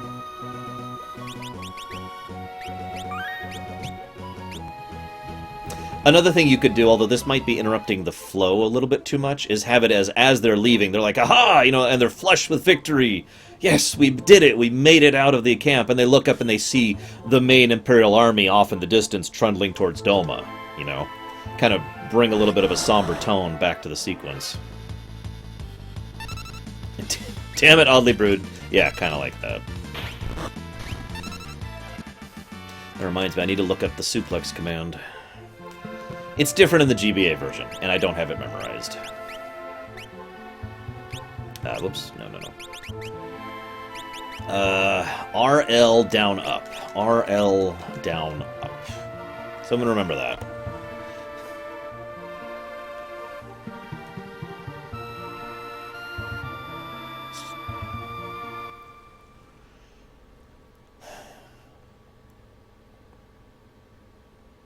Another thing I would like to add in the proper remake is a little more dialogue for this whole sequence. More interactions with the dead. You know, have there be Doma troops or something here who had died in the original fighting. I mean, Cyan right there flat out mentions that effectively during the initial assault of the Empire, that they had already taken out Doma's railway. And apparently Cyan, it makes enough sense to Cyan that this is actually where that railway would be, ergo, you know.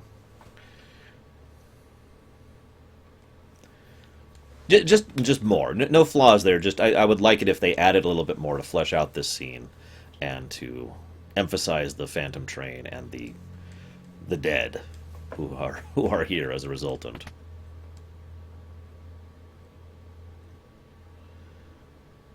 Although that's an interesting question. Actually, you know what? This might actually be a flaw. Because the train, you know, is the Phantom Train, and it only stops when it's taking on new passengers.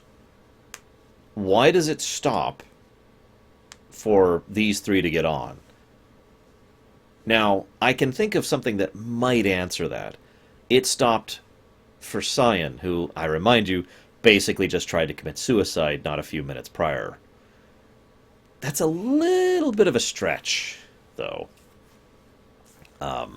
So another way you could have done this is, rather than have this place be completely abandoned, have us approach the train and there's people just waiting to get on and slowly being led on, and then have the three of us be like, well, okay, you know, the train will let us go, you know, and have Sabin convince the three of them to get onto the train in order to leave, and then that way it would make more sense for why the train was stopping here. So I think we're going to go ahead and give that a flaw. Yay! That took some work, but I found a flaw there.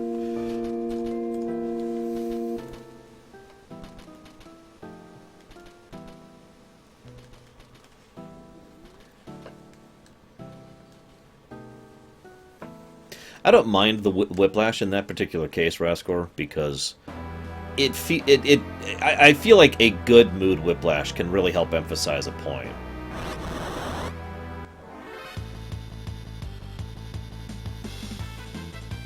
Oh god. I like Mighty Mage's and Braegwyn's idea. That's true, Shadow could not be here. Damn, because that wasn't a bad idea either. Have Shadow. Because, I mean, remember, Shadow basically commits suicide in the ending, so... The problem is he's an optional character. That doesn't work. I mean, we could just make Shadow non-optional, which goes back to what Jason Bauer was just asking. How do I feel about Shadow randomly losing? It's not actually random. There's a very specific and controllable method behind it. But I know what you're talking about, and... I don't know what I think about it. I think the whole point was to try and emphasize that Shadow was a mercenary who wasn't actually joining the party, but could leave, you know, whenever he felt like it. I just feel like they didn't pull it off quite as well as they could have.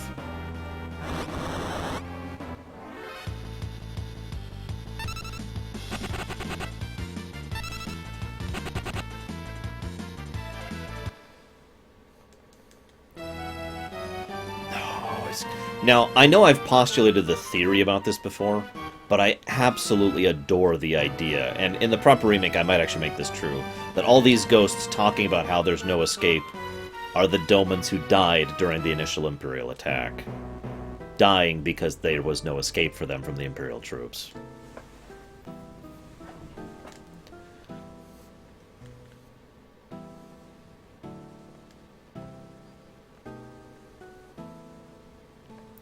Ooh!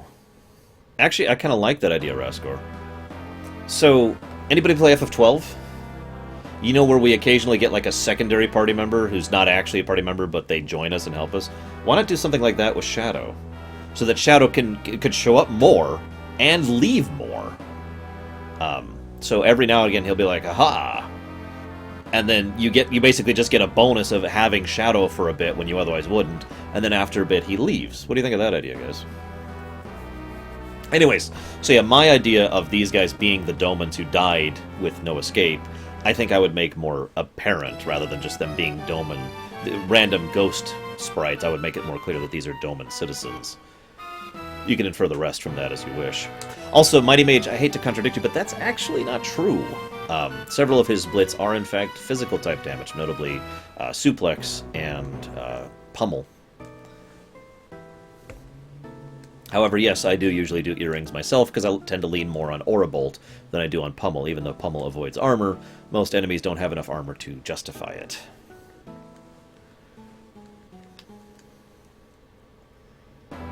And yeah, Raskor, that's true. We could guarantee, if under that system, that Shadow would always be there for certain points in the story, like here.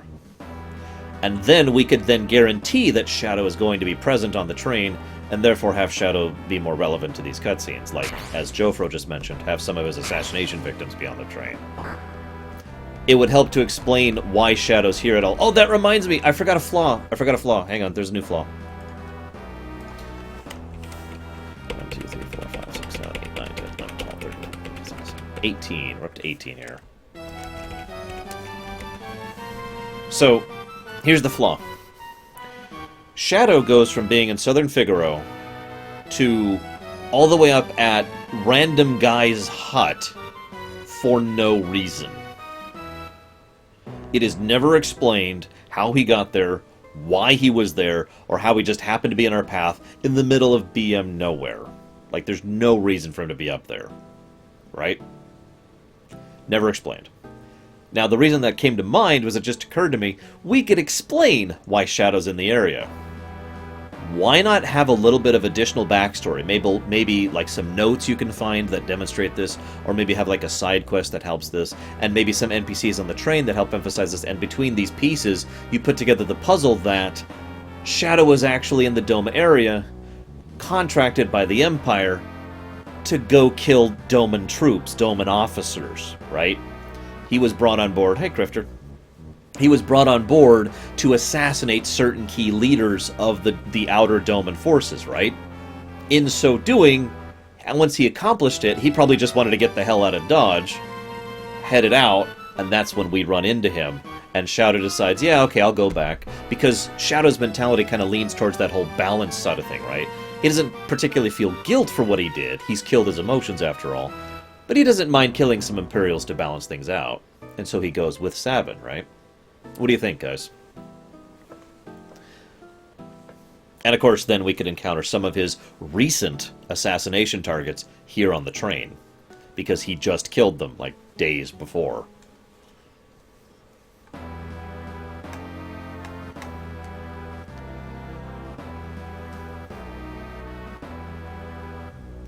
I've only ever come up with one truly serious flaw to the game, and that is the encounter rate. All these flaws I'm pointing out to the story are ultimately nitpicks. Mostly absences as opposed to active plot holes.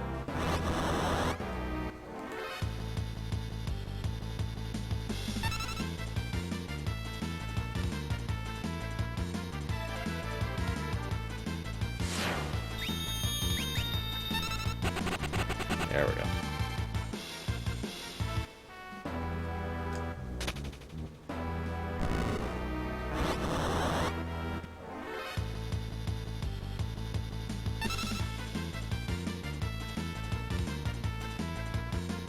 Yeah, no kidding, Shiryu. In fact, I don't think Shadow would ever actually admit that to Cyan. It would be something for the players to assume. I would like there to be some actual interactions between Cyan and Shadow, though. Nothing big, but just like some kind of dynamic between the two, so that to the player, it would be more, well, ironic, for lack of a better term, that, that Cyan and Shadow get along well, considering the fact that Shadow, you know, had murdered quite a few of Doman people, right?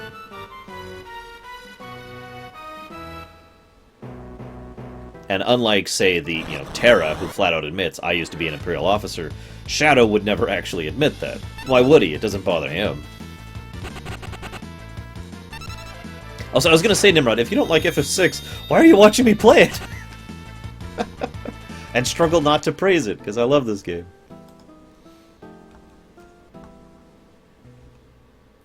Oh, I like that Reuting. The expression on Terra's face is fantastic. I've tried very hard, Luxia. It has taken real effort.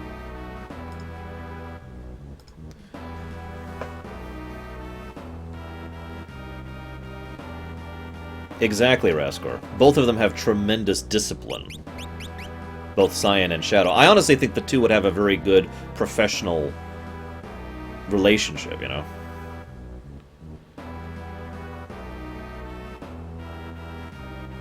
No, Reuting. That's just getting across the idea of the four elites of the Gestalian Empire.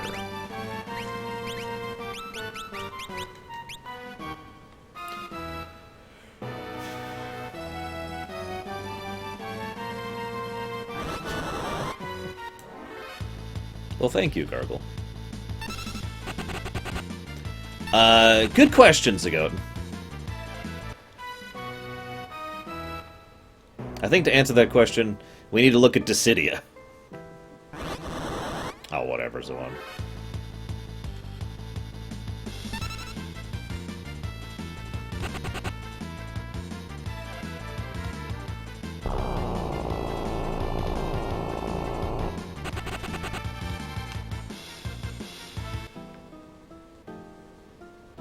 Is this the one?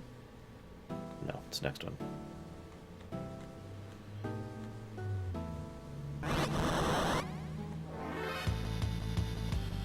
Ah, it's a bomb! Run!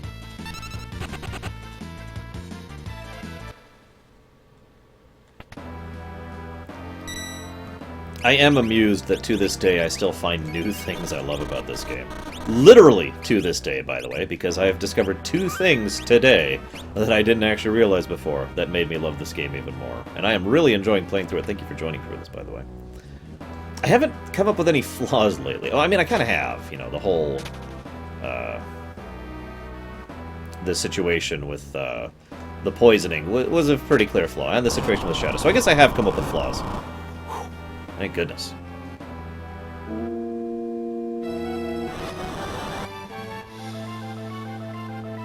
Was it RL or LR? Quick, quick. How do I do suplex in the GBA version, guys? This is the only time I'm ever going to use it.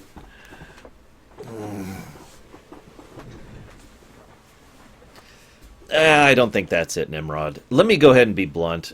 First of all, I mean this in no way as an insult, Nimrod.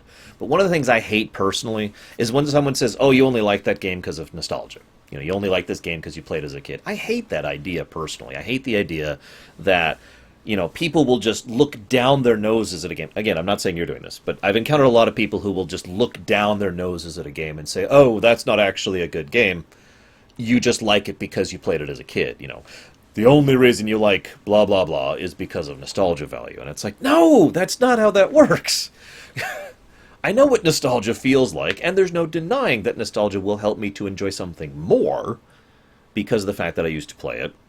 But I can't stand the idea of dismissing something, especially a game, because, oh, you only like it because of nostalgia. I had this one detractor in my YouTube comments for a long time who just came up saying, all you do is constantly play 90s games because you're an idiot, blah, blah, blah. And it's like, no, you know, hate that. Okay, so it's RL.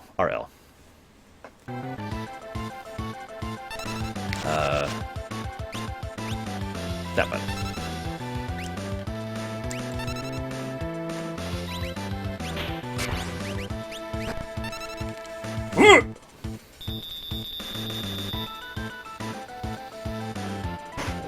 Yeah, exactly, Gargle. And again, Nimrod, I want to make it clear I was not calling you out on that. It's just you reminded me of that, because I've heard that argument a lot, and I don't agree with it at all. As I might, if I may, by the way, in the proper remake, I would absolutely 100% ensure that you still can suplex the train without hesitation. That's not even on the table. Train getting suplexed, yo. And by the way, thank you, Jason Bauer. I saw your earlier comment.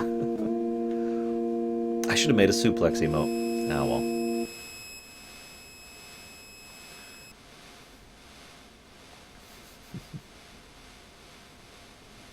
Now here's a tricky one. I've actually considered this before.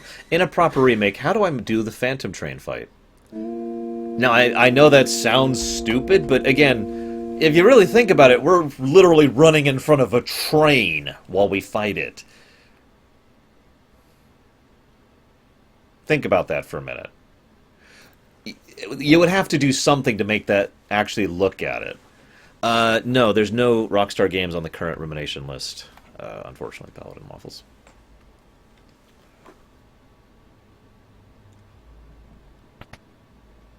I mean, you have to do something. I'd want to sit down with a room of people and be like, okay, train fight. How do we do this?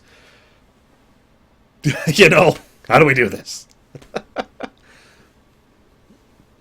You're right. I only like this game because I enjoy the content, the story, and the characters. I'm so sorry. It's true. No, what Nimrod says is not a bad idea. Have it be so that it's more of a, you know. Oh, that's actually not a bad idea, Shiryu. Although that's kind of slow, but still. Or have you be on a cart that the train is like ramming every now and again, give the train another attack.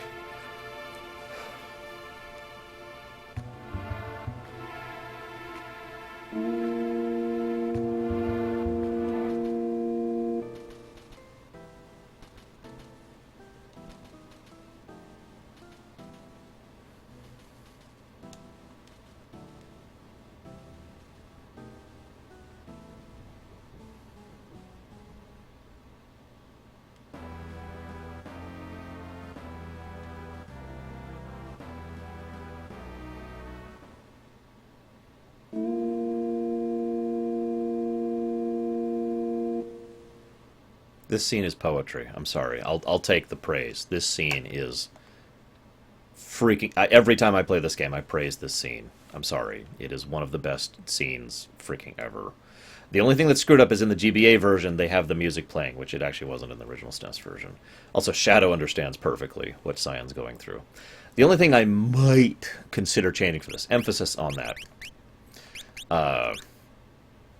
is the only thing I might consider changing about this, have Cyan literally try to run out after the train, and like literally have him try to grip the handrail at the end, and have his hand go right through it, just like a wisp of cloud. It's the only thing I might change or add to that scene in a proper remake. And absolutely keep the pause there. Absolutely keep the pause.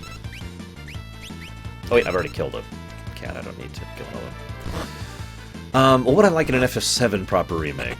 Well, it's funny you ask that because a billion things is my answer. I'm not sure I could actually answer you in summary. Maybe, maybe sometime I'll do a run-through of that game and then just talk about things I would add to / change in that one. Yeah, what Raskor says, as he swipes through the ghost, it literally just goes to the ghost train, and then it's still playable. You're walking around, and Cyan is just doesn't say anything. Even if you talk to him, just like in the SNES version, if you talk to him, there's no dialogue. Just God, poor Cyan. I can't even imagine. I really can't.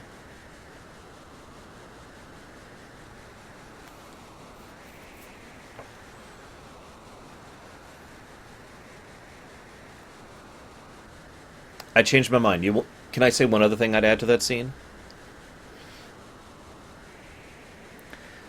I would go up to the voice director, to the voice actor, and be like, okay, for whoever's playing Cyan, and be like, okay, for this scene, when you see Elaine and Owain, when you initially see them walking out of the train, I want your first outcry of their names to be with jubilation.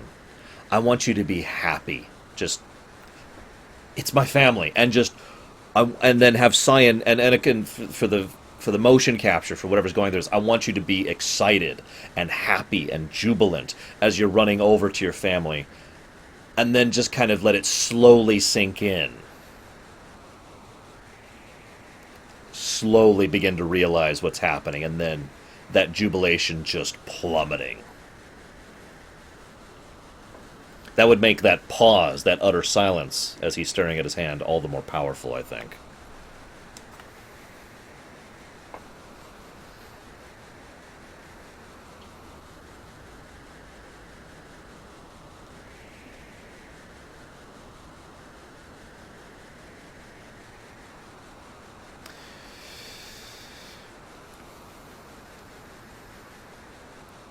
Yeah, Raskor, exactly. So this part,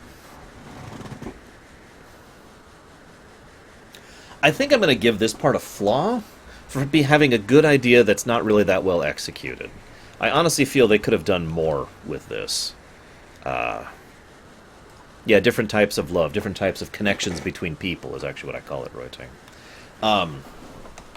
This, in my opinion, this should have been more about how insane what we're doing is, and the fear we have of the fact that the Empire is at our back. And so having us jump into a freaking waterfall should be like a, oh god, kind of a thing. Executing this, though, I'll admit, is very tricky, especially in the SNES era. Because, yeah, what's about to happen, I'll just go ahead and show you, because I'm going to then put the controller down for a minute. Is kind of silly looking. We're just like falling down, and oh yeah, this is a little ridiculous. Hence the flaw.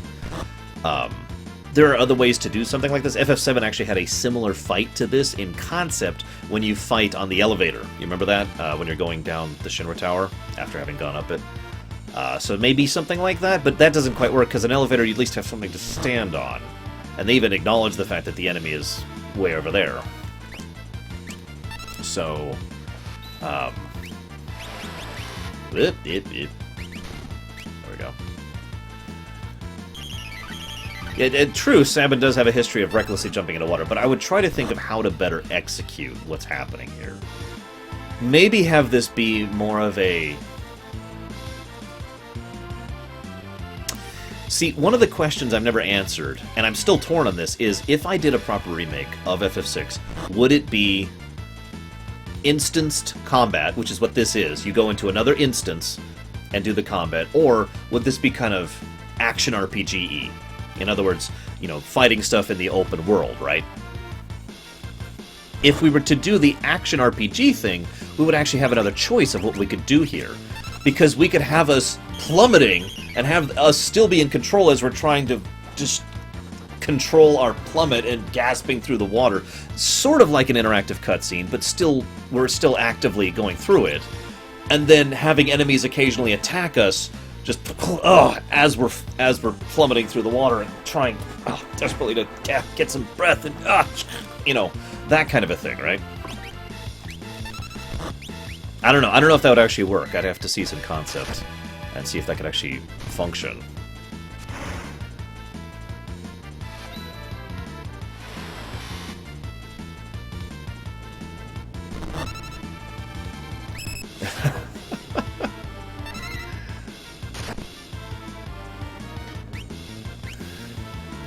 Part of the problem, Paladin, is right now I have such an overwhelming influx of rumination requests. It's one of the reasons I have to do the Floodgates method, because otherwise I would have like 150 requests every 6 months, which is physically impossible, obviously.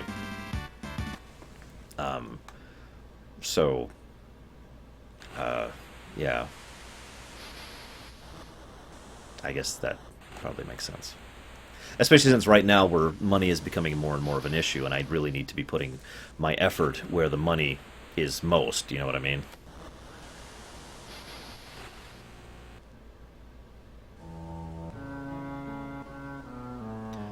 And also, then after beating the boss, we pass out for some reason.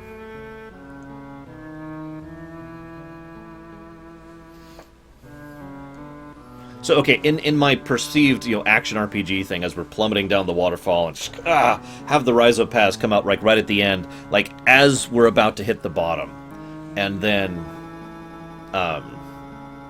basically make it timed. So if you manage to kill the Rhizopaz before you hit the bottom, you get some kind of reward, maybe better loot or an experience or something like that. But if you don't, then you just flat out hit the ground, and then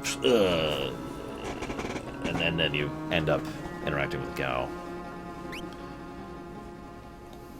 My problem, Gargle, is not expenses. My problem is recurring expenses, if that makes any sense.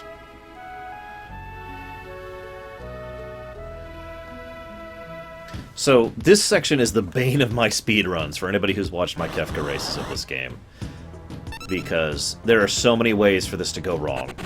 There's literally like 5 different levels of RNG for a good Velt run in a speedrun. And I have never gotten a perfect Velt run ever. You need to have enemies you can run from before you get to Mobliz.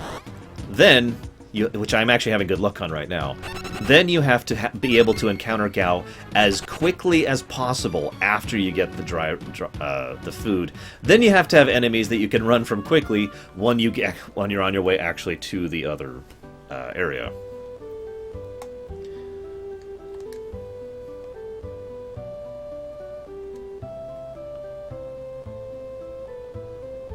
Well, I understand, Paladin, if that makes any sense. I'm just trying to explain my perspective and why I can't just, say, hey, sure, to anybody. I'm already considering discontinuing both Lore Week and, Multiplayer Sunday to try and have more time to work on Ruminations. Not because I want to, quite the contrary. I love both features, but they don't exactly generate a lot of money. It's mostly just about interacting with viewers on both counts.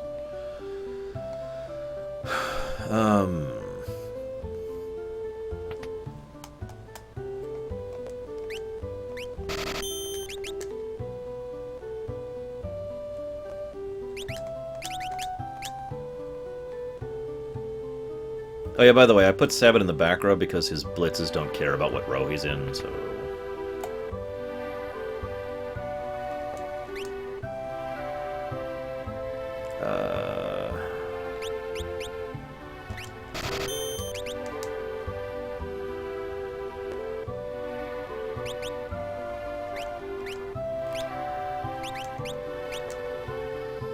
Well, part of the problem, Raskor, is that I have a very difficult time directly connecting actions to money. Because the only metric I have to judge that is patrons who are already patrons and what they care about. And that's not a good metric for figuring out what I could do to expand my patronage, which is something I do need to do. Yeah, I talked about that earlier, Jofro.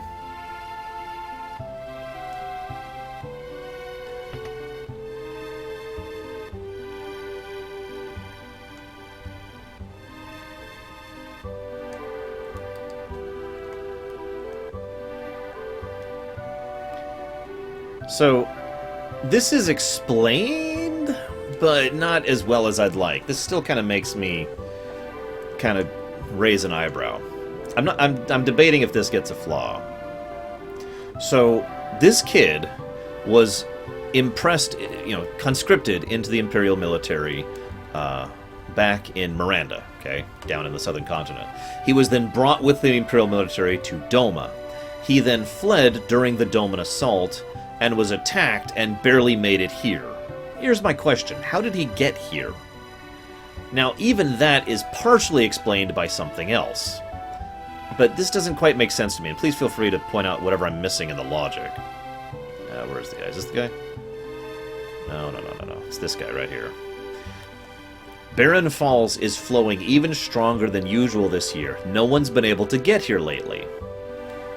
Now, the best I've been able to come up with is the idea that there's a path that you can just walk down the Barren Falls area that would then lead to Mobliz, and the waterfall is going so badly that it's basically covering the path. Otherwise, I have no idea how other people are supposed to get here, including the kid who's injured.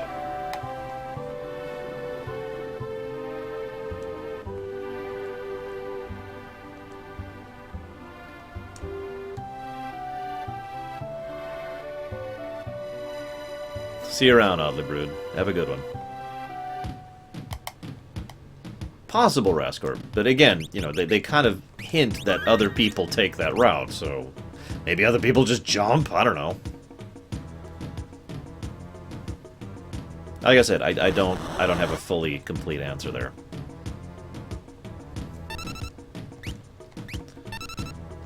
I would probably build my proposed answer into the proper remake. Have it be like, they approach the falls, and it's like, alright, there's the path to get down, and they're like, well, hang on.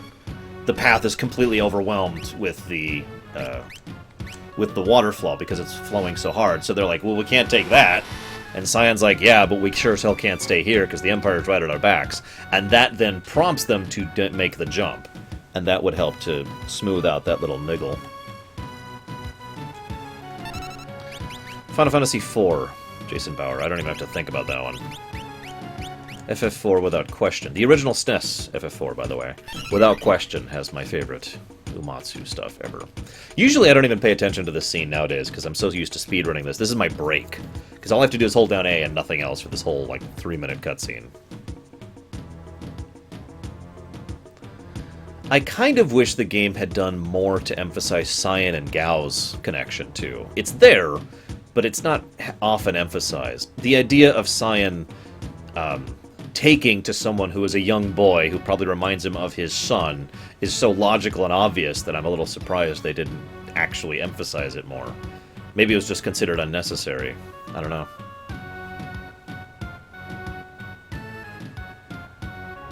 FF6, Venters. And everyone! Insert meme here.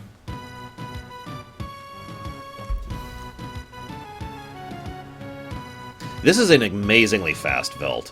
I've had some of the best RNG I've ever had on this run, which is funny because I'm not speedrunning.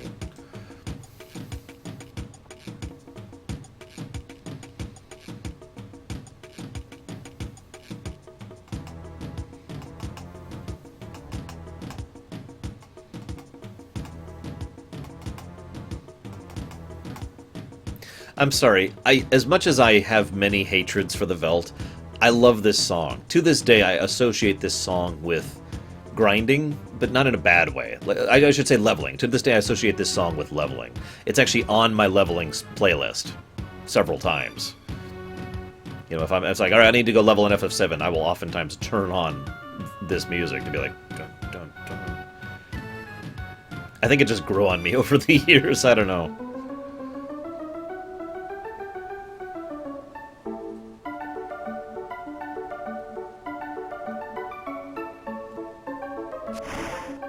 Sudden tutorial. I would keep this in. Kappa the Imp has to stay in. Kappa? Whatever. Especially the scene where he dies in the World of Ruin. Or the destruction of the world, I should say, not the actual World of Ruin itself.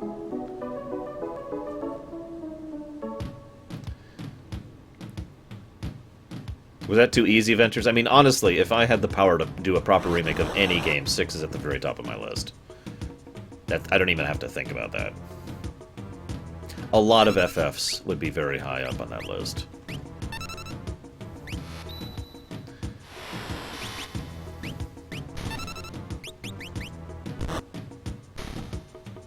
I think I'm gonna go and get Stray Cat. Ugh. Which means this is probably a good time to cut off the local recording. So for those of you watching us on YouTube, we'll be back after we have Stray Cat.